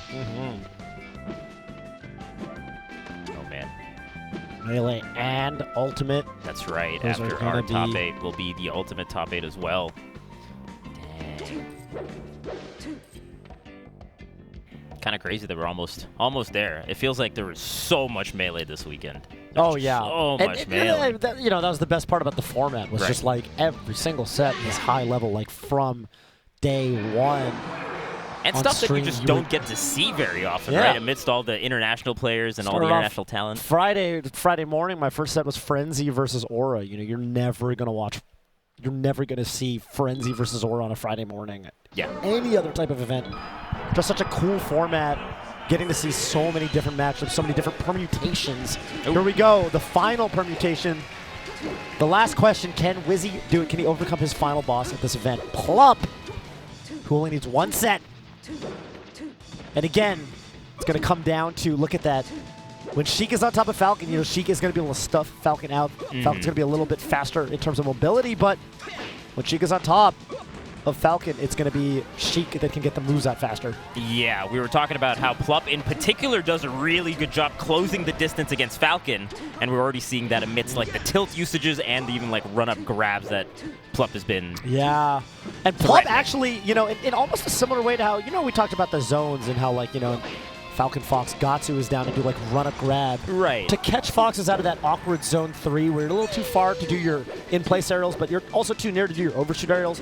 So I think that's where Plup actually in this matchup will do those run-up tilts to actually catch Wizzy out of his dash, catch him on the ground, catch him out of his jumps as well. Run-up forward tilt, run-up up tilt. It's going to be interesting to look for. There's that first stock for Wizzy, 3 stocks apiece now. I also really like the way that Plup uses needles in this matchup. Whenever he's diagonally and above on these platforms, you kind of have to just respect it from the Falcon's end, right? Because it's just so much damage and potentially like an opener if you take the full needles like that. So when he does have the needles, you got to watch out. That was a great tech chase sequence. Oh, that catches the double jump. Yeah, you don't even have to deal with Falcon's drifts if you catch him before he gets the up B animation and goes way up high. Right, and I do think, you know, Plup knows that I think there's 2 chief styles of Falcon recovery. Oh, can he get it? Yes, up air in the knee. I think that Falcon there is either going to fall low and double jump to ledge, or he's going to go for like an instant double jump aerial, or like instant double jump up B, like double jump back up B. And I think that's where some of these player, the player knowledge is going to come into play. Oh my God, pushing this combo to the limit here. Back air doesn't connect. Oh, he's so tricky. It looked like he was going to fall through with back air. Just lands and grabs. He juked all of us. Oh, and the needles connect. Oh, but yeah, man, that's negative on a hit when you're Falcon and the opponent's at low percent. You can just take it. You get your jump back, and then you can just go get him. Falcon says yes, but Melee says no. But that was a clean weak knee into up air. He's going to... Oh, no, he wanted stomp. Yeah, that's why the down smash came out, just missing the jump input, it looks like. Plup with a big tech chase here, but okay, yeah, Wizzy, again, that's going to be a key factor. Wizzy's going to try to double... or SDI the jabs on the tech chase, double jump out, and see, you're going to see Plup. He knows Wizzy's looking for that tech, or no, the mistech. Yeah, it's like SDI up. It's like a whole nother like set of sequences that you have to keep in mind, right? Because Wizzy, no. Because Plup is going to do like double jab, he's going to do up tilt, he's going to do single jab into up tilt, he's going to do forward tilt. Yep. A lot of ways to just, I mean, you can go for the raw reaction with the crouch, or you can go into like jab tilt, you know, jab forward tilt, jab up tilt. But Plup knows Wizzy so well. A lot of the time, he is just going to read it. And that's tough. I think Wizzy, they're just missing the fastball to the ledge. There was a couple times that actually happened. Even on the left side, there was another edge guard where it just looked like Wizzy messed the wave dash up a little bit and just stayed on stage, unfortunately. But Plup looking really strong so far. That looked, this game in particular looked, I would say, even a little bit more convincing than some of those games in the winner set. Yeah, and Wizzy has such good defensive play. Like the forward tilt that happened prior to the back air edge guard, Wizzy actually ASDI down and teched it, but then Plup was still able to cover that. It's like, bro. This was really nice. Yeah, the delay is really cool because a lot of times you might anticipate stomp knee there, right? Which would still be really strong at that particular percent. Right. These needles, and then there, yeah, it's so tough at that percent actually. Giving them the hug is actually not going to work out for Falcon. You are minus on hit. Oh, yeah. Not even minus on hit. Punishable on hit. Punishable on hit. Okay. Oh, wow. Wizzy's the one that gets the grab there. I thought Plup was the one going for a grab. Right. Gentlemen, but Plup getting to the ledge. And yeah, this FD pick we have seen, you know, of course, especially... So it's this kind of matchup, you basically are looking as Falcon, you're looking for the down throw below a certain percent, around like, I think, 30-ish, right? And then above that, you can start going for those up throws into the up airs, and those are ridiculously strong. That's kind of why Wizzy's going here. He wants to maximize his punch game. But for Plup, same story everywhere. If he can get that knockdown, it's going to be really difficult for Wizzy to get back on his feet. Yeah, and even if Falcon just gets up throw up air, you know, Sheik's aerial drift is just not very strong. So you can follow a lot better on a stage like FD. So that coupled with the simplified punish game, as it were, makes this a pretty decent counter pick. Ooh, back throw's a nice pick there. Wow, look at Plup. He wanted the cross up there. You want to get past him there, send him back to the right. But wow, Plup, heads up play. Rising bear there to take out. And it's funny, that kind of rising bear, it's not that good if they stay on the ground, but Plup knows Wizzy's likely to go into the air, so he's going to get the strong hit. There's simple conversion into knee. Was he staying? Keep it close. Oh, man. Plup is just doing such a good job meeting Wizrobe in the air, punishing so hard. Reverse? Oh, wow. So smart. That empty hop looked like fair was coming out, and so you're going to drift back if you're Falcon, right? And then Plup just turns around and does the forward tilt. Who's ready for that? Yeah, there's a little bit of a react. Like, you can't react to the fact that you kind of have to guess because you can't react to forward tilt. Yeah. And so you can kind of juke him by facing the wrong way. You don't expect it as much. Yeah, that's why you don't see Wizzy doing like the crazy DI away. That just nets Plup such a nice Right. combo. Okay. Wow, forward smash actually working out there. Oh, that was interesting. Yeah, gets up, and I think he did it at the perfect timing. Might have still been able to like stomp in case Plup made it onto the stage. Gonna use these invincible ledge dashes to wait out Plup's invincibility. Oh, down smash not going to connect. They're scrambling. They're in the scramble. And Wizzy. Oh, messing up the tech chase. That's so big. Again, that tech in place animation for Sheik looks the same as the tech back, which is why you saw Wizzy kind of doubt himself, even though it looked like a tech in place. Well, it also looks like a tech behind. Yeah, and sometimes that's why you'll see Wizzy go for huge reads with stomps or knees in this particular matchup versus like the Spaceys matchup for that exact reason. That Falcon kick. Oh, but he's so laggy once he touches the ground. And Plup run off forward air. Damn. Poised to go up 2-0 right now. Oh, my goodness gracious. The needles here. Yeah. Zoning Wizzy out. And staying far enough away to where, you know, you can just throw out these back airs, have these needles while doing your double jump. So it's like very tricky for Falcon to get in at a good position. Oh, yo, what the space in the dash tag. Plup. He's got the jab down air. mixed up so well. Up air. Oh, reverse forward. He's crazy. He's too good. Ouch. That was a brutal combo, Toph. Oh. Toph. Wizzy getting launched and getting taken to the blast zone. The crazy part about that is not like a lot of that wasn't true combos, right? A lot of that was like the jab mix-ups that we were talking about, and then just continuing that for like three iterations of it. It's wild. Yeah, and then once you get that juicy dash tag, especially on FD, you can really keep that going into the down airs and then reverse forward air. Of course, Falcon's going to have a hard time recovering here. Well, one more game, one more shot for Wizzy to get on the board. Is Plup just going to wrap this up 3-0? Is he really that good? Is the Smash World Tour really just property of the Plup Club all along? Yeah, maybe. The Plup Showdown, courtesy of Smash World Tour. The Plup Tour, just Plups everywhere. All of the denizens of the Plup Club just claiming the territory everywhere. They're everywhere. Oh, that was a nice Falcon kick. A nice idea, but you notice he teched it. Plup ready for everything. Okay, Pokemon Stadium, trying something a little different. Again, I think with this matchup, you're going to see Sheik go to those smaller triplat stages. Falcon's going to go to the bigger stages with more room. Pokemon Stadium's pretty good, but... Oh, that's a tricky position to do down throw there, because then you can just DI off and then you're back to ledge, and Falcon has a hard time getting too much off of that particular situation. Yeah, it's a little bit of a reset to neutral. Wow, Plup actually going for a downer read, and oh my god, the extension into the forward air. Wizzy can't even make it back. I want to say that wasn't quite a true combo. It was more a read of Wizrobe going to the ledge after that dash attack. I think so too. Oh, and then now reading the jump after it. Oh, he's waiting. He's waiting for Wizzy's every moment. The power shields from both players. Oh, missing the read on the tech in place with the knee. Yeah, Wizzy's getting a lot of those grabs at that. Oh, that could have been something. Okay, gets the up B onto the platform with the knee. And the reverse knee. Okay, does close out that first stop. Wizzy needed that in a major way. Absolutely. Yeah, Plup just going into forward air. I don't need to get fancy. Forward air at the ledge, especially at 80. You're going to jump into this needle. It's going to be lights out. Oh, tries to read the spot dodge, or punish the spot dodge rather, with that knee in place. Doesn't quite get it. Wizzy's read's just a little bit off. Could that spell disaster for him? Yeah, that Nair is going to get crouch canceled. Oh, no! Big punisher. Yeah, he knows, man. Look at that. The reactions and the reads both on point. The crouch tech chase. He is every single which way. Yeah. Every single which way Plup's covering. But okay, Wizzy gets out. Oh, no. The platform helping out. Missing the up air, too, as well, but you're totally right. The platform made that a lot trickier for Wizzy to get that punish. Doesn't get the reverse forward air, but... That gets that one. Yeah. Needles? Down tilt. Oh, that's such a good choice there with down tilt, because you can be far enough away to where even if Wizzy gets the tech, you're not going to get hugged. You can weave outside the uppie. That's right. Plup. I mean, he's thought of everything. Oh, my. Okay. Oh, chase down. Really nice from Wizzy. Plup now just one stock away from being the Smash World Tour champion. What can Wizzy do? Oof. That's a start. That's a start.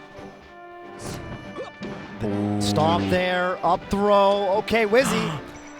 Almost, unfortunately, trades with the bear, so Plup's not able to get back to neutral. And Plup now with the knockdown.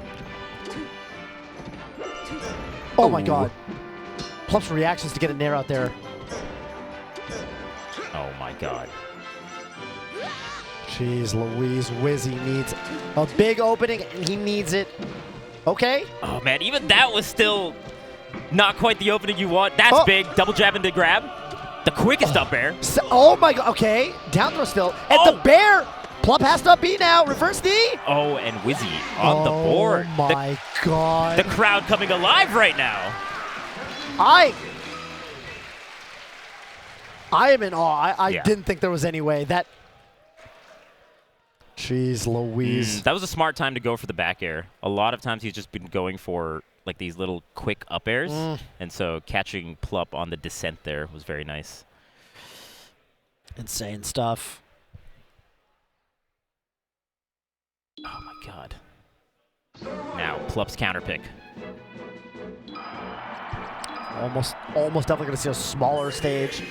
An Fountain of FOD. Dreams is in play. Those Falcons, I would say, typically don't really like this stage. The platforms, those side platforms, can mess up his movement. Sometimes you try to throw out those stomps and those knees, and you actually land on the platform. The hitbox doesn't come out. Yeah, it really throws a wrench into like the tech chase game in particular because of the aerials being messed up, right? If you're going for hard read movements or aerials in your tech chase game, you're just stuck on the platform sometimes. Yeah, you do see that on both sides though, right? Like right there, Plup, see, and he's going to DI onto the platform or mix it up to where sometimes he does, sometimes he doesn't. Yeah. And so, kind of on both sides, the tech chase is a little bit mitigated, but Plup is down to get creative. Yeah. Plup not that dependent on the reaction tech chase. Yes, it's a boon, it's a tool for him, but he is totally down to take that tilt into a combo as well. Yeah. I think in particular versus Sheik, this stage like can be really difficult because suddenly all the tilts are also extra potent. They can through the platforms. That's yeah, right. they can hit through the platforms, right? So there's so many more things you got to watch out for. Great counter pick choice. Big grab there on the from the ledge. Oh, great jump out. Okay. And we've always talked about it. Like Plup's platform movement and platform game is definitely one of the hallmarks of his gameplay, right? Yeah. And I feel like on a stage like FOD, he can really ad-lib quite a bit and play to those strengths. Oh, that's a huge launcher. There it is. Yeah, just going into the forward air. Plup. He's so good. Just those jumps are actually to avoid that run knee that he was doing. Yeah, and actually almost taunting the bull. Yeah. Going to the air like, maybe you can hit this. Nah, you can't. Plup is a bullfighter. Wizard now gets the knockdown. Oh, wow. Plup using that ledge to his advantage. Oh. That's kind of an awkward place to try to continue your combo. There's not much more space on that platform to get it going. It's a big knee. Yeah, that's a hard back air to tech because the weak back air is going to mix up the tech timing. Plup getting locked out there. Oh, such a good pop-up. Read the drift to the ledge, I think. Kind of banked on it. And Plup now trying to pressure the platforms. Oh. Interesting idea with the runoff up there. Plup being so honorable, trying to fight Falcon as he's stomping on the top platform. Yeah, Plup's down. Plup is down. His control of his character is so immaculate. Poking at him with, from the range. Yeah. Backer can work and can dodge that stomp. Wizzy has to make something happen here. Oh, man. These well-spaced back airs coming off the platform. Look how ready Plup is for the stomps. He's jabbing him through the platform. Oh! Gets the down air. When does the combo end? Nair? Weak dash tech not connecting. Oh my god. Dude. I was a Samus player once upon a time. That's right. That is some Samus tech. Big knee. The platform kind of messing up his movement, but he's going to get one more chance. Plup goes to the ledge. Oh, and the edge canceling off the nair to continue the pressure. Forward air. I think that might be it, Fish. Oh my god. And that is going to do it. Plup wrapping it up. Through winners. 3-1. and becoming the inaugural, the very first ever Smash World Tour champion for Super Smash Brothers Melee. And it ain't no thing! Yeah! It ain't no thing! What, you thought I was going to lose? You didn't think I was TAS? Oh, man. Maybe I am TAS. Yeah. Maybe I'm just that good. Plup that is nice. that good. Answering the question, is Plup that good? The answer is yes. No Sitting sets back dropped? down. No sets dropped. Just winning. Did anyone take him to game 5? The shrug as he wins. Did you think I was gonna lose? That's Come Plup's on. that's Plup's that's Plup's taunt. You press up on the control. Huh? Huh? What did you think was gonna happen? Nasty. Dang, man. Plup Club back out in full force. Everyone change your Facebook group names. Yes. Meta group names. I don't know. I don't know what the Google Plus, Rest in peace. on all your social media. That's right. Gotta change it now. Gotta change it. That's right. Plup Club back in full effect. Look at. Did anyone take him to game 5? I have the question. memory of a goldfish, so I kind of don't think so, but Let's see. I don't think so. I might also be a dummy, so. Oh, Ice did.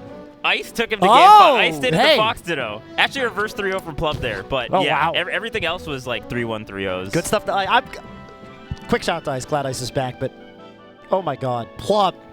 I would say dominant. I would say in commanding fashion. Absolutely. Holy smokes. And yeah, prepared, right? Super duper prepared. Let's take a quick look at the bracket to show how Plup managed this amazing performance and just all the players he had to go through to make it here. A little bit of a gauntlet in terms of well, first of all, Pipsqueak, aMSa, yeah, kind of doing a little bit of a world tour of his own, taking out Europe, 3 right. continents taken out at this top 12. No.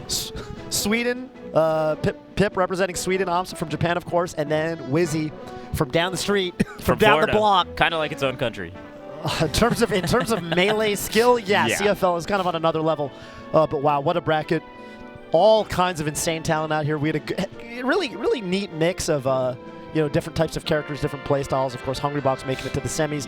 aMSa on the other side. We did have Falcon Puff, Sheik, and Yoshi in winter semis, which was kind of a really kind of nice little eclectic mix. Yeah.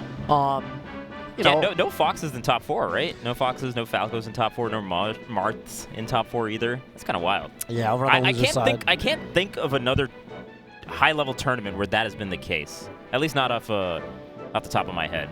And that really speaks to like the character variety that you see amidst the international scene in particular. Outside of North America, there's so many Peaches, there's so many Yoshis. It's kind of crazy. Yeah, a lot of Spaceys making it to like that. As we see here, making it to that top 12. And Pip making it into the top 8. Yeah. Really cool to see Pip. Pip in top 8 was awesome. Obviously, Polish and Trif making incredible runs. All the Peaches kind of on one this weekend. You see right there, Polish and Laud. Yeah. Duking it out for that spot outside of top 8, but it was Plup who clinched it in the end. Yeah. Which we do kind of.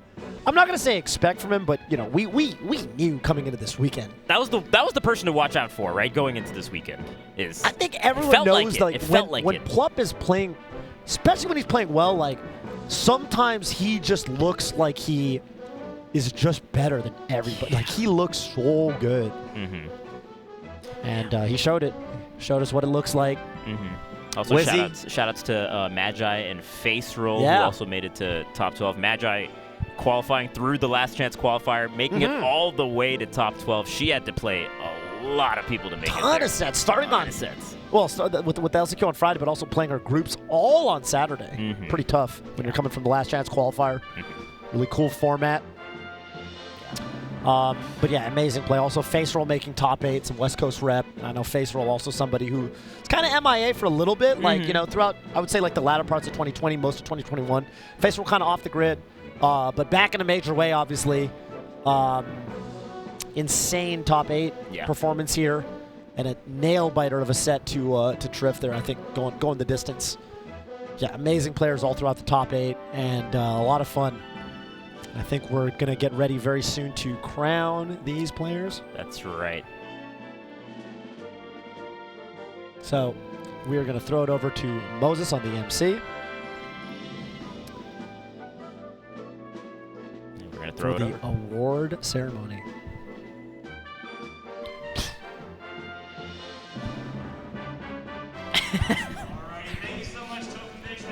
Tuning in at home and live here from Orlando. Give us some noise for your top 8 here at the Smash World Tour Finals. And coming in at 7th, give it up for Faceroll out of Irvine, California.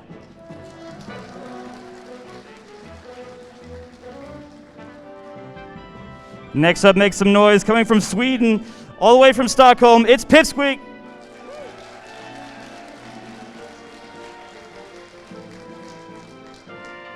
Next up, in 5th place, on behalf of VGBC aMSa, hailing from Hyogo, Japan, it is VGBC Gimmer.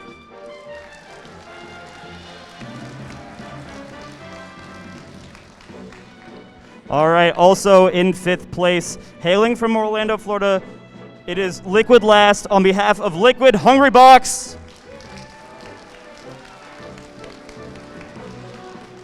In 4th place, all the way from Madrid, Spain, give it up for Trif.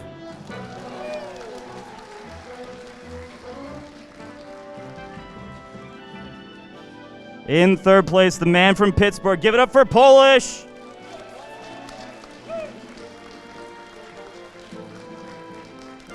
And in 2nd place, hailing from right here in Orlando, Florida, give it up for Envy Wizrobe.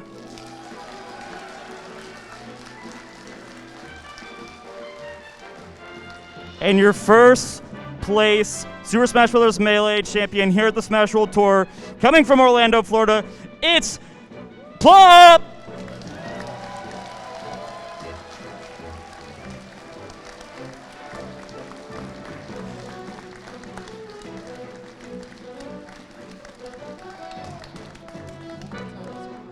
All right, let's one more time. Let's hear it.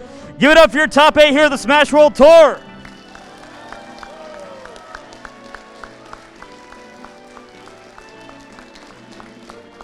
I just want to say a quick thank you to everyone here in the room here in Orlando, Florida, everyone tuning in at home. That's been an incredible year. It's been a lot of work, but it has really paid off for everyone. Thank you so much for being a part of the very first Smash World Tour.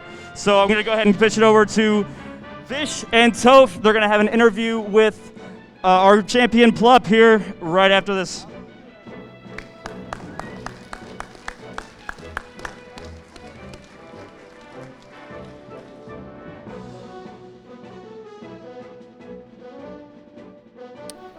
Wow, what an event.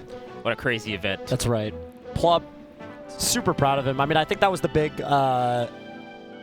question was like, you know, actually, I think there were several questions. First of all, coming off the subathon. Yeah. Aren't those exhausting? The subathons were exhausting, and then also from Summit last week, we were kind of curious because Plup wasn't in the mix. Yeah, he was that was absent. like one of the stronger players that was not there. So now there's going to be an even bigger question going forward, right? That's what right. happens when when they clash? When they're all when here. worlds collide. Oh, baby. That's right. Offline competition coming back in a major way. Top level players. It's just been great, and especially all of the international talent coming out, everybody who we just couldn't see, didn't have an opportunity to see for the longest time. Right. Really putting the emphasis on the world part of the Smash World Tour has been wonderful. Not only for Melee, also Ultimate. You know, it's been so sick seeing so many different regions come out. Yeah. And, I mean, for Plup, you know, it's kind of, I don't feel like he's had a win of this caliber in a little bit of time. So it's been just super dope to see him compete and clutch victory out at the highest level. Yeah. And again, it's just so healthy for Melee in general, right? Like, we've just had so many varied winners over the last few tournaments. We have Wizzy at main stage, we have IBDW at Summit, we have Plup here at the Smash World Tour being the world champion. Oh my goodness. Yeah, that's right. That's the title now, right? That's his title? Just world champion? He is the world Smash champion? World champion. Yeah, that's right, that's right. The inaugural, the first ever. You can't take that away from him. You can't take that away. You can't take that away from him. What does Sora always say? What does Sora? Should I interview him? Yeah, you can do the interview. What does Sora always say? He says, "You can't teach that." Yeah, You can't teach that. You can't teach that. You can't teach that. He's a sick. You can't teach that. And we have Plup making his way onto stage. I will be signing off. Thank you so much for joining us. Thank you so much, Toph. Always a pleasure, my guy. I hope you guys enjoyed the commentary. But we got Plup now making his way on stage. Plup, I think you take my spot. Yeah, take my spot. tag out for Vish. Take my spot. Oh my goodness gracious. If you're comfortable, and I can also put mine back on if you'd like. Okay.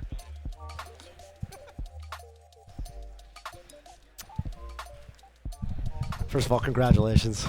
Thank you. Dude, feel like this is a esports interview tradition. How do you feel? How do I feel? I feel really good. I'm the world champ, by the way. You are, and you're the first world champ. First world champ ever. Ever. Ooh, yeah. Feels good to hear it. Thank you. The champ is here. Is the world once again property of the Plup Club? The world, as of right now, yeah, I would say so. Okay, solid. I do want to say, though, this event was extremely cool. I loved watching everybody from around the world. Like, that was my favorite part about it, seeing Trif and, like, Shippu and just everybody. It was, this event was so cool. I loved it. So awesome. Is there any sense of, like, I don't know, regional, like, because, you used to be obviously Central Florida based. Is it cool to like, come back and win? And these are my boys, Yeah. I got to do it for the boys back home. That's tight. That's tight. Something I'm curious about, obviously, you did a subathon very recently. Is that not tiring? It's like you do. I streamed for 40 hours. Right? Yeah. Subathon into like super high level competition. Are you not exhausted? No, I had like an entire day of traveling to recuperate. I flew for like 12 hours, but it was all right, I guess. I met some guy who was making a platform fighter, so that was cool. Oh, wow! Tell me about that. He was like making a really like weeby anime fighter, which was, I don't know much more about it, but it was very fleshed out. It was cool as hell. Oh, all right, maybe we'll play it. Who knows in the future? Tight. Yeah. Did you in terms of, I think it's kind of cool to hear about like preparation. Were there any particular players you're worried about, like going into groups? I'm like always kind of worried about any Fox because I feel like that's my worst matchup by far. But I felt like my Fox is playing just a little better in tournament than everybody else's, so I was fine. And other than that, Wizzy was really hard. I felt like he touch of death me a lot. And that's just how do you...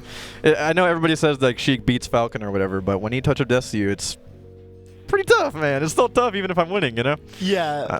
We definitely talked a lot about how, like, now that matchup has definitely gotten a lot closer over the years, I would say. People are way more up on Falcon, I think, than they used to be in the matchup. Did you and Wizzy have been playing, just together for like a long time, right? Yeah, we're both actually from the same town. We're both from Apopka. So we used to play a bunch like back in the day. Were you guys, did you pretty much like get good at the same time? No, I was a little better than him from the beginning. Back in the day? Like I was better than him, but then he started playing, and he was like a Fox player at the beginning. Oh. And then he played Falcon secondary, and we're like, this kid's random. Where'd he come from? This little kid with his dad. But he was really turned out to be really good, Shoutouts to Mr. Robe. Mr. Robe. Mr. Howard. His last name's Robe. Yeah, Robe. Wiz. The center? Yeah, why not? I'll hold it right here. Oh, am I allowed to touch it? I feel. Ooh. That's beautiful. That's gorgeous. It's funny because Wizzy, it's kind of interesting because I feel like for him, like for example, with like, I don't know, thinking about like his matchup with like Mango for a little while, like it felt like he had a hard time with like the Mango matchup, but he kind of like got better at that. And I feel like you're the other player that for a long time he kind of struggled at. Remember Plup Showdown. You got that, I think it was 5. That was a great tournament. It was a great set, right? It was a great event. Do you think, how do I word this? Do you think he's catching up in that set? Do you think he's like starting to figure you out, or do you feel like you've got more tricks in the bag for him? I think I've lost to him in the past, like 2 times now, I think. Okay. He's always I felt like he's always had the capability of beating me, and he has beaten me before, so he's proven it. It's just, I feel like I always have the edge adapting, if that makes sense. I kind of always find a way to knock him down, and we also both have like really, really hard punish games on each other. So if I'm like finding those little adaptations and finding like little spots where I can hit him and knock him down more than he can, then I just take the set, obviously. Was there like any like specific, like for this particular finals, was there any like one thing that you were kind of keeping in mind, or not really? Well, I noticed him like kind of just walling a lot more. He usually like will back air, nair, and then dash in grab or dash in knee, and he did that. He did the dash in part way less. So he was just like kind of a stone wall, just hard to get in this time. But I kind of found a way to get in. I found a way to like kind of stay in his range to make him a little scared and make him jump. Right. Yeah. Some of your like I remember you did this like dash up F tilt and it like caught. I was like, ooh, that was clever. Like you like caught him out of the jump like as he was rising. Yeah, the dash F tilt. That's good, but you have to tack on like 29% before that works. So it's even that 29% is hard to get on him when he's just playing that wall style, you know. That makes sense. And then the needles come into play, stuff like that to just get that little bit of percent. Yeah. Well, what's next for you? Like, are you obviously there's gonna be? I'm going to Genesis. Yeah. I'm definitely going to Genesis. Yeah. Before that, I'm just hanging out. I'm actually here in Florida to visit my family till Christmas. Oh, that's awesome. Having a good time here. Yeah. I just heard from my dad that my favorite sushi restaurant's closing, and I'm just like actually heartbroken. Oh. But I'm glad he told me that after the tournament, so I just I can I would not have been able to play. Just like you. He's here. Be Yeah, Wizzy. he just told me. Hey, good job. Sushi restaurant's closing. Yeah, Like, because that I was the- planning on going today. Oh no, that sucks. I know, but at least I live in Oregon, so I won't be able to like actually miss out on it because I'm already missing out. You know what I mean? They got sushi out there. Eh, Yeah. not really. Find some They spots. don't really have any food. It's pretty sad. No. Dude, again, it was such a treat watching you play. I mean, Thanks. obviously, I think I speak for a lot of people in the community. I think you're just one of the funnest players to watch. Obviously, you've got such a unique style. And, dude, I think a lot of us are going to be rooting for you at, obviously, Genesis and upcoming events. So, dude, Awesome. Thank you. thank you again for coming on, and congratulations again. So proud of you. First ever world champion. Let's go. Let's go. That was great. Well, that was it for Melee. We're going to kick it on over to Ultimate. All you stream monsters in the chat, when's Ultimate? Ultimate's coming up right now. We've got some wonderful casters for you. We've got some wonderful players that you're going to get to check out. And, man, this was one heck of an event. Super, super happy to be working with the VGBC team. Again, I'm Toph. You can find me. Can I say subscribe to my YouTube channel? Subscribe to Golden Guardians Melee. It's great YouTube content. Videos every week. All right. Well, I'll be out. And again, I got to say shout outs to my co-casters too, of course. Vish and Homemade Waffles, the realest to do it. And that's going to be it for Melee. Stay tuned for Ultimate Top 12. 8, 6, 12.